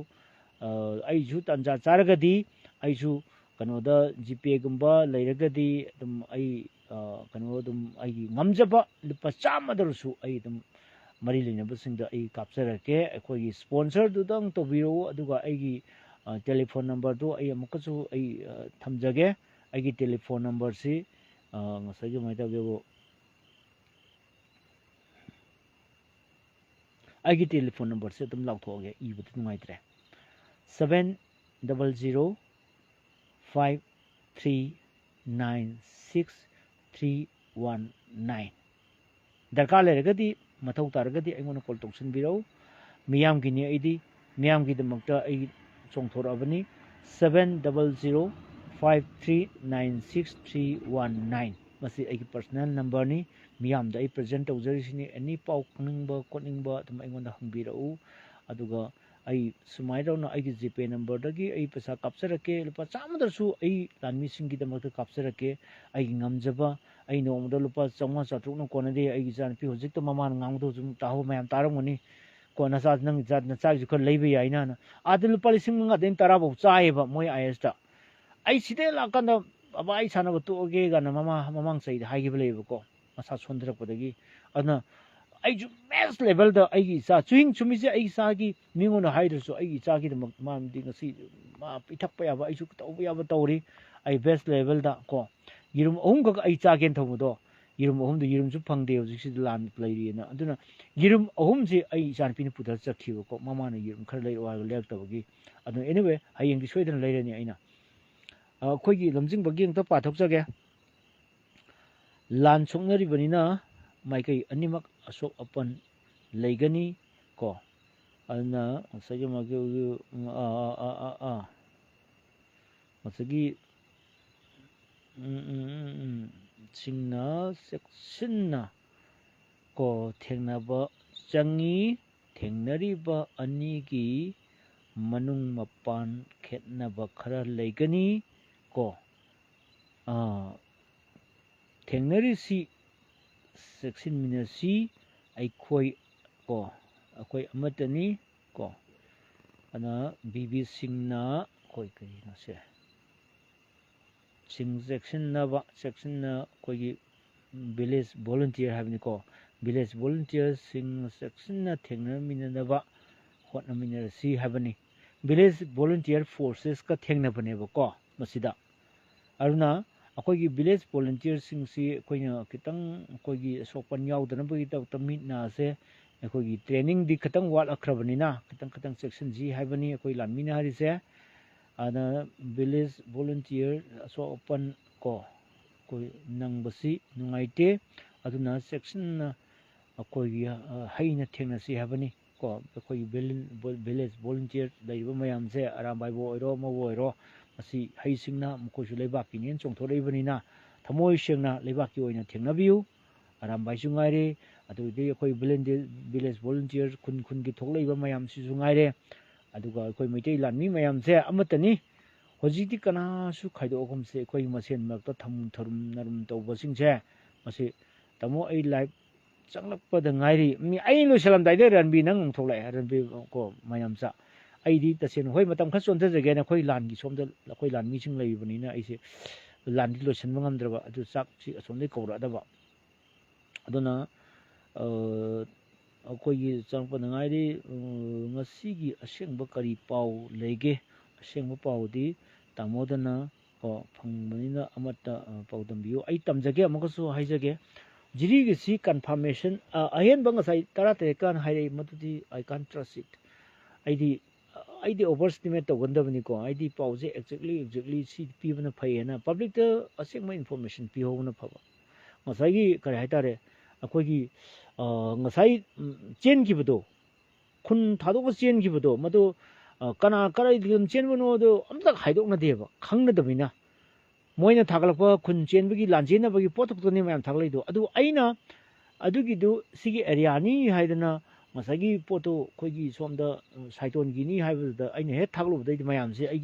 aigi post mi mayam se yengnei ko page khasu are amusu ngare mamdi clue phangdaba sing che ngone clue lowe ba that's also ai yam appreciate tawi ko ado aseng madi khundi dampi ni ko sidi masai aina no tok sulawni dampi koki village haba dampi ko dampi si saiton gi mathak ta leibani saiton gi ching mathak ta leiba khuldo ngasi pomlai loikrabani ko mai bok sa amba yai ai asengmudi haidogge mai bok sa amba yai mai bok sa amba yai ko moi ok adu moi gi kanu oita di aikoina akoigi ok san yen le hoita di moi myam chan gai de hon ni ko adu moi gi akoi di meitei lan mi de adu di taw yam chop tabne ok to job tabne san de job tabne adu yen nganu to job tabne ko lan gi nupi ngang su han yeng dabane moi di nupi ngang ai meitei nupi le ma kai lem nam tha dabane ko moi lan mi sing di susan pura taw ri do mado mayam na lo san gi bani ta seng na di ai gi life ta musu ai hairi pausi yam koppa intelligence pau lore akoi gi nupi sing dona lo san gi bani haidana mafam dugi mi amana ingon lona haide tamo si lo san gi bani nupi sing dugi ijat mai nipa kaina gadra ma tawdra na madu ki badi lo san gi bani adugo taseng di salak sa rabni haide yam laibuk thi bani madana sumbo yam ta yam laibuk thi bani ko adubu aikoi gi meitei lan mi sing gi ti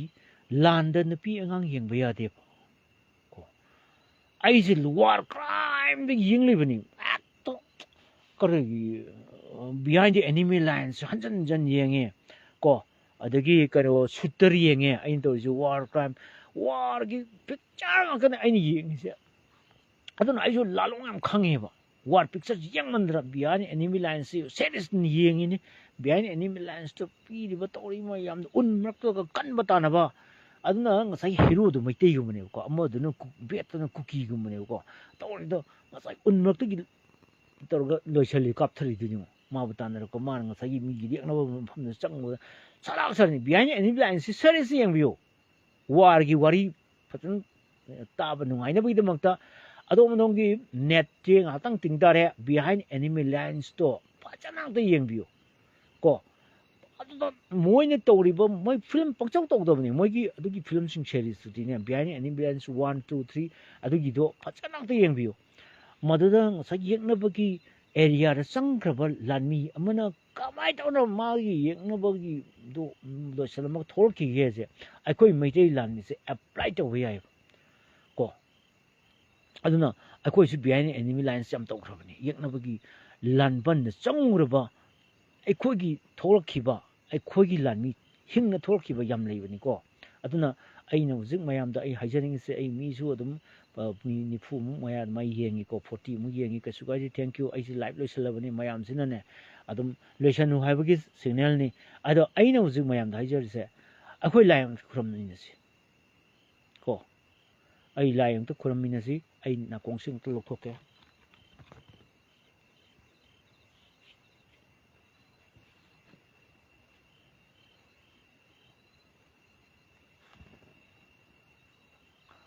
ꯑꯩ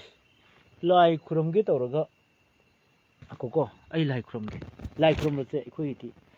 ꯑꯦꯅꯤ ꯃꯐꯝꯗ ꯈꯨꯔꯨꯝꯕ ꯌꯥꯏ ꯑꯩ ꯐꯃꯨꯡꯗ ꯂꯩꯔꯤꯁꯦ ꯀꯥꯡ ꯌꯥꯝ ꯆꯤꯛꯑꯕ ꯃꯄꯥꯟꯗ ꯑꯗꯨꯅ ꯑꯩ ꯐꯤ ꯑꯃꯈꯛꯇꯪ ꯁꯤꯗ ꯌꯥꯟꯒꯦꯀꯣ ꯇꯧꯍꯩꯗꯕꯅꯤ ꯑꯩꯈꯣꯏ ꯃꯌꯥꯝꯁꯨ ꯈꯨꯔꯨꯝꯕꯤꯌꯨ ꯀꯣ ꯑꯩ ꯉꯁꯥꯏ ꯈꯜꯂꯕꯅꯤ ꯑꯩꯅ ꯇꯧꯍꯧꯗꯕ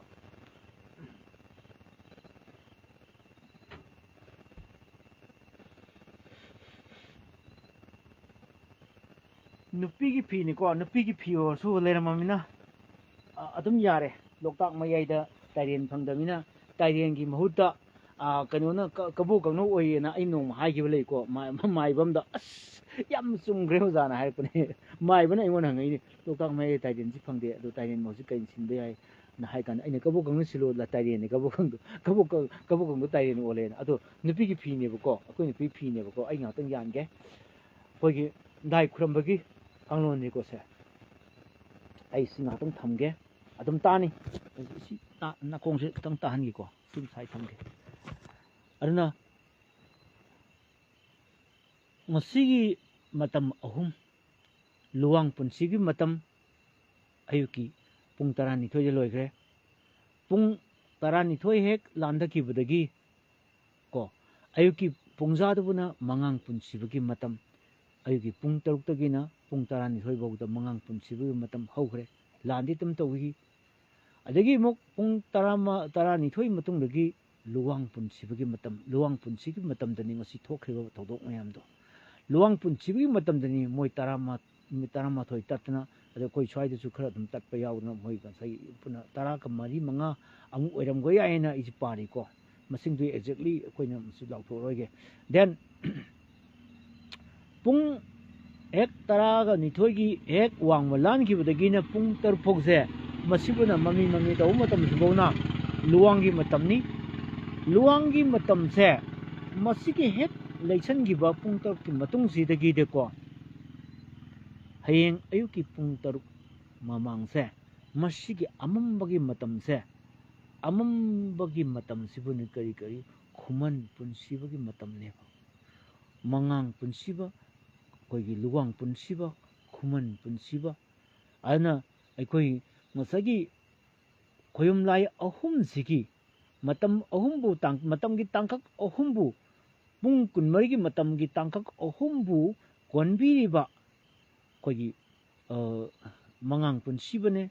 ꯂꯨꯋꯥꯡ ꯄꯨꯟꯁꯤꯕꯅꯦ ꯈꯨꯃꯟ ꯄꯨꯟꯁꯤꯕꯕꯨ ꯁꯨꯞꯆꯤꯟꯖꯔꯒ ꯍꯧꯖꯤꯛꯇꯤ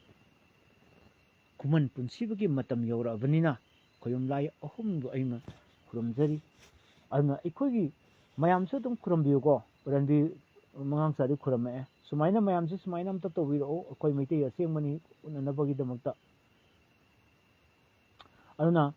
ꯉꯁꯥꯏꯒꯤ ꯑꯩ ꯂꯥꯏ ꯈꯨꯔꯨꯝꯃꯤꯉꯥꯀꯣ ꯔꯟꯕꯤ ꯃꯉꯥꯡ ꯄꯨꯟꯁꯤꯕꯅꯦ ꯂꯨꯋꯥꯡ ꯄꯨꯟꯁꯤꯕꯅꯦ ꯈꯨꯃꯟ ꯄꯨꯟꯁꯤꯕꯅꯦ ꯑꯩꯈꯣꯏ ꯑꯃꯨꯛꯇ ꯄꯨꯟꯅ ꯈꯨꯔꯨꯝꯁꯤ ꯁꯨꯃꯥꯏꯅ ꯑꯩꯈꯣꯏꯒꯤ ꯉꯁꯥꯏꯒꯤ ꯔꯟꯕꯤꯅ ꯇꯧꯈꯤꯕ ꯁꯨꯃꯥꯏꯅ ꯑꯩꯈꯣꯏ ꯑꯃꯨꯛꯇꯪ ꯂꯥꯏ ꯈꯨꯔꯨꯝꯕꯒꯤ ꯄꯣꯠꯇꯣ ꯁꯤꯒꯅꯦꯜ ꯑꯃꯨꯛꯇ ꯂꯣꯏꯅ ꯃꯌꯥꯝꯁꯤ ꯊꯥꯒꯠꯄꯤꯔꯛꯑꯣ ꯑꯩꯈꯣꯏ ꯂꯥꯏ ꯈꯨꯔꯨꯝꯃꯤ ꯈꯪꯅꯕꯒꯤꯗꯃꯛꯇ ꯑꯩꯈꯣই ꯇꯨꯃꯤꯟꯅ ꯉꯥꯛꯇꯪ ꯂꯩꯁꯤ ꯑꯩꯈꯣꯏꯒꯤ ꯈꯨꯟ ꯉꯥꯛꯄꯁꯤꯡ ꯍꯧꯖꯤꯛ ꯆꯥꯐꯝ ꯊꯛꯐꯝ ꯈꯪꯗꯅ ꯂꯩꯔꯤ ꯍꯥꯏꯗꯅ ꯀꯣ ꯑꯩꯈꯣꯏꯒꯤ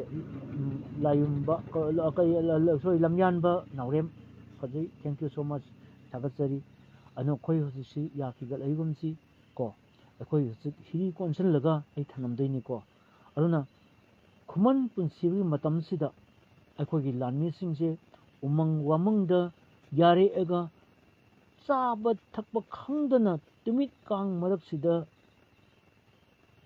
ꯐꯤꯔꯣꯟ ꯐꯖꯅ ꯂꯩꯕ ꯅꯠꯇꯕꯅꯤꯅ ꯀꯝꯕꯜ ꯑꯊꯥꯕ ꯂꯥꯟ ꯆꯠꯄꯗ ꯌꯥꯗꯕꯅꯤꯅ ꯏꯪꯈ꯭ꯔꯕ ꯆꯤꯡ ꯑꯋꯥꯡꯕꯅ ꯍꯦꯟꯅ ꯏꯪꯕꯅꯤ ꯑꯏꯪꯕ ꯃꯔꯛꯇꯨꯗ ꯑꯏꯪ ꯑꯁꯥ ꯈꯥꯏꯗꯅ ꯑꯏꯪ ꯑꯁꯥ ꯑꯩꯈꯣꯏꯒꯤ ꯃꯁꯤ ꯊꯤꯗꯅ ꯑꯩꯈꯣꯏ ꯃꯩꯇꯩꯁꯦ ꯁꯤꯕ ꯌꯥꯗꯦ ꯀꯟꯗꯕ ꯌꯥꯗꯦ ꯍꯥꯏꯗꯅ ꯑꯩꯈꯣꯏꯒꯤ ꯂꯥꯟꯃꯤꯁꯤꯡꯅ ꯂꯥꯟ ꯊꯦꯡꯅꯕꯤꯔꯤ ꯃꯈꯣꯏꯒꯤꯗꯃꯛꯇ ꯈꯨꯃꯟ ꯄꯣꯛꯄ ꯏꯕꯨꯙꯧꯗ ꯈꯨꯔꯨꯝꯖꯔꯤꯌꯦ ꯑꯃꯝꯕꯒꯤ ꯃꯇꯝ ꯑꯁꯤꯗ ꯃꯈꯣꯏꯒꯤ ꯊꯋꯥꯏ ꯃꯤꯔꯦꯟꯁꯤꯡꯁꯦ ꯆꯤꯡꯁꯤꯟꯕꯤꯌꯨ ꯇꯨꯝꯐꯝ ꯅꯥꯃꯠꯇ ꯑꯔꯟꯕꯤꯒꯅꯨ ꯃꯈꯣꯏꯗ ꯊꯧꯅꯥ ꯂꯧꯁꯤꯡ ꯍꯥꯞꯄꯤꯌꯨ ꯑꯩꯈꯣꯏꯒꯤ ꯃꯩꯇꯩ ꯂꯥꯟꯃꯤꯗ ꯊꯧꯅꯥ ꯂꯧꯁꯤꯡ ꯄꯤꯕꯤꯌꯨ ꯄꯥꯡꯒꯜ ꯄꯤꯕꯤꯌꯨ ꯑꯗꯨꯅ ꯁꯤꯒꯤ ꯃꯇꯝ ꯑꯁꯤ ꯈ꯭ꯋꯥꯏꯗꯒꯤ ꯂꯨꯕ ꯃꯤꯠꯅ ꯎꯕ ꯉꯝꯗꯕ ꯃꯌꯥꯝ ꯂꯩꯕ ꯑꯌꯨꯛ ꯅꯨꯡꯊꯤꯟꯗꯗꯤ ꯃꯤꯠ ꯈꯔ ꯎꯕ ꯌꯥꯏꯀꯣ ꯅꯨꯡꯗꯥꯡꯗꯗꯤ ꯎꯗꯕꯅꯤꯅ ꯁꯤꯒꯤ ꯃꯇꯝꯁꯤꯗ ꯃꯩꯇꯩ ꯍꯥꯏꯕ ꯀꯥꯡꯂꯨꯞꯁꯤ ꯃꯤꯌꯥꯝꯅ ꯑꯃꯨꯛꯇꯪ ꯂꯥꯏ ꯈꯨꯔꯝꯕꯤꯌꯨ ꯑꯩꯒꯤ ꯂꯥꯏꯚ ꯌꯦꯡꯕꯤꯔꯤꯕ ꯁꯤꯌꯥꯔ ꯇꯧꯔꯤꯕ ꯏꯆꯤꯟ ꯏꯅꯥꯎꯁꯤꯡꯅ ꯊꯦꯡꯅꯕꯤꯕ ꯇꯥꯔꯒꯗꯤ ꯃꯤꯠ ꯎꯏꯁꯜꯂꯒ ꯑꯃꯨꯛꯇꯪ ꯂꯥꯏꯁꯤ ꯈꯨꯔꯝꯕꯤꯌꯨ ꯑꯩꯈꯣꯏꯅ ꯂꯥꯟ ꯁꯣꯏꯗꯅ ꯃꯥꯏ ꯄꯥꯛꯀꯅꯤ ꯑꯩꯒꯤ ꯃꯤꯠ ꯎꯏꯁꯟꯕꯗ ꯎꯔꯦ ꯑꯩꯈꯣই ꯑꯁꯤ ꯑꯅꯥ ꯈꯔꯗꯤ ꯊꯣꯛꯀꯅꯤ खरा मिकअप मिराव खोल खदी वाटली थोकदबा अदुबु लांदे अखोइना अखोइगी कंगलै फिराल मचु तरे की फिराल से अखोइगी मैतै लानमी सिंगना हाइगलगा पाइबगी सक्तम अइगी मिसिदे उरे उदो पाखंबा नंगी चदा नौदा मयाम से मई चावे होजिक अखोइ अमतसु तिनबा यादरे असी अंतंग पुंजलन बियो मखोइ वखल होंगन बियो उदो उदा इने खुरमजरिए उदो वैदी सना तोंबना नाइदी याम पंगजबनी उदौना इबु नुंसिबियो अइगी इचा इनाव मयाम से अखोइ अमुक तासन बिरगा अखोइ से मैतै कनब नत्रगदी अतोप कानुन अदे अखोइ बु ताथीबनिना अखोइ बु कनब ngमरोय उदौना अखोइ बु अमुतंग कनबियो नाके चदा नौदा से मुत्तनब अखोइ अमुक सेनबियो उदौ नंगदि नुंदांगदा नंगदि लाइरेन ओइन ओनबनी अयुं थिंदना मी ओइन ओनबनी उदौ नंग साफोंबिरो इपाम खंबी मयौरे इदौ निंथौ लैतबरा हाइदना पुयादे एम मतमदो होजिक चपचारे इदौ निंथौ चोंथोरे मची मचन मयाम कन्नबगिदमक थोले अदुना इमा इबेल मैरा पाइबी मयाम से पुक्सेन सेंगना तबक तबियो इपाम खंबी मयौरे इदौ निंथौ लैतबरा हाइबगसी वहन तोकसे आई मिट पांथोअगो इन पिजगे अदुना इदौना मयाम सिबु मुक्त नुंसिबियो एखोइ मिटै से पुंचलहनबियो अखोइ मैरा पाइबिना अमदा सीएसओ मयाम सिना अमदा अखोइ कांखों चाइबो मयाम से अंतंग तासन खुमजलगा लान से अखोइना माइ पानबियो कंगलै मियाम से अमत्तौ ओइना थेंगमिना से मैतै कनब नत्रदि अतोप कांगमदे अखोइ कनबिरोय अखोइना अतोप कांगमदे अखोइ ताथी बदौना उये अइगी ननाय अइना मिट मांगसिदा अइना मिटसि उछल्लो यंगब तमसिदा इदौना अंतंगदि थौना लौसिंग पिबियो अखोइ से पुंजन नहनबियो पुल्लगा थोक मुक्तंग तौसे मेकअप थोकदो मयाम से मेकअप मुक्तंग थोहनबियो इदौ अखोइ मैतै मियाम से मेकअप इराव खोन पुनिनले मई चाकप हौरे मई कनबिरो इदौ नंग साफोंबिरो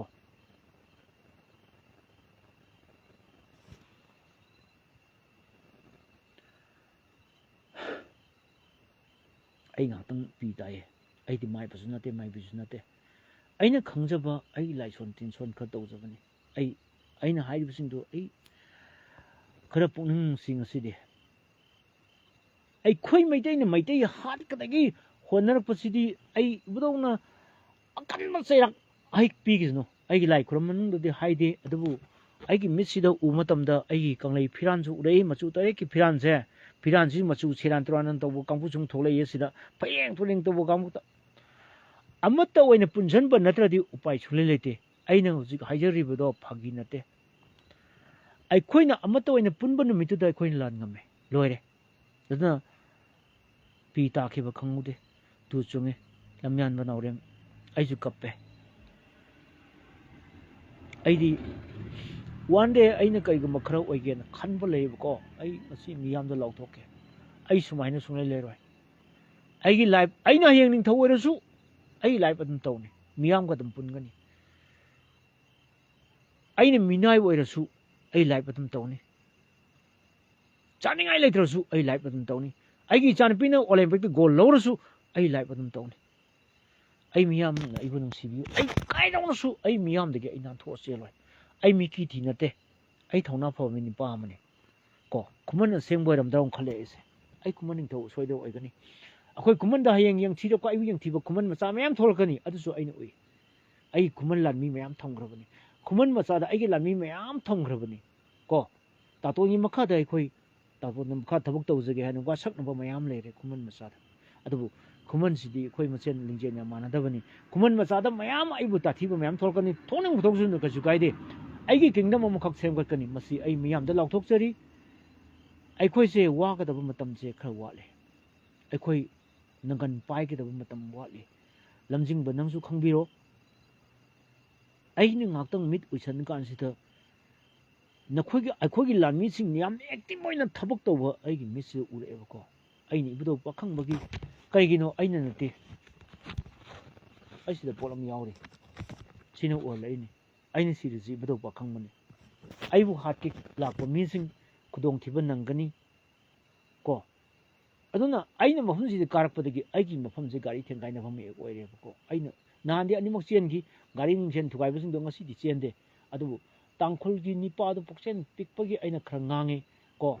ꯑꯩꯒꯤ ꯃꯄꯥꯁꯤꯗ ꯕꯣꯝ ꯄꯣꯛꯈꯥꯏꯕꯗꯧꯅ ꯒꯥꯔꯤ ꯄꯣꯛꯈꯥꯏꯕ ꯑꯩꯒꯤ ꯃꯄꯥꯁꯤꯃꯛꯇꯗ ꯑꯩꯁꯤ ꯀꯔꯤꯅꯣ ꯕꯣꯝ ꯄꯣꯛꯈꯥꯏꯔ ꯃꯥꯜꯂꯦꯅ ꯇꯧꯋꯤ ꯑꯗꯨꯒꯗꯤ ꯇꯥꯌꯔ ꯄꯪꯆꯔ ꯑꯣꯏꯕ ꯑꯣꯏꯔꯝꯃꯦ 20 ꯇꯣꯟꯒꯤ ꯂꯣꯠ ꯄꯨꯔꯒ ꯍꯩꯕꯥ ꯑꯃ ꯀꯥꯈꯠꯂꯛꯄ ꯃꯥꯒꯤ ꯑꯩꯒꯤ ꯁ꯭ꯇꯣꯜꯁꯤ ꯃꯃꯥꯡꯗ ꯕꯒꯜ ꯂꯧꯅꯕ ꯁꯥꯏꯠ ꯑꯞ ꯇꯧꯅꯕ ꯍꯣꯠꯅꯕ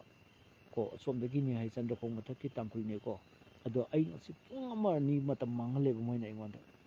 ꯄ꯭ꯔꯣꯕ꯭ꯂꯦꯝꯁꯤ ꯁꯣꯜꯕ ꯇꯧꯗꯕꯁꯨ ꯌꯥꯗꯕ 5,000 ꯄꯤꯌꯨ ꯍꯥꯏꯖꯜꯂꯦ ꯑꯗꯨꯗꯤ ꯑꯃꯗꯨꯗꯤ ꯅꯣꯡꯃ 1,500 ꯈꯛ ꯇꯥꯟꯖꯕꯅꯤ ꯃꯩꯇꯩ ꯃꯆꯥꯗꯨꯗꯤ ꯑꯩ ꯀꯅꯥꯅꯣꯁꯨ ꯈꯪꯗꯦ ꯑꯩꯒꯤ ꯏꯃꯥꯡꯗ ꯄ꯭ꯔꯣꯕ꯭ꯂꯦꯝ ꯊꯣꯛꯑꯒ ꯉꯁꯤꯐꯥꯎꯗ ꯑꯩꯅ ꯀꯥꯜꯂꯒ ꯆꯠꯄ ꯑꯝꯇ ꯂꯩꯇꯦꯕꯀꯣ ꯑꯩ ꯅꯈꯣꯏ ꯑꯅꯤꯒꯤ ꯃꯤꯆꯪ ꯅꯠꯇꯦ ꯅꯪꯁꯨ ꯁꯥꯏꯠ ꯑꯞ ꯇꯧꯔꯝꯗ꯭ꯔꯒꯗꯤ ꯉꯁꯤ ꯅꯪꯅ ꯇꯥꯔꯤꯕꯁꯦ ꯃꯤꯒꯤ ꯇꯌꯥꯔ ꯄꯣꯛꯈꯥꯏꯕꯗꯨꯕꯨ ꯅꯪꯅ ꯄꯩꯁꯥ ꯄꯤꯌꯣ ꯍꯥꯏꯔꯦ ꯇꯌꯥꯔ ꯄꯣꯛꯈꯥꯏꯔꯛꯄꯗ ꯑꯦꯛꯁꯤꯗꯦꯟ ꯊꯣꯛꯄ ꯇꯌꯥꯔ ꯄꯣꯛꯈꯥꯏꯕꯗ ꯅꯪꯒꯤ ꯁꯥꯏꯠ ꯃꯃꯥꯡꯒꯤ ꯐ꯭ꯔꯟ ꯒ꯭ꯂꯥꯁꯇꯨ ꯃꯈꯥ ꯊꯪꯕꯗ ꯈꯖꯤꯛꯇꯪ ꯃꯩ ꯆꯠꯄꯒꯤꯗꯃꯛꯇ ꯅꯪꯅ 5,000 ꯂꯧꯈꯤ ꯇꯥꯔꯗꯤ ꯍꯌꯦꯡ ꯅꯪꯅ ꯃꯤꯉꯣꯟꯗ ꯇꯧꯕ ꯃꯇꯝꯗ ꯅꯪ ꯀꯔꯤ ꯑꯣꯏꯒꯅꯤ ꯑꯗꯨꯅ ꯂꯥꯏꯒꯤ ꯋꯥꯌꯦꯜ ꯍꯥꯏꯕ ꯂꯥꯛꯀꯅꯤ ꯅꯪ ꯇꯧꯒꯅꯨ ꯑꯩ ꯃꯩꯇꯩꯒꯤ ꯃꯤꯆꯪ ꯆꯪꯕ ꯅꯠꯇꯦ ꯑꯗꯨꯅ ꯅꯪ ꯑꯗꯨꯒꯨꯝꯕ ꯇꯧꯅꯣꯅ ꯌꯥꯝ ꯀꯟꯅ ꯍꯥꯏꯕꯀꯣ ꯑꯗꯩꯗꯤ ꯂꯥꯁꯇ 1,500 ꯌꯥꯁꯟꯅꯔꯒ ꯑꯩ ꯊꯥꯗꯣꯛꯈ꯭ꯔꯦꯕ ꯑꯅꯤꯃꯛꯁꯦ ꯑꯩꯉꯣꯟꯗꯗꯤ ꯃꯇꯝ ꯄꯨꯡ 2 ꯍꯦꯟꯅ ꯃꯇꯝ ꯃꯥꯡꯈ꯭ꯔꯦꯕ ꯉꯁꯤꯁꯦ ꯑꯗꯨꯅ ꯑꯩꯒꯤ ꯃꯐꯝꯁꯤ ꯅꯍꯥꯟꯗꯤ ꯑꯅꯤꯃꯛ ꯂꯣꯏ ꯆꯦꯟꯈꯤ ꯃꯣꯏ ꯃꯤꯡꯁꯦ ꯂꯣꯏ ꯀꯥꯏꯅꯩ ꯂꯣꯏ ꯆꯦꯟꯈꯤ ꯑꯗꯨꯅ ꯈꯪꯗꯦ ꯑꯩꯁꯤ ꯑꯩ ꯀꯔꯤ ꯌꯥꯎꯕꯅꯣ ꯑꯩꯁꯨ ꯈꯪꯗꯦꯕ ꯑꯩꯒꯤ ꯃꯤꯃꯥꯡꯗꯨꯗ ꯑꯗꯨꯝ ꯇꯧꯅꯔꯛꯄꯀꯣ ꯃꯤ ꯈꯠꯅꯩ ꯐꯨꯅꯩ ꯑꯩꯁꯨ ꯑꯗꯨꯝ ꯆꯦꯟꯗꯦ ꯑꯗꯨꯅ ꯑꯩꯅ ꯃꯤꯌꯥꯝꯗ ꯖꯤꯒꯤ ꯄꯥꯎ ꯑꯝꯇ ꯂꯥꯎꯊꯣꯛꯆꯒꯦ ꯖꯤꯔꯤꯒꯤ ꯀꯨꯀꯤꯂꯦꯟꯗ ꯂꯦꯟꯗꯤꯡ ꯇꯧꯈꯤꯕ ꯃꯁꯤꯡ ꯀꯣ ꯍꯦꯟꯕꯒꯤ ꯄꯥꯎ ꯂꯩꯗꯣꯔꯤ ꯑꯩꯁꯨ ꯉꯁꯥꯏ ꯑꯗꯨꯃꯥꯏꯅ ꯑꯩꯁꯨ ꯃꯁꯤꯡꯁꯦ ꯑꯗꯨꯃꯥꯏꯅ ꯈꯜꯂꯦ ꯃꯁꯤꯡ ꯈꯔ ꯍꯦꯟꯕ ꯌꯥꯏ ꯍꯥꯏꯗꯅ ꯃꯔꯝꯗꯤ ꯀꯩꯅꯣꯕꯨ ꯃꯁꯤꯡꯁꯦ ꯑꯩꯁꯨ ꯄꯨꯟꯅ ꯈꯔꯌꯥꯝꯗꯤ ꯍꯦꯜꯂꯝꯒꯅꯦꯅ ꯈꯜꯂꯦꯀꯣ 11ꯗꯒꯤ ꯄ꯭ꯂꯁ ꯂꯩꯅꯦꯅ ꯈꯜꯂꯦ ꯑꯗꯨꯕꯨ ꯃꯁꯤꯡꯁꯤꯗꯤ ꯈꯔꯗꯤ ꯂꯩꯔꯝꯃꯅꯤ ꯑꯩꯁꯤ ꯑꯗꯨꯃꯥꯏꯅ ꯑꯩꯈꯣꯏꯒꯤ ꯀꯩꯅꯣꯒꯨꯝꯕ ꯄꯥꯏꯌꯦ 20ꯒꯨꯝꯕ ꯄꯥꯕꯅꯦ ꯑꯩꯅꯀꯣ ꯑꯗꯣ 20ꯒꯨꯝꯕ ꯄꯥꯕꯅꯤ ꯑꯩ ꯑꯗꯨꯃꯥꯏꯅ ꯂꯩꯔꯝꯒꯅꯤꯅ ꯑꯗꯨꯒ ꯂꯥꯎꯊꯣꯛꯄꯗꯤ ꯅꯣꯏꯅ ꯑꯃꯨꯛ 11 ꯈꯛ ꯂꯥꯎꯊꯣꯛꯄꯅꯤꯅ ꯑꯩꯁꯨ 11 ꯂꯥꯎꯊꯣꯛꯄ ꯑꯗꯨꯕꯨ ꯑꯩꯒꯤ ꯄꯨꯛꯅꯤꯡꯗ ꯂꯩꯕ ꯀꯩꯅꯣꯁꯤꯅꯗꯤ ꯑꯩ ꯑꯦꯁꯇꯤꯃꯦꯠ ꯑꯩꯒꯤꯁꯨ ꯑꯃ ꯂꯩꯌꯦꯕꯀꯣ ꯑꯣꯚꯔ ꯑꯦꯁꯇꯤꯃꯦꯠ ꯇꯧꯕ ꯅꯠꯇꯕꯅꯤꯅ ꯃꯁꯤ ꯌꯥꯝ ꯅꯨꯡꯉꯥꯏꯕ ꯄꯥꯎꯅꯤ ꯍꯦꯟꯒꯠꯂꯛꯀꯅꯤ ꯍꯥꯏꯕꯁꯦ ꯑꯩꯅ ꯈꯪꯉꯦꯕꯀꯣ ꯃꯁꯤ ꯂꯩꯔꯤꯕ ꯂꯥꯟꯒꯤ ꯂꯥꯂꯣꯡꯗꯨꯅꯅꯤ ꯑꯗꯨꯅ ꯌꯥꯝ ꯐꯔꯦ ꯌꯥꯝ ꯅꯨꯡꯉꯥꯏꯕ ꯄꯥꯎꯅꯤ ꯏꯅꯥꯎ ꯏꯕꯨꯡꯉꯣ ꯑꯗꯨꯅ ꯍꯧꯖꯤꯛ ꯑꯩꯅ ꯉꯁꯤ ꯂꯥꯏ ꯈꯨꯔꯝꯃꯤꯁꯦ ꯌꯨꯝꯊꯣꯡ ꯈꯨꯗꯤꯡ ꯈꯨꯔꯝꯕꯤꯌꯨ ꯄꯨꯛꯆꯦꯜ ꯁꯦꯡꯅ ꯈꯨꯔꯝꯕꯤꯌꯨ ꯈꯣꯏꯌꯨꯝ ꯂꯥꯏ ꯍꯥꯏꯅ ꯍꯥꯏꯕꯤꯌꯨ ꯏꯁꯣꯔ ꯏꯕꯨꯡꯉꯣ ꯍꯥꯏꯒꯅꯨ ꯍꯧꯖꯤꯛ ꯃꯌꯥꯡꯒꯤ ꯂꯣꯟ ꯁꯤꯖꯤꯟꯅꯕ ꯃꯇꯝ ꯅꯠꯇꯦ ꯃꯌꯥꯡꯒꯤ ꯂꯣꯟ ꯁꯤꯖꯤꯟꯅꯕ ꯃꯇꯝ ꯅꯠꯇꯦ ꯑꯗꯨꯅ ꯍꯧꯖꯤꯛꯇꯤ ꯈꯣꯏꯌꯨꯝ ꯂꯥꯏ ꯍꯥꯏꯕꯤꯌꯨ ꯉꯁꯥꯏꯒꯤ ꯀꯦꯟꯗꯜ ꯀꯠꯄꯒꯤꯗꯣ ꯑꯩꯅ ꯇꯧꯕꯗꯣ ꯑꯩꯈꯣꯏ ꯏꯁꯣꯔ ꯏꯕꯨꯡꯉꯣꯒ ꯍꯥꯏꯒꯅꯨ ꯏꯁꯣꯔ ꯍꯥꯏꯕ ꯃꯇꯝ ꯅꯠꯇ꯭ꯔꯦ ꯍꯧꯖꯤꯛꯇꯤ ꯑꯩꯈꯣꯏ ꯌꯥꯔꯤꯈꯩꯗꯤ ꯃꯌꯥꯡꯒꯤ ꯂꯣꯟ ꯁꯤꯖꯤꯟꯅꯔꯒꯨꯝꯁꯤ ꯀꯣ ꯑꯩꯈꯣꯏ ꯃꯌꯥꯡꯗꯒꯤ ꯈꯤꯇꯪꯗꯒꯤ ꯂꯥꯞꯊꯣꯛꯄꯅ ꯃꯇꯝꯅꯤ ꯃꯌꯥꯡꯁꯤꯡꯁꯤ ꯃꯕꯨꯛ ꯐꯠꯇꯕꯅꯤ ꯃꯁꯥꯒꯤ ꯈꯔ ꯃꯕꯨꯛ ꯐꯠꯇꯕꯅꯤ ꯀꯣ ꯃꯅꯥꯇꯣꯟ ꯁꯥꯡꯕ ꯀꯥꯡꯕꯨꯁꯤꯡꯁꯦ ꯑꯩꯈꯣꯏꯒꯤ ꯏ ꯇꯤꯟꯅꯗꯕꯅꯤꯅ ꯃꯣꯏꯁꯤ ꯃꯣꯏꯒꯤ ꯇꯣꯉꯥꯟꯕ ꯂꯥꯂꯣꯡ ꯑꯃ ꯇꯧꯕꯅꯤ ꯉꯁꯤ ꯃꯌꯥꯡꯁꯤꯡꯅꯅꯤ ꯑꯩꯈꯣꯏꯕꯨ ꯇꯧꯔꯤ ꯃꯌꯥꯝꯁꯦ ꯃꯩꯇꯩ ꯑꯁꯤ ꯃꯣꯏꯅ ꯁꯨꯡꯅꯨꯡ ꯅꯨꯡꯁꯤꯗꯦꯕ ꯑꯗꯨꯅ ꯃꯩꯇꯩ ꯅꯨꯄꯤ ꯃꯌꯥꯝꯅ ꯃꯌꯥꯡꯗ ꯍꯣꯠꯆꯟꯅꯔꯤꯕ ꯍꯧꯖꯤꯛꯀꯣ ꯑꯗꯨ ꯂꯥꯟ ꯃꯅꯨꯡꯁꯤꯗ ꯀꯌꯥꯝ ꯍꯣꯡꯈ꯭ꯔꯒꯦ ꯌꯦꯡꯉꯣ ꯑꯗꯨꯅ ꯃꯩꯇꯩ ꯈꯨꯜꯂꯛꯇ ꯆꯪꯉꯒ ꯃꯣꯏꯅ ꯑꯩꯈꯣꯏꯕꯨ ꯂꯨꯍꯣꯡꯕꯒꯤ ꯊꯧꯔꯝꯒꯁꯤ ꯊꯥꯒꯠꯂꯛꯄꯁꯤ ꯑꯩꯗꯤ ꯌꯥꯝ ꯅꯨꯡꯉꯥꯏꯇꯦ ꯑꯗꯨꯅ ꯑꯔꯖꯨꯟ ꯈꯨꯃꯟ ꯌꯥꯝ ꯆꯨꯝꯃꯦ ꯏꯌꯥꯝꯕꯒꯤ ꯋꯥꯐꯝꯁꯦ ꯑꯗꯨ ꯅꯪꯁꯨ ꯈꯨꯃꯟꯅꯤꯀꯣ ꯑꯩ ꯈꯥꯗ ꯂꯩꯅꯕ ꯍꯣꯠꯅꯧ ꯐꯥꯒꯤꯅꯤꯀꯣ ꯃꯔꯝꯗꯤ ꯀꯩꯅꯣ ꯑꯩꯈꯣꯏ ꯈꯨꯃꯟꯁꯤ ꯄꯨꯟꯁꯤꯟꯕ ꯃꯇꯝ ꯑꯣꯏꯔꯦ ꯂꯩꯕꯥꯛꯁꯦ ꯂꯥꯟ ꯑꯃ ꯇꯣꯛꯈꯥꯏꯁꯤ ꯂꯩꯕꯥꯛꯁꯦ ꯃꯊꯪ ꯈꯥꯡꯇ ꯑꯣꯟꯊꯣꯛꯁꯤ ꯑꯩꯈꯣꯏ ꯈꯨꯃꯟꯈꯩꯅ ꯐꯠꯇꯕ ꯅꯠꯇꯦ ꯑꯐꯕꯗ ꯑꯣꯟꯁꯦꯕ ꯀꯣ ꯑꯩꯅ ꯉꯁꯤ ꯈꯨꯃꯟ ꯃꯆꯥ ꯑꯣꯏꯔꯝꯕꯒꯤꯅꯤ ꯑꯩꯅ ꯑꯁꯨꯛ ꯌꯥꯝꯅ ꯁꯥꯊꯤꯕ ꯌꯥꯝꯅ ꯇꯝꯊꯤꯕ ꯁꯛꯂꯣꯟ ꯑꯃ ꯂꯧꯔꯛꯏꯁꯦ ꯃꯤꯕꯨ ꯍꯥꯠꯄ ꯉꯝꯕꯒꯤ ꯑꯩꯉꯣꯟꯗ ꯊꯧꯅꯥ ꯌꯦꯛꯅꯕ ꯍꯥꯠꯄ ꯉꯝꯕ ꯍꯥꯏꯕ ꯃꯤꯆꯝ ꯑꯩ ꯀꯩꯗꯧꯅꯁꯨ ꯑꯩ ꯁꯣꯛꯑꯣꯏꯕ ꯑꯗꯨ ꯃꯤ ꯃꯆꯥ ꯉꯔꯥꯡꯁꯤꯗ ꯂꯥꯏꯐꯇ ꯎꯔꯤꯗꯨꯅꯤ ꯑꯩꯅ ꯈꯨꯄꯥꯡ ꯊꯥꯔꯁꯨ ꯁꯤꯒꯗꯕ ꯑꯉꯥꯡꯗꯣ ꯀꯣ ꯑꯗꯨ ꯑꯩꯅ ꯀꯔꯤꯝꯐꯥꯎ ꯊꯦꯝꯃ ꯊꯥꯗꯣꯛꯈ꯭ꯔꯤꯗꯨꯅꯤꯀꯣ ꯑꯩꯉꯣꯟꯗ ꯗꯤꯁꯇꯔꯕ ꯇꯧꯔꯤꯗꯨꯅꯤ ꯃꯥ ꯉꯁꯤ ꯑꯩ ꯃꯥ ꯇꯧꯗꯦ ꯑꯩ ꯃꯌꯨꯝ ꯆꯠꯀꯦꯅ ꯉꯁꯥꯏ ꯇꯧꯕꯅꯦꯕꯀꯣ ꯀꯤꯗꯦꯕ ꯃꯌꯨꯝꯗꯁꯨ ꯑꯩꯅ ꯐꯨꯕ ꯉꯝꯃꯦꯕꯀꯣ ꯑꯗꯨ ꯑꯗꯨꯒꯨꯝꯕ ꯌꯨꯊꯛ ꯌꯨ ꯉꯥꯎꯕꯁꯤꯡꯒ ꯑꯩꯒ ꯑꯣꯟꯁꯤꯟꯅ ꯇꯥꯔꯗꯤ ꯑꯩꯒꯤ ꯊꯥꯛꯁꯦ ꯃꯈꯥ ꯀꯨꯝꯈ꯭ꯔꯅꯤ ꯑꯗꯣ ꯑꯩ ꯑꯃꯨꯛꯀꯁꯨ ꯍꯥꯏꯔꯤ ꯃꯅꯤꯄꯨꯔ ꯄꯨꯂꯤꯁ ꯗꯤꯄꯥꯔꯠꯃꯦꯟꯗ ꯂꯩꯔꯤꯕ ꯑꯣꯐꯤꯁꯥꯔ ꯃꯆꯥ ꯃꯁꯨꯁꯤꯡꯅ ꯑꯩꯁꯦ ꯍꯥꯟꯅ ꯚꯥꯏꯔꯦꯜ ꯆꯠꯈꯤ ꯑꯗꯨꯅ ꯌꯥꯝ ꯎꯁꯤꯠ ꯊꯑꯣꯏꯗꯅ ꯉꯥꯡꯉꯤ ꯀꯣ ꯑꯌꯨꯛꯀꯤ ꯒꯨꯂꯤ ꯆꯥꯔꯛꯇ꯭ꯔꯤꯕ ꯒꯥꯅ ꯀꯔꯦꯝ ꯀꯊꯥꯏꯅꯩ ꯅꯍꯥꯟ ꯑꯩꯈꯣꯏꯒꯤ ꯁ꯭ꯄꯣꯔꯠ ꯃꯐꯝꯗ ꯀ꯭ꯔꯥꯏꯝ ꯁ꯭ꯄꯣꯠ ꯃꯐꯝꯗ ꯃꯤ ꯑꯁꯤꯕ ꯂꯧꯐꯝꯗꯣ ꯑꯩꯈꯣꯏꯒꯤ ꯆꯔꯨ ꯐꯨꯗꯨꯠꯇ ꯑꯗꯨꯅ ꯑꯩꯒꯤ ꯐꯤ ꯃꯣꯠꯂꯦ ꯍꯥꯏꯗꯅꯁꯨ ꯇꯧꯑꯣꯏ ꯎꯁꯤꯠꯇꯕꯗꯤ ꯇꯧꯒꯅꯨ ꯃꯤꯒꯤ ꯗꯤꯒꯅꯤꯇꯤ ꯍꯥꯏꯕ ꯑꯃ ꯂꯩꯕꯅꯤꯀꯣ ꯃꯤꯒꯤ ꯁ꯭ꯇꯦꯇꯁ ꯍꯥꯏꯕ ꯑꯃ ꯂꯩꯕꯅꯤ ꯑꯗꯨ ꯉꯁꯤ ꯑꯩꯅ ꯖꯔꯅꯦꯂꯤꯖꯝ ꯏꯊꯤꯛꯁ ꯉꯥꯛꯄꯩꯅꯤ ꯑꯩꯅ ꯉꯁꯤ ꯃꯣꯏ ꯅꯨꯃꯤꯠꯇꯨꯗ ꯍꯟꯊꯕ ꯃꯤꯁꯤꯡꯒ ꯑꯣꯟꯁꯤꯟꯅꯔꯒ ꯋꯥꯔꯤ ꯁꯥꯟꯅꯗ꯭ꯔꯤꯗꯣ ꯑꯩ ꯚꯤꯗꯤꯑꯣ ꯂꯦꯡꯍꯟꯗꯅ ꯊꯝꯃꯤ ꯚꯤꯗꯤꯑꯣ ꯃꯨꯟꯊꯠꯇ꯭ꯔꯤꯕ ꯑꯩ ꯚꯤꯗꯤꯑꯣꯗꯨ ꯂꯦꯡꯗꯅ ꯊꯝꯃꯤꯁꯤ ꯀꯔꯤꯒꯤꯅꯣ ꯃꯇꯝ ꯆꯥꯅ ꯑꯗꯨꯝ ꯁꯤꯖꯤꯟꯅꯔꯛꯀꯅꯤ ꯃꯥꯅ ꯉꯥꯡꯉꯤ ꯋꯥꯉꯥꯡ ꯁꯉꯥꯡ ꯀꯣ ꯑꯩ ꯂꯣꯏꯅ ꯅꯣꯠ ꯇꯧꯁꯜꯂ ꯊꯝꯃꯤ ꯑꯗꯨꯅ ꯑꯩ ꯑꯃꯨꯛꯀꯁꯨ ꯍꯥꯏꯔꯤ ꯑꯩꯒꯤ ꯂꯥꯏꯐꯇ ꯌꯦꯡꯕꯤꯔꯤꯕ ꯄꯨꯂꯤꯁ ꯗꯤꯄꯥꯔꯠꯃꯦꯟꯗ ꯂꯩꯔꯤꯕꯁꯤꯡꯁꯤ ꯄꯨꯂꯤꯁꯀꯤ ꯂꯩꯔꯤꯕ ꯃꯣꯏꯒꯤ ꯆꯠꯅ ꯀꯥꯡꯂꯣꯟ ꯑꯩ ꯂꯣꯏꯅ ꯈꯪꯕꯅꯤ ꯀꯣ ꯑꯗꯨꯅ ꯑꯩꯈꯣꯏꯒꯤ ꯑꯦꯖꯨꯀꯦꯇꯤꯞ ꯄꯋꯥꯔꯒ ꯄ꯭ꯔꯦꯁꯀꯤ ꯄꯋꯥꯔꯒ ꯌꯦꯠꯁꯟꯅꯕꯗꯨꯗꯤ ꯅꯨꯡꯉꯥꯏꯇꯦ ꯃꯗꯨꯃꯁꯨ ꯇꯧꯕꯤꯒꯅꯨ ꯑꯗꯨꯅ ꯑꯩꯅ ꯉꯁꯤꯐꯥꯎꯗ ꯄꯨꯂꯤꯁꯀꯤ ꯏꯖꯠ ꯁꯣꯛꯀꯗꯕ ꯃꯥꯒꯤ ꯗꯤꯒꯅꯤꯇꯤ ꯁꯣꯛꯀꯗꯕ ꯋꯥ ꯑꯃꯠꯇꯁꯨ ꯉꯥꯡꯗꯦ ꯀꯣ ꯑꯗꯨꯅ ꯑꯩꯈꯣꯏꯅ ꯊꯕꯛ ꯇꯧꯕ ꯃꯇꯝꯗꯁꯨ ꯑꯩꯈꯣꯏꯅ ꯄꯥꯎ ꯂꯧꯕ ꯈꯣꯠꯄꯗꯁꯨ ꯗꯤꯁꯇꯔꯕ ꯇꯧꯒꯅꯨ ꯀꯔꯦꯝ ꯀꯊꯥꯏꯅꯗꯅ ꯇꯧꯕꯗꯨ ꯐꯠꯇꯦ ꯀꯣ ꯃꯤꯁꯤ ꯃꯄꯥꯟ ꯊꯣꯡꯒꯤꯅ ꯁꯥꯖꯠ ꯑꯃꯅꯤ ꯃꯅꯨꯡꯒꯤꯅ ꯂꯤꯆꯠ ꯑꯃꯅꯤ ꯃꯄꯥꯟ ꯊꯣꯡꯒꯤꯗꯤ ꯁꯥꯖꯠ ꯑꯣꯏꯕ ꯌꯥꯏ ꯃꯅꯨꯡꯗꯗꯤ ꯂꯤꯆꯠ ꯍꯥꯏꯕꯅꯤ ꯂꯤꯆꯠꯀ ꯁꯥꯖꯠꯀꯁꯦ ꯌꯥꯝ ꯈꯦꯠꯅꯩꯀꯣ ꯁꯥꯖꯠ ꯍꯥꯏꯕꯗꯨꯗꯤ ꯈꯤꯇꯪ ꯏꯃꯣꯔꯦꯜ ꯑꯣꯏꯕ ꯌꯥꯏ ꯑꯗꯨꯕꯨ ꯁꯥꯖꯠ ꯍꯥꯏꯕꯗꯤ ꯃꯄꯥꯟ ꯊꯣꯡꯒꯤ ꯌꯦꯡꯕꯅꯦꯕ ꯑꯗꯨꯒ ꯂꯤꯆꯠ ꯍꯥꯏꯕ ꯇꯥꯔꯒꯗꯤ ꯌꯥꯝ ꯀꯨꯞꯊꯔꯦ ꯑꯩ ꯏꯆꯥꯅꯨꯄꯤ ꯐꯣꯟ ꯇꯧꯔꯅꯤꯅ ꯍꯥꯏꯕꯗꯣ ꯂꯥꯟꯒꯤ ꯄꯥꯎ ꯂꯧꯕ ꯑꯣꯏꯅ ꯑꯩꯁꯦ ꯍꯧꯖꯤꯛ ꯄꯨꯡ ꯀꯌꯥ ꯇꯥꯔꯦ ꯍꯧꯖꯤꯛ ꯐꯅꯌꯥꯝ ꯊꯦꯡꯉꯝꯃꯅꯤ ꯄꯨꯡ 9:30 ꯇꯥꯗꯣꯔꯦ ꯑꯗꯨꯅ ꯑꯩ ꯄꯨꯡ 9 ꯃꯇꯨꯡꯗ ꯑꯩ ꯃꯌꯥꯝꯒ ꯑꯃꯨꯛ ꯎꯅꯁꯤ ꯑꯩ ꯂꯥꯟꯒꯤ ꯄꯥꯎ ꯀꯔꯤ ꯂꯩꯒꯦꯁꯦ ꯑꯩ ꯑꯔꯥꯎꯟꯗ ꯑꯩꯅ ꯍꯥꯏꯅꯤꯡꯕ ꯌꯥꯝ ꯂꯩꯔꯤ ꯉꯁꯤ ꯑꯍꯤꯡꯁꯤꯗ ꯂꯣꯏ ꯅꯩꯅꯕ ꯌꯥꯏ ꯂꯣꯏꯅ ꯑꯔꯨꯕ ꯂꯩꯅꯕ ꯌꯥꯏ ꯀꯣ ꯍꯧꯖꯤꯛ ꯃꯤ 30ꯒꯤ ꯃꯊꯛꯇ ꯌꯦꯡꯉꯤꯀꯣ ꯑꯩꯈꯣꯏ ꯅꯩꯅꯁꯤ ꯑꯩꯅ ꯉꯁꯥꯏ ꯁ꯭ꯇ꯭ꯔꯦꯇꯦꯖꯤ ꯂꯥꯟꯒꯤ ꯂꯥꯂꯣꯡ ꯑꯗꯨꯒ ꯑꯩꯈꯣꯏꯒꯤ ꯁꯣꯂꯨꯁꯟ ꯀꯃꯥꯏꯅ ꯇꯧꯅ ꯑꯩꯈꯣꯏꯒꯤ ꯔꯤꯖꯣꯂꯨꯁꯟ ꯀꯃꯥꯏꯅ ꯂꯧꯁꯤ ꯍꯥꯏꯕꯅꯆꯤꯡꯕꯁꯦ ꯑꯩꯈꯣꯏ ꯀꯩꯗꯧꯕ ꯌꯥꯏ ꯍꯥꯏꯕꯁꯦ ꯑꯩꯈꯣꯏ ꯑꯃꯨꯛꯇꯪ ꯑꯩꯁꯨ ꯑꯥꯗ ꯂꯥꯏꯁꯪ ꯂꯩ ꯑꯩ ꯂꯥꯏꯁꯪꯗꯅꯦ ꯑꯩꯁꯨ ꯈꯨꯔꯨꯝꯃꯝꯒꯦ ꯀꯣ ꯑꯩ ꯂꯥꯏꯁꯪꯗ ꯈꯨꯔꯨꯝꯃꯝꯒꯦ ꯑꯩ ꯙꯨꯞ ꯑꯝꯇꯁꯨ ꯀꯠꯂꯝꯒꯦ ꯑꯩꯒꯤ ꯂꯥꯏꯁꯪꯗ ꯑꯩ ꯆꯪꯗꯕ ꯀꯨꯏꯔꯦ ꯃꯔꯝꯗꯤ ꯐꯤꯕꯝꯅ ꯌꯥꯗꯕꯩꯅꯤ ꯑꯩ ꯂꯥꯞꯅ ꯑꯗꯨꯝ ꯈꯨꯔꯝꯃꯤ ꯑꯩꯒꯤ ꯂꯥꯏꯁꯪꯗꯁꯨ ꯈꯨꯔꯨꯝꯃꯝꯒꯦ ꯑꯩꯈꯣꯏꯒꯤ ꯑꯆꯪꯕ ꯊꯋꯥꯏ ꯑꯣꯏꯅꯕꯒꯤꯗꯃꯛꯇ ꯑꯩꯈꯣꯏꯒꯤ ꯂꯥꯟꯃꯤꯅ ꯑꯩꯈꯣꯏꯕꯨ ꯉꯥꯛꯄꯤꯗ꯭ꯔꯕ ꯑꯩꯈꯣই ꯂꯣꯏꯔꯦ ꯀꯨꯀꯤ ꯇꯦꯔꯔꯤꯁꯀꯤ ꯈꯨꯠꯇ ꯑꯩꯈꯣꯏ ꯂꯣꯏꯔꯦ ꯏꯟꯗꯤꯌꯥꯟ ꯑꯥꯔꯃꯤꯒ ꯃꯣꯏ ꯀꯝꯕꯥꯏꯟ ꯐꯣꯔꯁ ꯁꯦꯝꯕꯗꯧꯅ ꯇꯧꯔꯦ ꯑꯗꯨꯗꯤ ꯑꯥꯔꯇꯤꯀꯜ 355ꯁꯦ ꯃꯅꯤꯄꯨꯔꯗ ꯂꯩꯕꯗꯧꯅ ꯇꯧꯔꯦ ꯄꯣꯠꯁꯤ ꯅꯣꯔꯃꯦꯜ ꯔꯨꯂꯤꯡ ꯅꯠꯇ꯭ꯔꯦꯕ ꯇꯧꯔꯦ ꯅꯣꯔꯃꯦꯜ ꯒꯕꯔꯅꯦꯟꯁ ꯅꯣꯔꯃꯦꯜ ꯑꯣꯏꯕ ꯒꯕꯔꯅꯦꯟꯁ ꯂꯩꯇ꯭ꯔꯦꯅ ꯑꯩ ꯂꯧꯋꯦ ꯀꯣ ꯂꯩꯔꯤꯕ ꯐꯤꯕꯝꯁꯤꯅ ꯑꯁꯨꯛ ꯌꯥꯝꯅ ꯑꯥꯔꯃꯤꯅ ꯂꯝ ꯍꯦꯜꯂꯕꯁꯤꯗ ꯒꯃꯦꯟꯁꯤꯅ ꯋꯥ ꯑꯃꯇ ꯉꯥꯡꯕ ꯉꯝꯗ꯭ꯔꯤꯁꯦ ꯃꯅꯨꯡꯗ ꯀꯔꯤꯒꯨꯝꯕ ꯈꯔ ꯂꯩꯔꯝꯒꯗ꯭ꯔꯥ ꯍꯥꯏꯕꯒꯤ ꯑꯩꯒꯤ ꯆꯤꯡꯅꯕ ꯂꯩꯔꯦ ꯑꯗꯨꯅ ꯑꯩꯅꯁꯨ ꯑꯥꯔꯇꯤꯀꯜ 355ꯁꯦ ꯁꯦꯟꯇ꯭ꯔꯦꯜ ꯔꯨꯜ ꯍꯥꯏꯕꯅꯤ ꯏꯃꯥꯔꯖꯦꯟꯁꯤ ꯄ꯭ꯔꯣꯚꯤꯖꯟ ꯃꯅꯨꯡꯗ ꯂꯩꯕꯅꯤꯀꯣ ꯃꯁꯤꯃꯛꯇꯤ ꯑꯩꯅ ꯗꯤꯀ꯭ꯂꯦꯌꯔ ꯇꯧꯕꯗꯤ ꯉꯝꯗꯦ ꯀꯩꯒꯤꯅꯣꯕꯨ ꯃꯣꯏꯅ ꯆꯦꯊꯣꯛꯇꯕꯅꯤꯅ ꯃꯣꯏꯅ ꯑꯟꯗꯤꯀ꯭ꯂꯦꯌꯔ ꯑꯣꯏꯕꯅꯤꯅ ꯑꯩꯅꯁꯨ ꯑꯣꯊꯣꯔꯤꯇꯤ ꯑꯣꯏꯕ ꯉꯝꯗꯦ ꯑꯗꯨꯕꯨ ꯁꯨꯝ ꯆꯤꯡꯅꯕ ꯂꯩ ꯍꯥꯏꯕꯅꯤ ꯃꯁꯤ ꯑꯣꯖꯥ ꯕꯤꯃꯣꯅꯁꯨ ꯍꯟꯖꯤꯟ ꯍꯟꯅ ꯍꯥꯏꯈ꯭ꯔꯕꯅꯤ ꯑꯗꯨ ꯃꯦꯗꯤꯌꯥ ꯗꯤꯁꯀꯁꯟꯗꯁꯨ ꯌꯥꯝ ꯍꯥꯏꯈ꯭ꯔꯕꯅꯤ ꯑꯥꯔꯇꯤꯀꯜ 355ꯁꯦ ꯃꯅꯤꯄꯨꯔꯗ ꯂꯩꯕ ꯃꯥꯜꯂꯤ ꯍꯥꯏꯗꯅ ꯂꯩꯈ꯭ꯔꯕꯅꯤ ꯀꯣ ꯑꯗꯨꯅ ꯃꯁꯤꯒꯤ ꯃꯇꯥꯡꯗ ꯍꯣꯔꯦꯟ ꯅꯨꯡꯗꯥꯡ ꯄꯨꯡ 9 ꯃꯇꯨꯡꯗ ꯑꯩꯈꯣꯏ ꯑꯃꯨꯛ ꯊꯦꯡꯅꯁꯤ ꯑꯩ ꯉꯥꯛꯇꯪꯗꯤ ꯃꯥꯡꯉꯨꯒꯦ ꯁꯣꯝꯗ ꯏꯁꯧ ꯈꯔ ꯂꯥꯡꯅꯔꯦꯀꯣ ꯃꯔꯝꯗꯤ ꯏꯆꯥꯅꯨꯄꯤꯁꯤ ꯍꯌꯦꯡ ꯍꯪꯆꯤꯠ ꯁꯥꯟꯅꯒꯗꯕꯅꯤꯅ ꯋꯥ ꯈꯟꯅꯒꯗꯕꯁꯨ ꯂꯩ ꯂꯥꯟꯒꯤ ꯂꯥꯟꯕꯅꯤ ꯑꯩꯅ ꯊꯦꯡꯅꯔꯤꯁꯦ ꯕꯣꯛꯁꯤꯡꯁꯤꯁꯨ ꯂꯥꯜꯂꯝꯅꯤ ꯃꯥꯏ ꯃꯆꯥ ꯈꯟꯅꯕ ꯍꯣꯠꯅꯕꯗ ꯑꯩꯒꯤ ꯏꯆꯥꯅꯨꯄꯤ ꯏꯟꯊꯨꯕꯒꯤ ꯋꯥꯔꯤꯁꯨ ꯌꯥꯝ ꯂꯩꯔꯤ ꯑꯗꯨꯅ ꯀꯣꯟꯅ ꯑꯃꯨꯛ ꯈꯟꯅꯁꯤ ꯍꯟꯗꯛꯇꯤ ꯂꯥꯏꯚ ꯇꯧꯅꯤ ꯍꯥꯏꯔꯤꯁꯦ ꯃꯔꯝ ꯃꯅꯨꯡꯗ ꯌꯥꯝ ꯂꯩ ꯀꯣ ꯂꯥꯏꯚ ꯁꯣꯏꯗꯅ ꯊꯥꯒꯅꯤ ꯑꯩ ꯏꯆꯥꯅ ꯌꯥꯒꯦꯔꯥ ꯌꯥꯔꯣꯏꯒꯦꯔꯥ ꯃꯗꯨꯒꯤ ꯃꯨꯟꯅ ꯈꯜꯂꯀꯥꯟꯗ ꯃꯦꯔꯤꯠ ꯑꯃꯁꯨꯡ ꯗꯤꯃꯦꯔꯤꯠ ꯈꯜꯂꯀꯥꯟꯗ ꯃꯤꯌꯥꯝꯗ ꯑꯩꯒꯤ ꯏꯆꯥꯅꯨꯄꯤ ꯂꯥꯟꯁꯨ ꯑꯗꯨꯝ ꯑꯩ ꯁꯟꯗꯣꯛꯆꯒꯦ ꯐꯣꯇꯣ ꯀꯥꯞꯄ ꯍꯧꯖꯤꯛꯐꯥꯎ ꯐꯣꯇꯣ ꯑꯝꯇ ꯅꯣꯏꯅ ꯎꯗ꯭ꯔꯤꯁꯦ ꯐꯣꯇꯣ ꯀꯥꯞꯄ ꯁꯨꯡꯌꯥ ꯌꯥꯗꯕꯒꯤꯅꯤ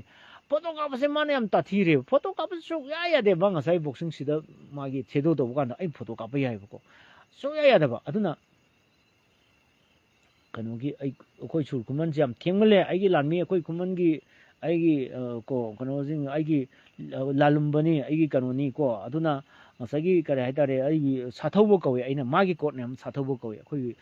kuman kano je aduna sur kuman je aina sathobo kawe sathobo si court ne ni akhoi ko aduma aigi acheng lanmi ni aduna masagi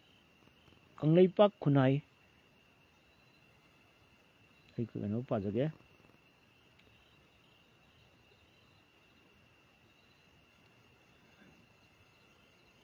ai pawa yadre si loi chakhaire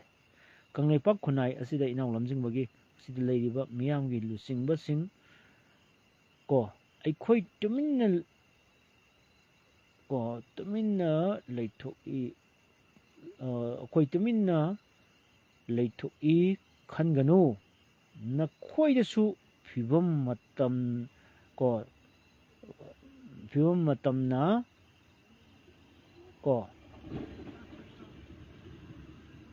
tawhaning daba tawrokloi hai kanu khanbi ganu aikhoi masel hatnabase aikhoi khaktani mangjaba ko munna khangsilu nakhoi gi su matam yorloi hainingai ko yausilak to mansilak le hojik ki oiriba phibam sina yamna phajai ekhoi gi lanmi mana sumaina ga haripase kaiginobu kano tawrituni ko koi bangladesh se thak do on riduni amtuna hai ngamde tamba ngamde aduna ekhoi gi lanmi singsu akoina piba kono singsi ekhoi da sengadi gamen nga kadamni ekhoi gi lanmi nga khum thoktabani ko government is the people by the people and for the people ai last ni ko tawrise aduna ai somda kum da yare adu last minute ni akhoi miyam se akhoi khun nga pa thopam thokte ba makut che kolom paijil jiram ba ngang mayam yauri sida yam tina thamoi sengba ko mi angang chhatra like tamjari ba medical tamjari ba adegi navy officer mayam lanpham sida thawai tharabni moi mayam dagi ni handak aina sako boy ko tawri do ai sagi oina sako bo cancel tong thoi do moi mayam do aina lei cha bu yaugi ba hurai kano di kongpandagi lanmi do navy officer do ada masani chatpage ticket ka amatung da siri ne ba khwaiman ka chen puruk matam da ai khoi pawmi anum chai jabne ko minan video nangono raga namu bagi adu ai di permission lawe ko ai ka tu yala ka ai ka su yali duga ai permission lawe moida ko moi authority waramina adu spy yawme ai spy ka du chen mane ko ai masa khangba spy ka du lerame ko aduna adu ai na camera su nami leisu chai khutnamna camera pai khutnamna lei chai ko khange ba moina ai sangai mi ji kana no khange ba ko ai di sai jade moi mayam do ai ki mang to ai ki misina u gi ba ai na torong den gi moi taram do ya thoba taram do gi ai asagi khoi gi kano sing mathau ngam to ba yawi mangani lehun cham su yawi adu mayam do ai isaman pawmi gi sin pam de le ga yaw bu na maram ga ai na kamai to ai gi family sa ko udori ba mayam ga khena ba khale ko ai sadi ai gi sin pam de na maram ga ai ko cha le ba ko mai na yawi aduna hujik na ai na mu fil ta ba yadrabani na fida kogi ngasai ko mai to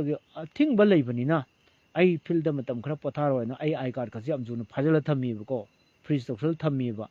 nang pawmi oina chatpa yaroi matam khara ai koi nang ya nasai khabar solon phong ka na to haibani na mayam da sum law thoi jini ai di kasu kam ta ki ngai su oide aruna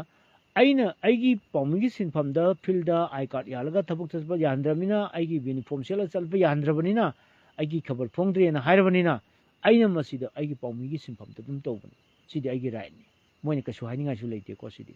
miyam gi platform ka semani ko platform sema ka miyam ka paw phongna bani lan si gi mari oina khoi meitei community gi oina ngasagi khoi pawmi sing gi yawri bani ai khonari sida meitei ba kanglu sida pawmi sing yawri bani kanasu lanmi sing yawi doctor sing yawi engineer sing yawi MLA yawi khoi khonari sida tongan mo lei bani they are also belong to our Meitei community. Ko they cannot be separated at any cost, at any condition. Moiti naitom ta bia deng sai hoi lan min hari duni. Koi lam jing man hari ni. Koi ima sen onjan roi na to wani moi gi matam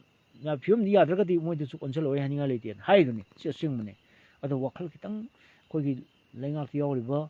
ibung oi bema singna kitang khoi yam su ikai khomna jari ko kitang khal khanta biu khoi fium soksala adi hen lusulakani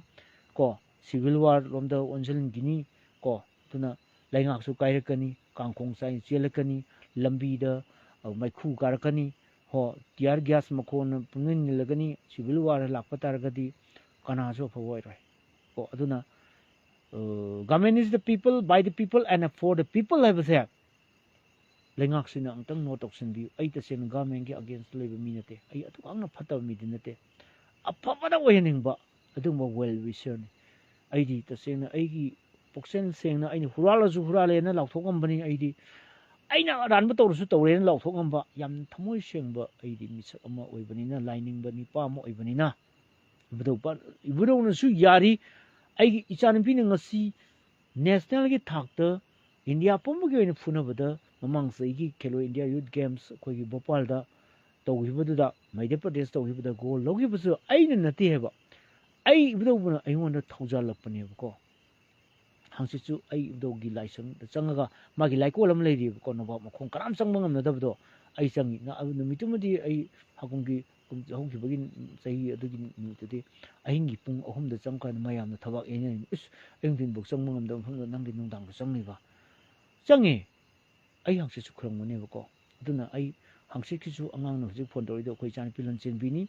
ai chan pina world ki khwai chawa institute ga tamba phangi se ai nati ai gi budo usna ai bu nungsi bi bagi khudam changdam ai khangabane ba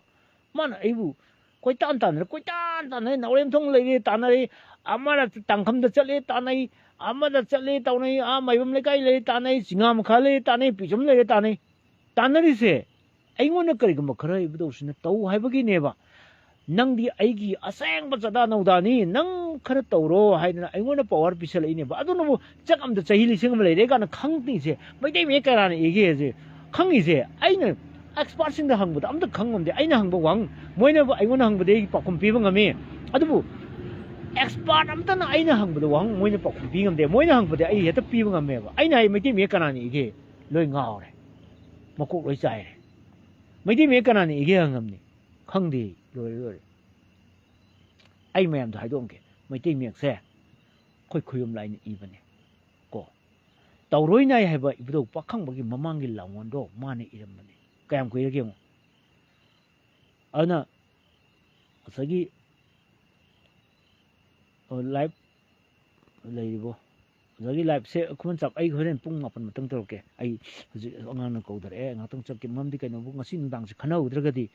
akhoi gi somda aina haidba yada posing jo haido ke mangsi ji pot mayam se khoi kari mo khato udragadi ne akhoi masen chi punjan na udragadi ai gi sai mit usen kan se pot ma tong doreba maitei ji punjan mi adana bagi damakta nakan dagi yam yaisalak pa yauri basida mase I want the external power ma internal I want the tongan ba power ma lejari ba mase ai mayam de hiding de bani ko I want the six sense yaw bani mayam de khangbiu I want six yaw sense yaw se ai ne bu pa khang ba ni jabagi ai ne phang bane ba la ne khoi soidin ngamding ngamgani tabu phiwa mani churkuman krishna ki mama yasoda se khamen chatpa tu osi si ai ngangning de suma mathong da ai khoi chu khara section bi phai security force su chance lower jibam type da khoi de su to oinga leite ave kanoni kuman chapki option si yamna phajai aduna masagi horen khoi ai mayam se lengpi ganu pung khoi mi 10 da su mi 5 da su lakpi atheng badane khoi lan ki pau su ai lawjage aduga lamjing ba nangi pau lan gi pau se amta nang to collection manipur gi oina loi lo ko akhoi mafam da particular ta ba khoi aini na lan thokani abse semi circle gi oina ade hai ramni a serou dagi adagi si mathang lan thokani haidna aidi na law thoki bani lan ngasi akoi bu gi oina thorkwani ko hayeng na morang pureng gi teren ta ningo he taro haninga leite ko adu sigi semi circle sida hana dagi akhoi intelligence public oiba leibna aina khangba gi aina su mit usal kan support khra ur pagi de mutta haibane ko aduna masi kamai tawge bo akhoi si punjan ba natradi option amata leite maitai ne maitai kan ba natradi kana komam da kan biro he bse masi aina aroi basun thamjage ko ꯃꯩꯇꯩꯅ ꯃꯩꯇꯩꯁꯤ ꯀꯟꯕ ꯅꯠꯇ꯭ꯔꯒꯗꯤ ꯎꯄꯥꯏ ꯁꯨꯡꯂꯩ ꯂꯩꯇꯦ ꯑꯗꯨꯅ ꯃꯤꯊꯤꯡꯒꯥꯏ ꯃꯤꯇꯝꯕꯥꯜ ꯑꯁꯤ ꯄꯥꯡꯗꯕ ꯍꯥꯏꯕꯅꯤꯀꯣ ꯑꯗꯨꯅ ꯑꯌꯝꯕ ꯍꯥꯏꯕꯁꯨ ꯑꯩꯈꯣꯏ ꯄꯥꯡꯗꯕ ꯍꯥꯏꯕꯅꯤ ꯑꯩꯈꯣꯏ ꯃꯩꯇꯩꯂꯣꯟꯁꯤ ꯑꯩ ꯁꯤꯒ ꯁꯂꯥꯛ ꯁꯥꯒꯩ ꯑꯩ ꯈꯪꯉꯤ ꯃꯩꯇꯩꯂꯣꯟꯁꯤꯗꯤ ꯑꯩ ꯇꯁꯦꯡꯅ ꯂꯣꯟ ꯑꯔꯤꯕꯁꯨ ꯑꯗꯨꯝ ꯈꯪꯉꯤ ꯀꯣ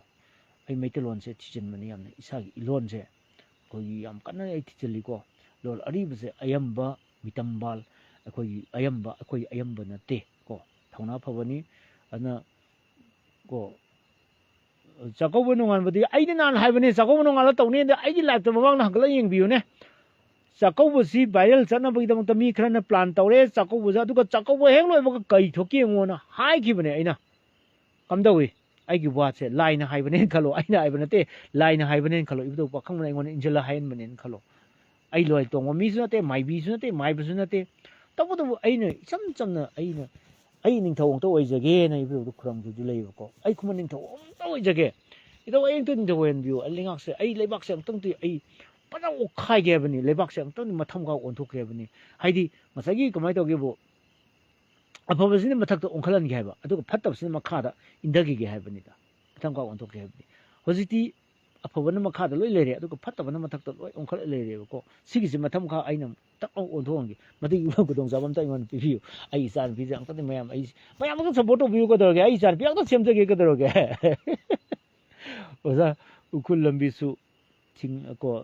ꯊꯤꯡꯖꯤꯜꯂꯦ ꯍꯥꯏꯅ ꯄꯥꯎ ꯇꯥꯏ ꯅꯦꯁꯅꯦꯜ ꯃꯦꯗꯤꯌꯥꯗ ꯁꯤ ꯆꯨꯝꯃꯦ ꯁꯤ ꯆꯨꯝꯃꯦ ꯀꯦꯁꯄꯔ ꯊꯤꯡꯖꯤꯜ ꯊꯝꯃꯦ ꯑꯩ ꯉꯁꯥꯏꯁꯨ ꯍꯥꯏꯈ꯭ꯔꯕꯅꯤ ꯁꯤ ꯀꯔꯤꯅꯣꯃꯤ ꯀꯣ ꯈꯤꯃꯟ ꯅꯤꯡꯊꯧꯒꯤ ꯐꯝ ꯍꯥꯡꯗꯨꯅ ꯂꯩꯔꯦ ꯀꯣ ꯐꯝꯃꯜ ꯀꯥꯕ ꯌꯥꯔꯦ ꯑꯣꯏ ꯅꯌꯥꯝꯕ ꯑꯣꯏꯒꯦꯍꯦ ꯑꯩꯅ ꯅꯤꯡꯊꯧ ꯑꯣꯏꯀꯥꯟꯗ ꯁꯤ ꯁꯨꯡꯇꯥ ꯊꯥꯔꯣꯏ ꯑꯩꯒꯤ ꯊꯥꯡꯅꯤ ꯑꯩꯅ ꯅꯤꯡꯊꯧ ꯑꯣꯏꯀꯥꯟꯗ ꯁꯤ ꯊꯥꯡ ꯑꯩ ꯅꯥꯛꯇ ꯊꯝꯅꯦꯕꯀꯣ ꯑꯩꯗꯤ ꯅꯣꯡꯃꯩ ꯌꯥꯜꯂꯣꯏ ꯑꯩ ꯃꯁꯤ ꯌꯥꯟꯒꯦ ꯀꯣ ꯃꯁꯤ ꯑꯩꯒꯤ ꯈꯨꯠ 5 ꯀꯛꯈꯤꯕ ꯀꯣ 4 ꯀꯛꯈꯤꯕ ꯊꯥꯡꯅꯤꯀꯣ ꯑꯩ ꯈꯨꯕꯤ ꯅꯠꯇꯅ ꯑꯇꯩ ꯂꯣꯏ ꯀꯛꯈ꯭ꯔꯕꯅꯤ ꯁꯤ ꯊꯥꯡꯁꯤꯅ ꯊꯥꯡ ꯐꯦꯡ ꯀꯥꯟꯗ ꯁꯣꯏꯗꯅ ꯑꯗꯨꯅ ꯃꯁꯤ ꯊꯥꯡꯁꯦ ꯑꯩꯅ ꯑꯩꯒꯤ ꯅꯥꯛꯇ ꯂꯦꯡꯗꯅ ꯊꯝꯃꯦꯕꯀꯣ ꯑꯩꯒꯤ ꯅꯥꯀꯟꯗ ꯐꯖꯅ ꯐꯤ ꯄꯨꯟꯁꯤꯜꯂ ꯊꯝꯃꯤꯅꯦ ꯃꯔꯝꯗꯤ ꯀꯩꯅꯣꯕꯨ ꯑꯩ ꯁꯤꯕꯗ ꯁꯤ ꯌꯥꯎꯗꯣꯏꯅꯦꯕ ꯑꯩ ꯁꯤꯕꯗ ꯁꯤ ꯐꯨꯝꯕꯤꯌꯨ ꯍꯥꯏꯗꯣꯏꯅꯦꯕ ꯁꯤ ꯊꯅꯝꯕꯗꯤ ꯅꯣꯏꯅ ꯐꯔꯛ ꯇꯥꯅꯤꯅ ꯅꯠꯇ꯭ꯔꯒ ꯑꯩꯒꯤ ꯏꯆꯥꯒꯤ ꯊꯝꯕꯤꯔꯝꯕ ꯑꯃ ꯑꯗꯨꯅ ꯑꯩ ꯐꯥꯒꯤꯁꯨ ꯈꯔ ꯇꯧꯒꯦ ꯃꯌꯥꯝꯁꯤ ꯏꯟꯇꯔꯇꯦꯟꯃꯦꯟ ꯈꯔꯁꯨ ꯑꯣꯏꯒꯦ ꯑꯗꯨꯒ ꯑꯆꯨꯝꯕꯗꯗꯤ ꯑꯆꯨꯝꯕ ꯑꯩꯅ ꯇꯧꯔꯤꯁꯤ ꯐꯥꯒꯤꯅꯤ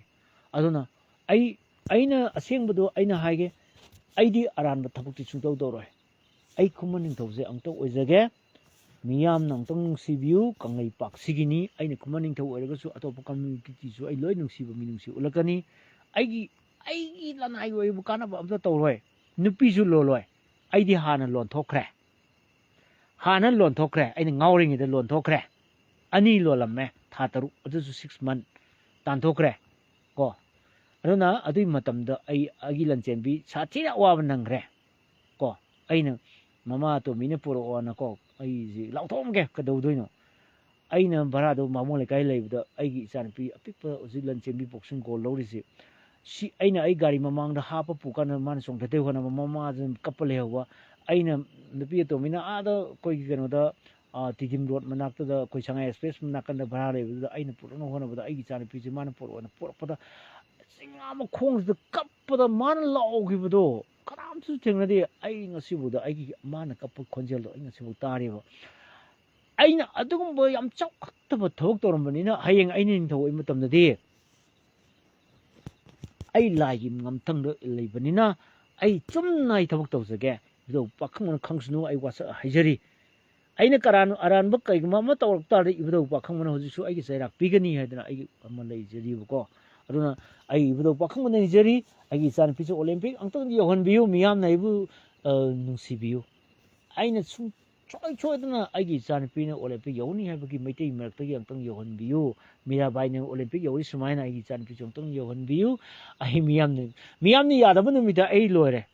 ꯃꯤꯌꯥꯝꯅ ꯑꯩꯕꯨ ꯅꯨꯡꯁꯤꯕꯤꯗꯕ ꯅꯨꯃꯤꯠꯇ ꯉꯁꯤꯗꯤ ꯑꯩ ꯃꯤꯌꯥꯝꯅ ꯈꯤꯇꯪ ꯅꯨꯡꯁꯤꯕ ꯃꯥꯜꯂꯤꯀꯣ ꯑꯩ ꯑꯁꯦꯡꯕ ꯁꯛꯇꯝꯗꯣ ꯑꯩꯒꯤ ꯁꯛꯂꯣꯟ ꯍꯥꯏꯕꯅꯤ SAKLON ꯍꯥꯏꯕꯅꯤ ꯑꯩꯅ ꯃꯄꯥꯟꯗ ꯁꯛ ꯑꯃ ꯎꯍꯟꯕ ꯃꯅꯨꯡꯗꯅ ꯑꯩꯅ ꯑꯃ ꯁꯥꯟꯅꯕ ꯃꯁꯤꯕꯨ ꯀꯔꯤ ꯀꯧꯏ ꯁꯛꯂꯣꯟ ꯀꯧꯏ ꯑꯩꯅ ꯂꯧꯔꯤꯁꯤ ꯁꯛꯂꯣꯟꯅꯤ ꯑꯩꯒꯤ ꯅ꯭ꯌꯨꯁꯄꯦꯄꯔ ꯃꯃꯤꯡ ꯁꯛꯂꯣꯟ ꯑꯩꯅ ꯂꯧꯔꯤꯁꯤ ꯁꯛꯂꯣꯟꯅꯤ ꯑꯩꯒꯤ ꯃꯤꯌꯥꯝ ꯑꯁꯨꯛꯀꯤ ꯃꯇꯤꯛ ꯅꯨꯡꯁꯤꯌꯦꯕ ꯈꯪꯉꯣꯏ ꯅꯣꯏꯅ ꯈꯪꯉꯣꯏ ꯅꯤꯡꯊꯧ ꯈꯨꯗꯤꯡꯃꯛ ꯅꯨꯄꯤ ꯂꯣꯜꯂꯝꯃꯤ ꯄꯨꯟꯁꯤꯒꯤ ꯇꯥꯡꯀꯛꯅꯤ ꯑꯀꯥꯏꯕ ꯂꯩꯇꯦ ꯈꯨꯃꯟ ꯅꯤꯡꯊꯧ ꯈꯨꯗꯤꯡꯃꯛ ꯅꯨꯄꯤ ꯂꯣꯟꯈꯤ ꯑꯗꯨꯅ ꯑꯩꯗꯤ ꯉꯟꯇꯥ ꯂꯣꯟꯊꯣꯛꯈ꯭ꯔꯦ ꯀꯣꯟꯅ ꯑꯩꯅ ꯑꯁꯦꯡꯕ ꯅꯤꯡꯊꯧ ꯑꯣꯏꯔꯀꯥꯟꯗ ꯑꯩꯅ ꯊ꯭ꯔꯣꯟꯗ ꯀꯥꯔꯀꯥꯟꯗ ꯑꯩ ꯃꯔꯝꯗꯤ ꯀꯅꯥꯁꯨ ꯗꯤꯁꯇꯔꯕ ꯇꯧꯕ ꯌꯥꯔꯣꯏ ꯃꯔꯝꯗꯤ ꯑꯩ ꯅꯤꯡꯊꯧꯒꯨꯝꯅ ꯂꯩꯖꯒꯦ ꯍꯥꯏꯕꯅꯤ ꯑꯩ ꯂꯝꯗꯝꯁꯤꯒꯤ ꯅꯤꯡꯊꯧ ꯑꯣꯏꯒꯦ ꯍꯥꯏꯕ ꯅꯠꯇꯦ ꯑꯣꯡꯂꯤ ꯈꯨꯃꯟꯒꯤ ꯑꯩ ꯀꯤꯡꯗꯝ ꯑꯃꯈꯛ ꯀꯟꯖꯒꯦ ꯍꯥꯏꯕꯅꯤ ꯑꯗꯨꯁꯨ ꯑꯩꯒꯤ ꯂꯥꯏꯀꯣꯟꯁꯤꯗ ꯑꯇꯩꯗ ꯅꯠꯇꯦ ꯄꯤꯗꯦ ꯑꯇꯩ ꯃꯐꯝꯗ ꯄꯤꯗꯦ ꯁꯤ ꯑꯩꯈꯣꯏꯒꯤ ꯀꯨꯔꯥꯎ ꯍꯧꯋꯤ ꯍꯥꯏꯕ ꯃꯐꯝꯗꯤ ꯃꯤ ꯌꯥꯝ ꯁꯤꯈ꯭ꯔꯖꯥꯠꯅꯤ ꯁꯤꯗ ꯄꯨꯂꯞ ꯁꯤꯕꯅꯤ ꯀꯣ ꯑꯩꯒꯤ ꯏꯀꯨꯕꯣꯛꯁꯨ ꯁꯤꯗ ꯁꯤꯈ꯭ꯔꯤꯅꯤ ꯂꯥꯏ ꯑꯣꯛꯅꯩ ꯍꯥꯏꯗꯅ ꯑꯗꯨꯅ ꯉꯔꯥꯡ ꯑꯩꯅ ꯂꯥꯏꯐꯇ ꯀꯩꯅꯣꯝꯃ ꯍꯥꯏꯈꯤꯕꯗꯣ ꯂꯥꯁ ꯑꯣꯏꯅ ꯍꯥꯏꯔꯝꯒꯦ ꯍꯣꯔꯦꯟꯁꯨ ꯍꯥꯏꯒꯦꯀꯣ ꯀꯩꯅꯣꯅꯤ ꯃꯥꯏꯊꯣꯂꯣꯖꯤꯅꯤꯁꯦ ꯑꯩ ꯃꯥꯏꯊꯣꯂꯣꯖꯤꯀꯦꯜ ꯑꯦꯄ꯭ꯔꯣꯆ ꯁꯥꯏꯟꯇꯤꯐꯤꯀꯦꯜ ꯑꯦꯄ꯭ꯔꯣꯆ ꯑꯅꯤꯃꯛꯇ ꯑꯩ ꯕꯦꯂꯦꯟꯁ ꯇꯧꯔ ꯆꯠꯄ ꯅꯤꯄꯥꯅꯦ ꯑꯩꯅ ꯂꯥꯏꯒꯤ ꯋꯥꯔꯤꯗꯁꯨ ꯑꯩ ꯊꯥꯖꯗꯦ ꯁꯥꯏꯟꯁꯇꯁꯨ ꯊꯥꯖꯗꯦꯀꯣ ꯑꯅꯤꯃꯛꯁꯤꯗ ꯑꯩ ꯌꯥꯅꯕ ꯆꯠꯂꯦꯕꯀꯣ ꯑꯩꯈꯣꯏꯒꯤ ꯀꯩꯅꯣ ꯖꯦꯀꯤ ꯆꯥꯅ ꯇꯧꯔꯤꯗꯣ ꯑꯗꯨꯃꯛꯅꯦ ꯑꯩꯅ ꯇꯧꯔꯤꯁꯦ ꯑꯗꯨꯒ ꯀꯩꯅꯣꯝ ꯍꯥꯏꯒꯦ ꯃꯥꯁꯨ ꯑꯩꯈꯣꯏꯒꯤ ꯗ ꯃꯤꯠꯇꯒ ꯃꯥꯅ ꯇꯧꯔꯤꯗꯅꯀꯣ ꯃꯤꯠ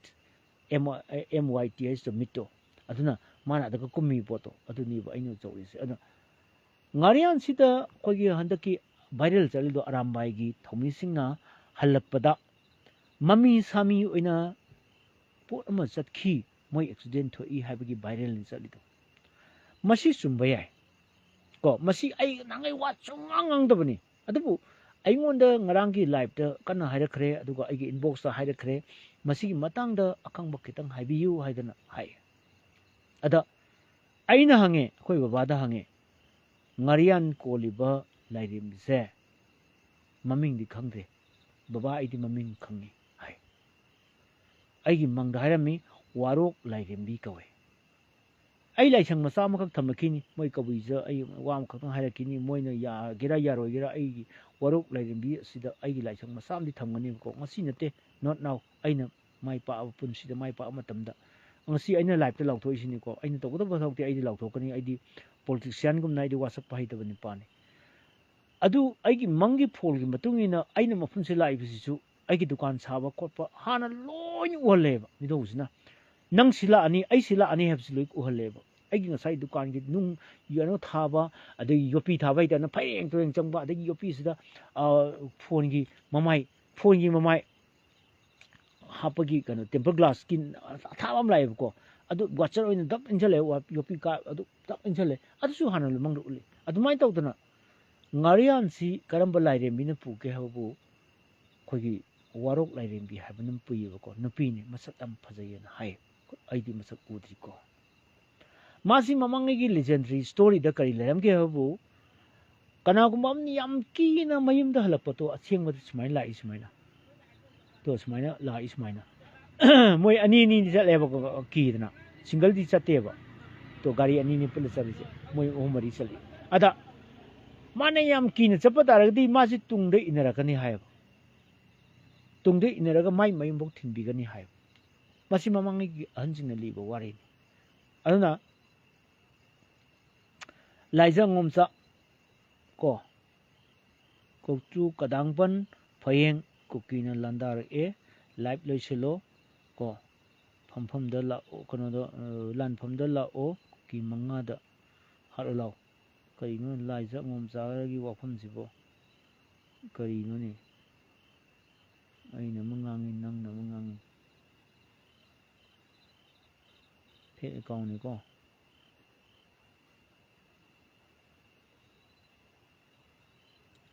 ꯑꯩ ꯂꯥꯏꯐꯇꯤ ꯉꯁꯥꯏꯅ ꯂꯣꯏꯁꯤꯟꯒꯦ ꯇꯧꯕ ꯅꯪꯒꯨꯝꯕ ꯖꯥꯇꯤ ꯕ꯭ꯂꯣꯛꯇ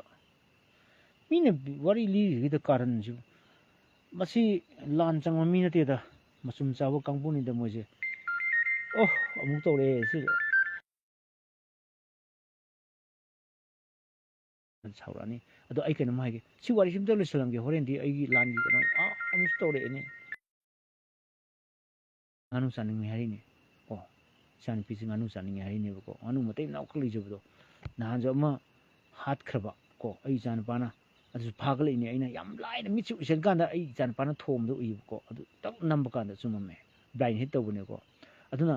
ꯁꯥꯏꯀꯣꯂꯣꯖꯤ ꯇꯝꯃꯛꯄꯁꯨ ꯀꯥꯟꯅꯩ ꯂꯥꯏꯅꯤꯡꯕ ꯃꯇꯝꯁꯤꯗ ꯀꯥꯟꯅꯩ ꯑꯗꯨ ꯑꯩ ꯍꯥꯏꯒꯦ ꯑꯗꯩꯗꯤ ꯉꯥꯔꯤꯁꯤ ꯋꯥꯔꯤ ꯂꯣꯏꯁꯜꯂꯕꯅꯤꯀꯣ ꯑꯗꯨꯃꯥꯏꯅ ꯇꯧꯗꯅ ꯋꯥꯔꯣꯛꯁꯤꯗ ꯑꯩꯅ ꯍꯥꯏ ꯕꯕꯥ ꯑꯩꯅ ꯀꯩꯒꯤꯅꯣ ꯋꯥꯔꯣꯛꯇ ꯂꯥꯏ ꯂꯥꯠꯂꯝꯃꯤꯁꯤ ꯀꯔꯤꯒꯤꯅꯣ ꯂꯥꯏꯔꯦꯝꯕꯤ ꯑꯃ ꯆꯠꯂꯤꯗꯤ ꯑꯩꯈꯣꯏ ꯕꯥꯅꯁꯨ ꯍꯥꯏꯔꯝꯃꯦꯕꯀꯣ ꯋꯥꯔꯣꯛꯇ ꯑꯩꯅ ꯂꯥꯏ ꯂꯥꯠꯂꯕ ꯑꯁꯤ ꯑꯩꯈꯣꯏ ꯃꯌꯥꯝꯅ ꯑꯉꯥꯎꯕꯅꯤ ꯀꯥꯏꯅ ꯇꯧꯏ ꯑꯗꯨ ꯑꯩ Kapase. Ngarian si the meets matching kang the Sireva. Payengi Mui Tara perhaps the secret go. Moi Sanjoki say Tarlakoda, so the Antarum, my kay to the Mipanam si never go. Lang as a paya de Ngarianse, Sim can be over go, Marian Gini on Kraleven, Sigil, Lidium the Siam, Mopjam Pava, Satirga is household, I'm Sativa. Go.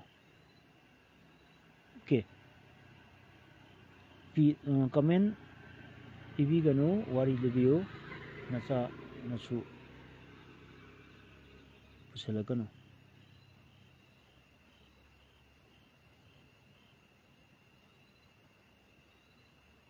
nangsu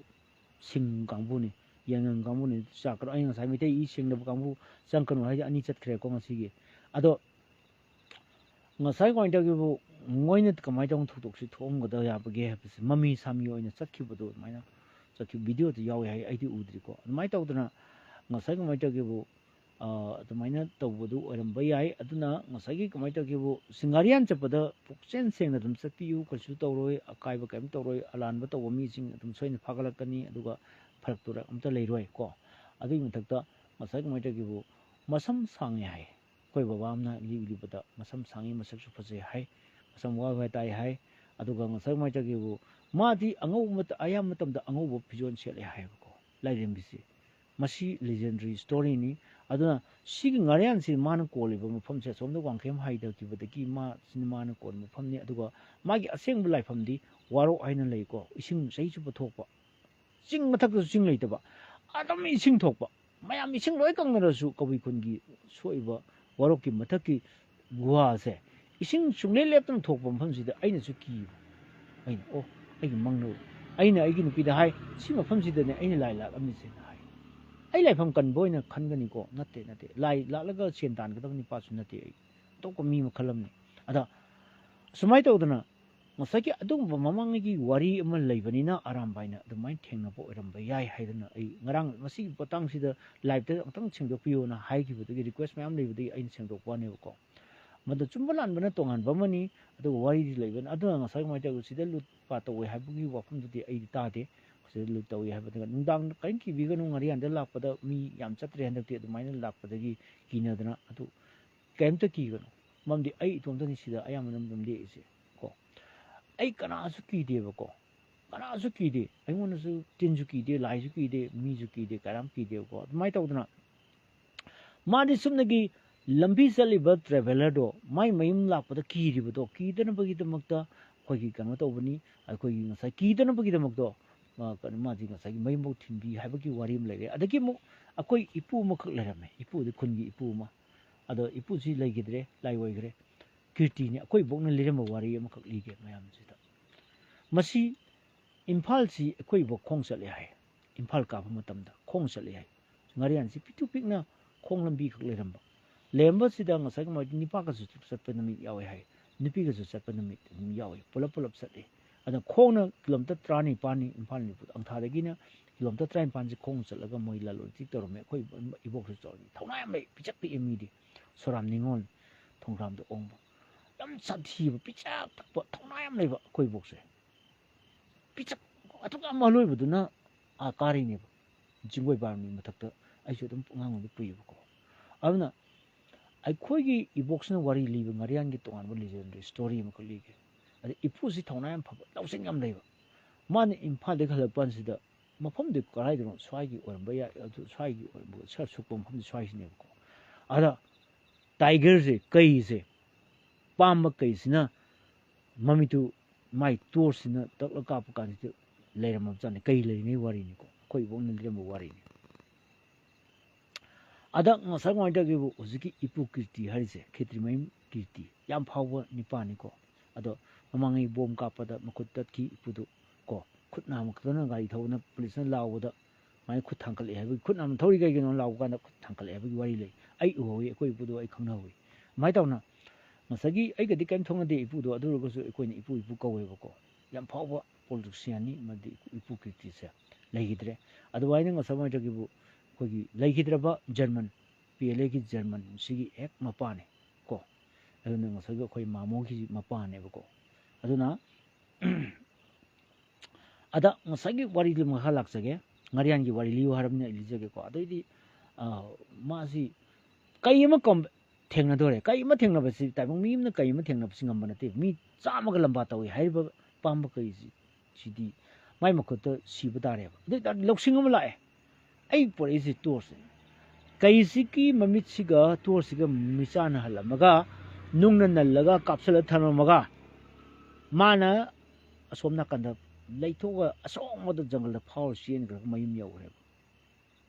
nongalaga sumaina ngari chatpan mi binge chatpa jante mana mathongna phabagi da mang impan nung dang da halaini ma de ko chapa mi ne ko andu aduga tour se pom chau sugare pom toy toy leiram haibu wari leige ko ngari anda kai tho me haibu wari se leiram me ko adu chiti aina khangbada ngasi de sei kun gi mamangda lamui ta na ki wari lei akoi huina aina pamse angang oi da sei matam da tara mu suramani ai sei ni pala tara ka suramani auda akoi huim na ko tan tan na wi na bo chelema ai kanu da ai life la fi ba ai chelema ai kuram jari ko na bo ai sema amai ta utna kaisal gumba hoji ju kaisal lei ri ko ko ai yen taram sa haram ni kaisal lei adu sama khal lei adu ai samta da ai khutha nun angang jing hai adugo tokpa lei adugo suksung wangba kogi laamba handak chen ki lei ko adugo sida su sa khongi ai hui achobdo akoi imang na pa lakpagi tam makha lei isan pi lakpai sida ka rakhidre akoi nangai tuombodo adumai tawdana ngarian si angakpa kano mani aduna magi khoyum laigi mafam oibanina sida su akogi uku sida miyam si ko mafam si accident adugo mi asi bu su langsalam wari lei ko akogi relative ama adumai tawna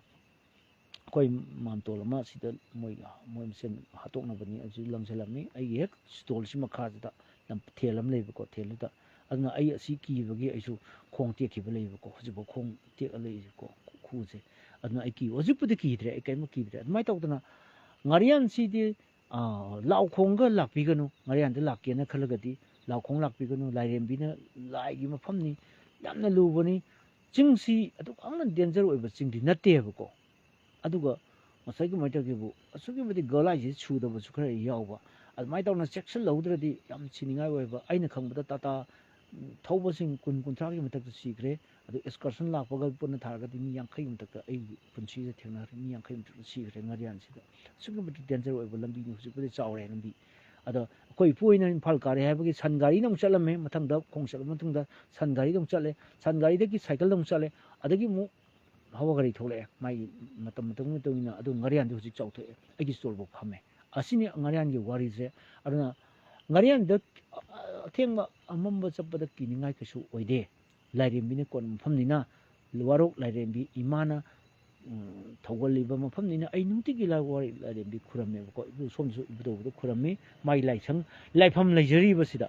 laifam ji maksida ai lai aseng jung puraga muk khilla thamabnina ai punsida mai pakani habi thajabam lei aduna ai makhada kaure ai kumage chemo hore lapiyo pung kanoda mayam si lapiyo pung mapan matungda ai mutang ai langi pau puro laksage thank you so much for joining with me